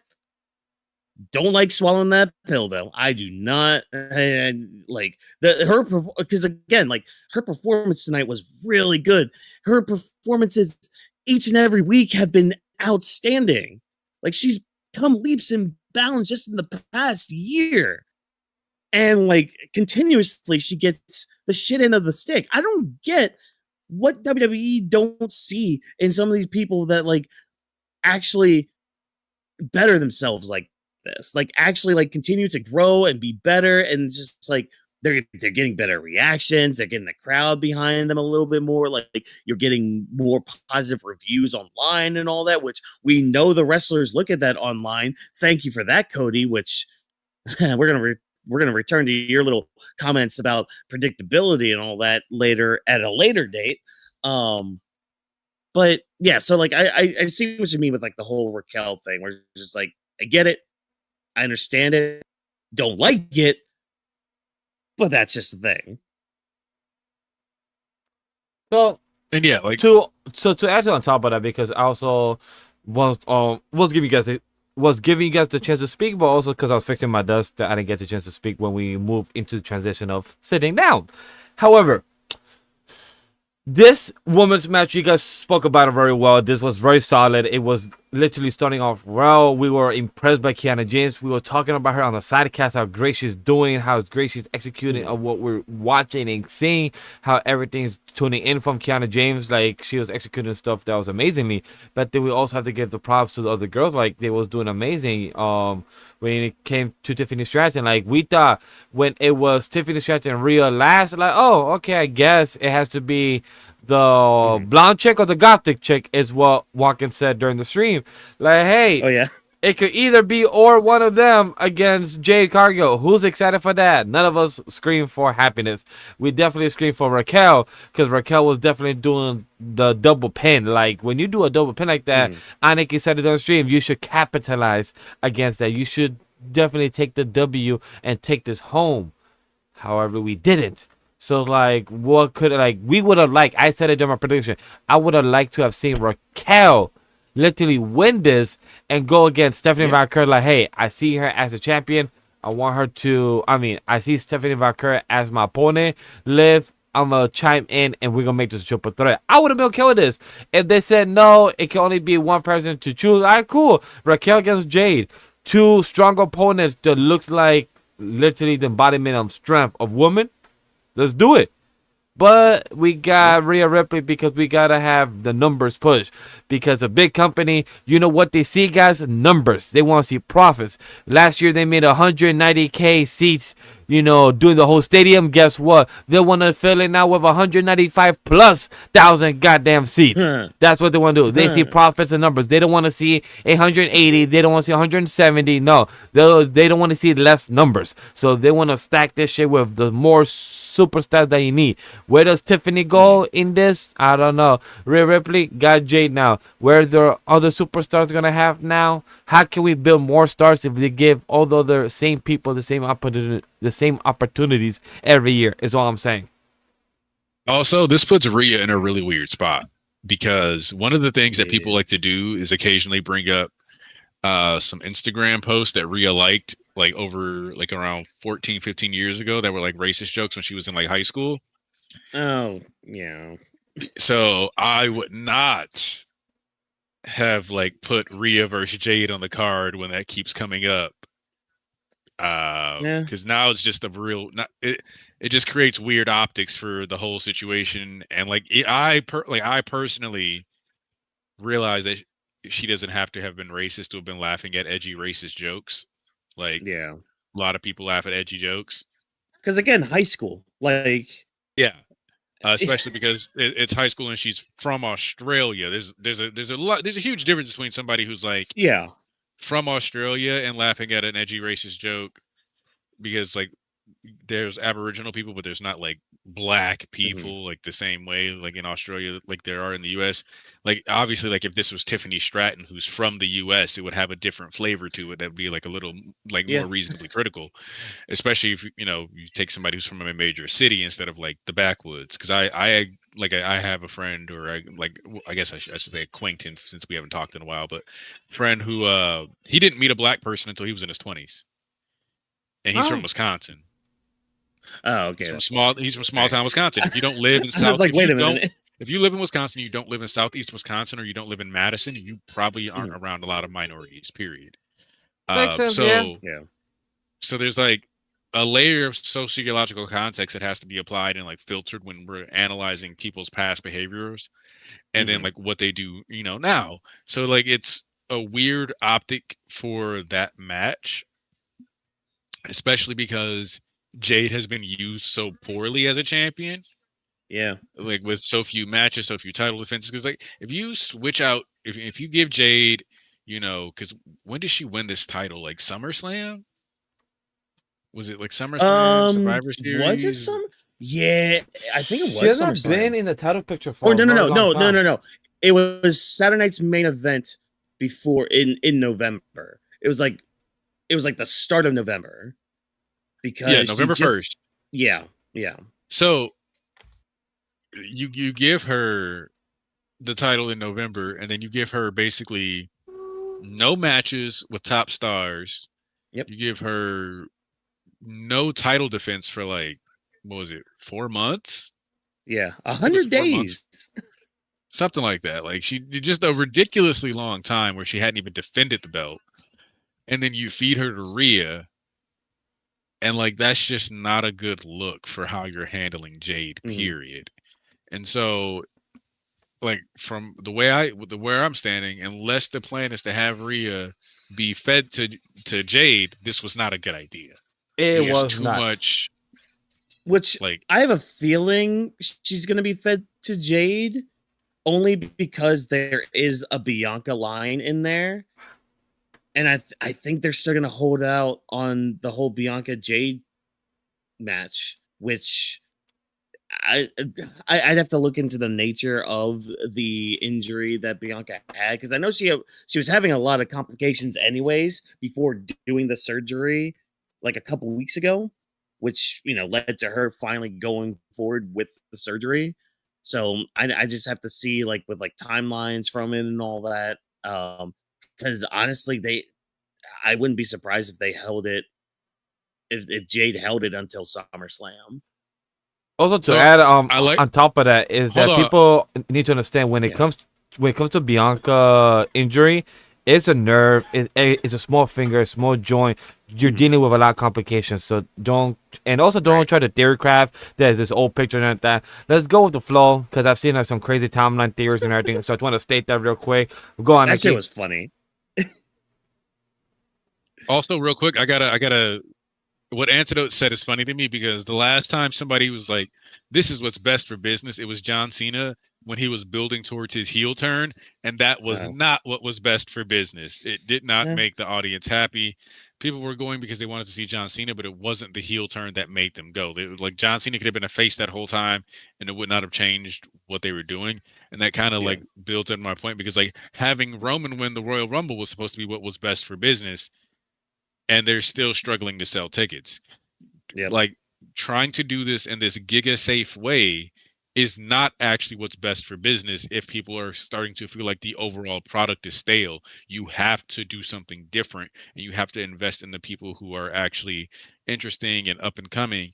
So like Tiffany Stratton would have been the move. Rhea wouldn't have been the move. If anything, like, and one of the things that I said multiple times earlier is keeping Rhea in the tag scene, and then having a big tag match at Mania, like a 4-woman team tag match, would have been a great way to, one, get people keep people caring about the tag division. Two, still have Rhea on the card, which would have still been, especially because if you put that as a mid-card match, it makes it where people want to watch all the way through. And still have Io as well attached to it too. Exactly. You still have Io, who's one of the most over stars in the company too. So you have all these like reasons for why you don't need to try to put her as like the end of the match, or like the last match or the first match. You put her in the middle, and like she's not actually a mid-card, because the main event, like WrestleMania, if I'm honest, when it's done well, every match feels main event worthy. I agree. Oh yeah. Yes. When it's done properly. That's how WrestleMania should feel. It should feel like every single match is a main event level match. I agree. No matter who it is. Even your bathroom break match, it should be something that's like big enough to be like, okay, you know what? I do need to go to the bathroom. I do need to take a break. But this might actually be kind of some heat. Wait, hold on there. And I had to think about it for a second. So I'm going to name matches from last year's Mania that I remember off the top of my head.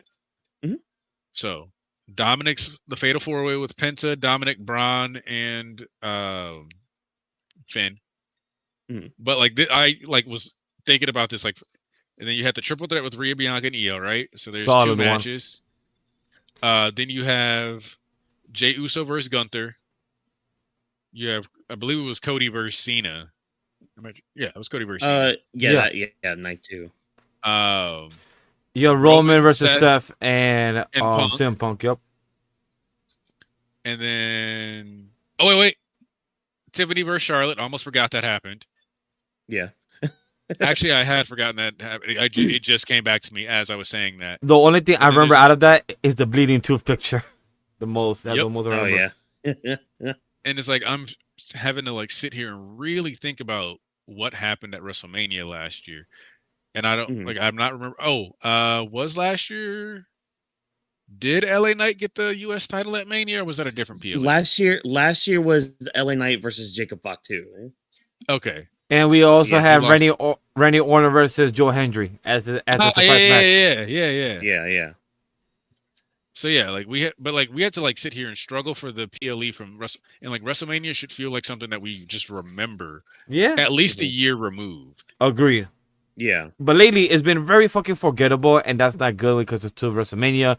As myself, like, the reason we started Weebs of the Ring is because of the We Want Cody stuff back in WrestleMania 39. So for us to be where we are now, is like, yo, you had such a great crowd behind you and everything. Now the road to WrestleMania doesn't feel like a road. It feels like crossroads. It feels like you're trying to figure it out during the journey. It's like you're on the One Piece going from one island to another island. There's no straight journey. It's like you're going from path to path to path to figure it out how to get to the One Piece, aka how to get to the road of WrestleMania and land there and actually execute what is the definition of the One Piece. And Paul Heyman was calling them out. He was like, we should already be planning next year's WrestleMania. Oh, he That's said how- that? Like, Oh shit! Well, I didn't that's know how that. it used to be. They used to plan out WrestleMania a year ahead in advance. Yep, they You used know, to. and I mean, but the other thing too with it, the other caveat is they would have backup plans for all of that. They did. Like, they did. and then backup plans for the backup plans. Like, that's how you craft things like this, like these live shows and all that. That's how you make those things happen. So that way, when you get like your Bronson Reeds getting injured out of nowhere, you at least have a backup plan for it, instead of, like, you know, giving Jey Uso the.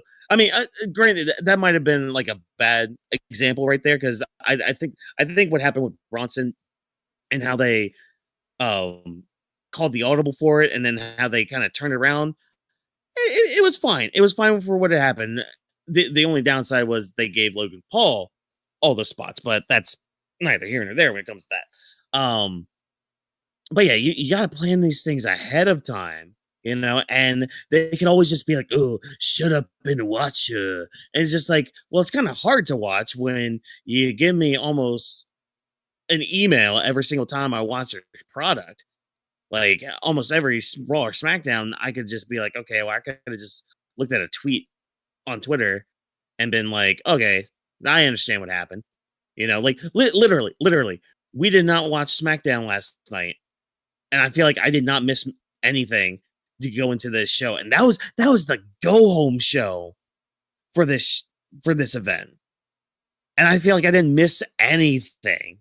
No. From not watching the actual show. I saw some clips and I saw some tweets, and I'm just like, all right, cool, great, awesome, fantastic. But like, that's just WWE anymore lately. It's just like, we're just gonna do this cookie cutter stuff. We're just gonna be super safe.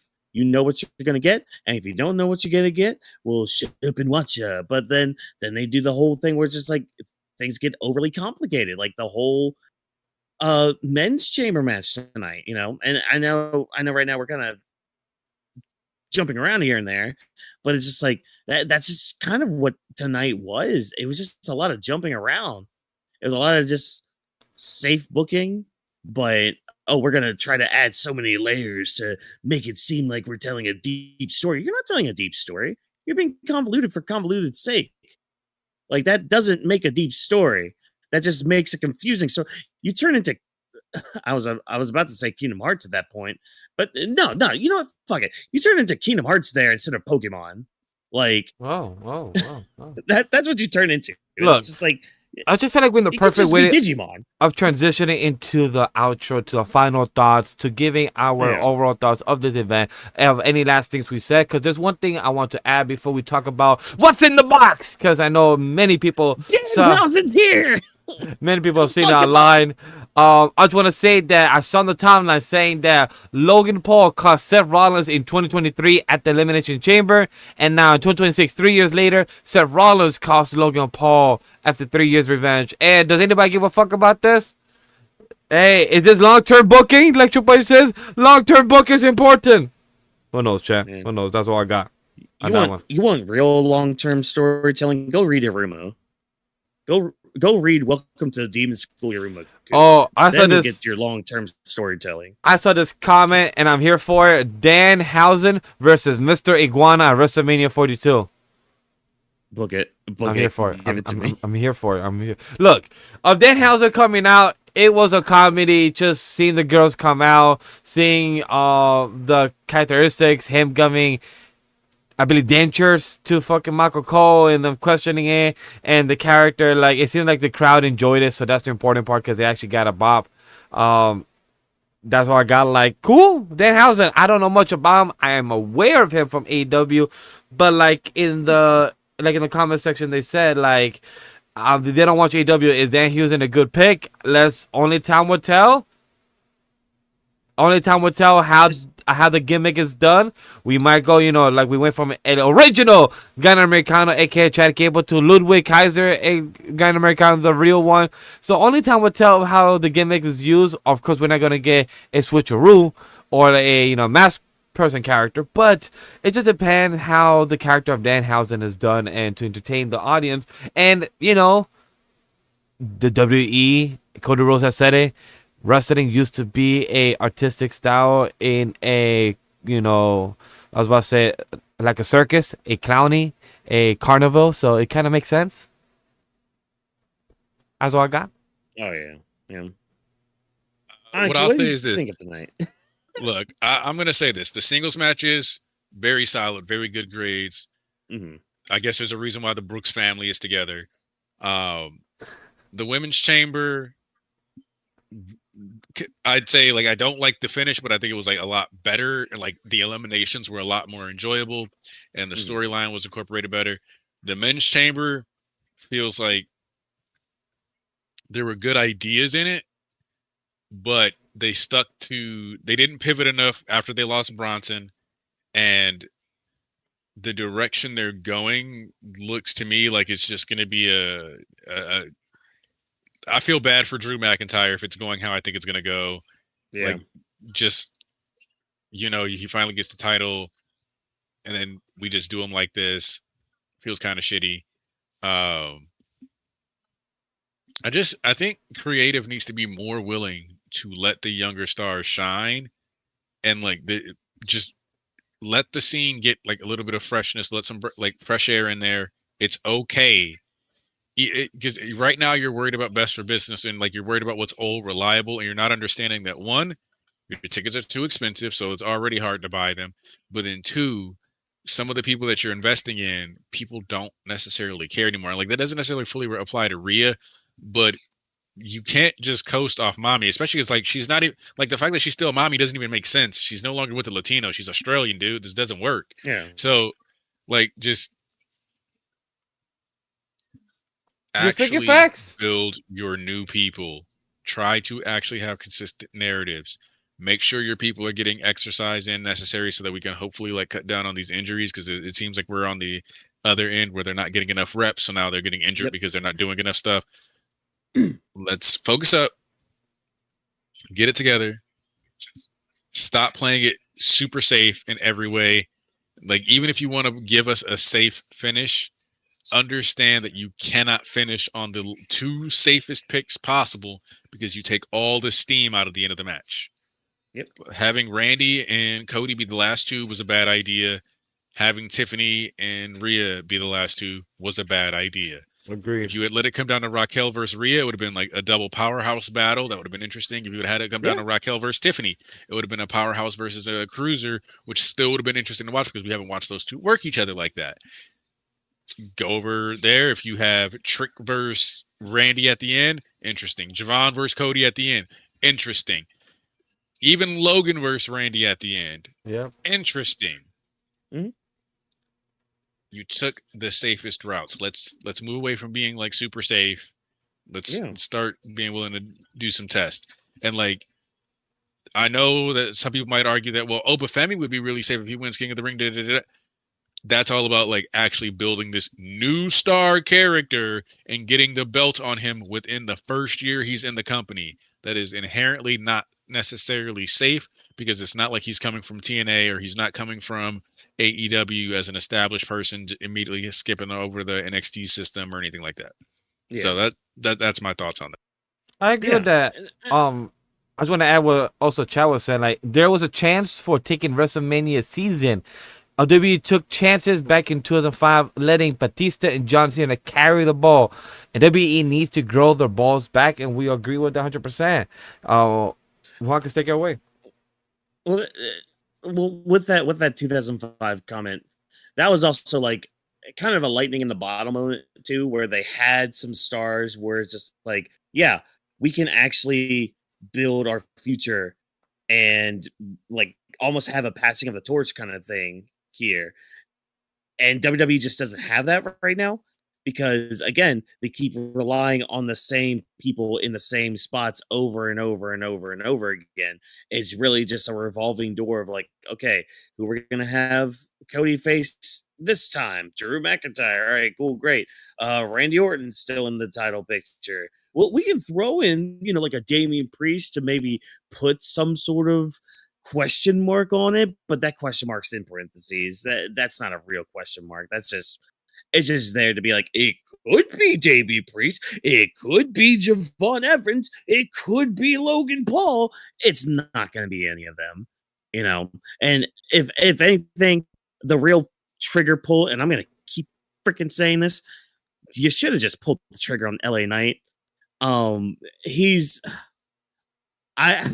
don't think his career is going to be too much longer, and the fact that you continue to just push him down for being as popular as he is, for giving you as much money as he does for merchandise and all that, it doesn't make sense to me. It really just boggles my mind. Like, these people make you money.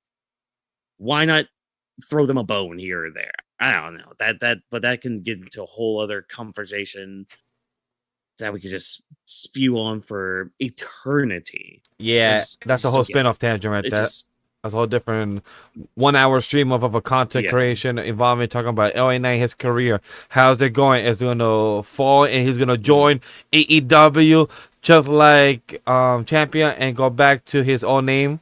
Who knows? Man, so I don't know. I mean, tonight, WWE's a lot more fun when you watch it with people. I'm gonna say that much. Like, you can actually have some fun watching the product, but it gets pretty dull. Chad, just be aware. All the safe booking and all the just it's just all cookie cutter. It's just all like, okay, we're gonna get to this. We're gonna get to it somehow, some way. We're gonna get to it. It's just like, okay, well, how? Well, we got all these layers. You don't know what's gonna happen. It's just like, no, we know what's gonna happen. Just give it to us because we know what's gonna happen. I would like to also add, be aware that if you do any type of timing with people on stream to watch the show, watch it with them. Yeah. To make sure you're in sync on time. If not, you can spoil your friends in their moments. I just want to shout out to that. Sync up. If it's 255, don't be 3 or 5 seconds ahead, Chad. Or be a good expressionist like Aniki. Yeah, when somebody on the stream is just all like, yeah, there's that moment after it's already happened to somebody who exclaimed it, or the person doing the timer 10, 9, 8, and the other person's just like 10, 9. Nah, it's all good. All fun and games until someone spills the mayonnaise. I don't know. I don't want to go. Yeah, you heard me. Yeah. That's the whitest Whawkins I've ever. As I say, sometimes it comes out. I can't control it. Sometimes it just needs to come out. Sometimes the cracker comes out. Salted and all.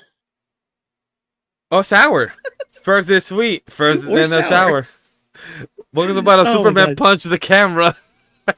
Yeah, Chad. Christ. Yeah, Chad. I felt like it. Aniki's reaction to it was like, oh, he got spicy. Man. I was shocked, okay? I also understood because I was like, yo, man, I've been on push to talk this whole time, so I didn't do this. I get it. Hey, but chat, that's the love of the game. Hey, if you was not here for last year Elimination Chamber when Whawkins got mad at his own tech through the headphones and everything. Oh, that was bullshit. That was an experience too, so trust me, Chad. You have not seen Whawkins unless you go back next year. Yeah. No. Me earlier was the playful mad. No, last year with the tech, that was bullshit. Like, I am legitimately I was angry at Whawkins. Like, I almost missed the whole heel turn. Like, after the dick kick, everything after that, I'm just like, what's going on?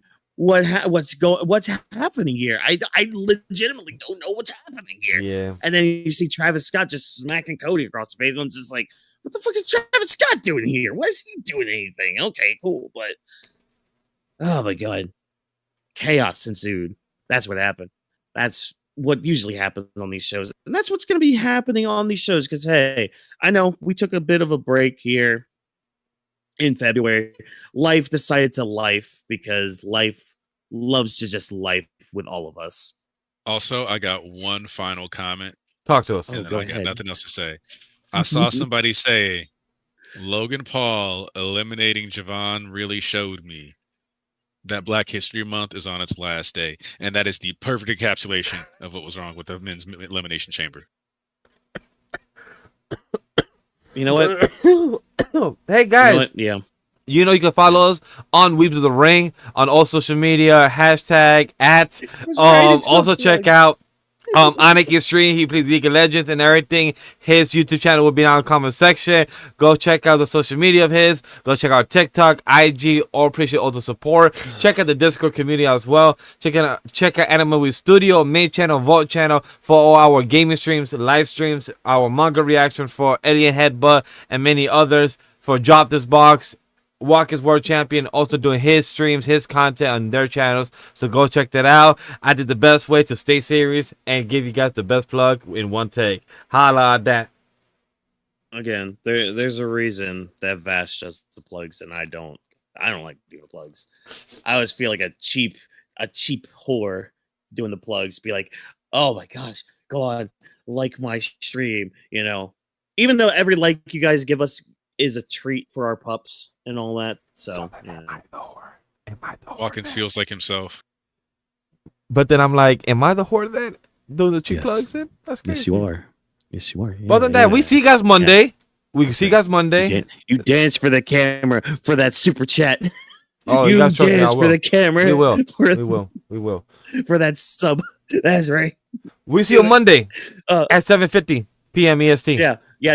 We'll be doing some sidecasts for Raw and SmackDown, and kind of like a loose review, kind of like what we did tonight for the shows as well. Kind of talking about a little bit. So get you all you lovely audio feed members, you know, get you guys something as well, but maybe get you a little bit of a tease to hey, maybe check out the other stuff that we have, and also check out the shorts because the recaps will come out that'll be connected to these videos. Holy freaking butt crackers, you know. We've dropped F-bombs all night. I don't know why I censored that, but that's besides the point. Anyways, just check it out. Check all the good things out. I won't keep us here any longer. So, hey, thank you for taking time out of your day for checking out the Weebs of the Ring podcast. If you enjoyed what we had to say, again, do all that wonderful stuff that Vash told you to do in the descriptions, in the boxes below. Also, be sure if you're on those social medias, use the hashtag Weebs of the Ring to interact with us before, during, or after those shows. Because, hey, we love to talk to you guys about wrestling, about anything else. That's a great way to interact with us and for us to check how the conversation is going as well. But besides using the hashtag to talk to us, you can also use it to give us feedback and say, we're nothing without you guys tuning in. And we love to hear from you guys because, hey, unlike WWE, we take criticism and we run with that and we learn from it and we grow from it because we don't want our product to be stale. No, we want to keep expanding and growing. You know, we'll take chances. You know, we'll have a short that comes out that only gets like 5 views, whereas another one will get like 950. You know, it's fine. It's good. We take chances like that. These algorithms, man. The algorithms. Oh my god. And like I swear, sometimes TikTok just decides to kick one of your shorts in the dick. I'm gonna be real. Like, they do. Yeah, they do. They do, man. Like, oh my god, it's ridiculous. It's ridiculous out there. But hey, you can fix that by following us on those social media platforms. Just type in Weebs of the Ring. You'll find us. You'll find the logo. You'll find all the wonderful, fun stuff to have. Weebs of the Ring is presented by Anime Week Studio. Thanks, of course, to our production team for all of their hard work for bringing the show and making it a reality. Thank you once again for joining us. And remember, as always, no stunt grannies were harmed in recording this podcast. Have a good night, ladies and gentlemen. And me and Vash will see you guys on Monday for the Monday Night Raws. Have a good night. Yeet.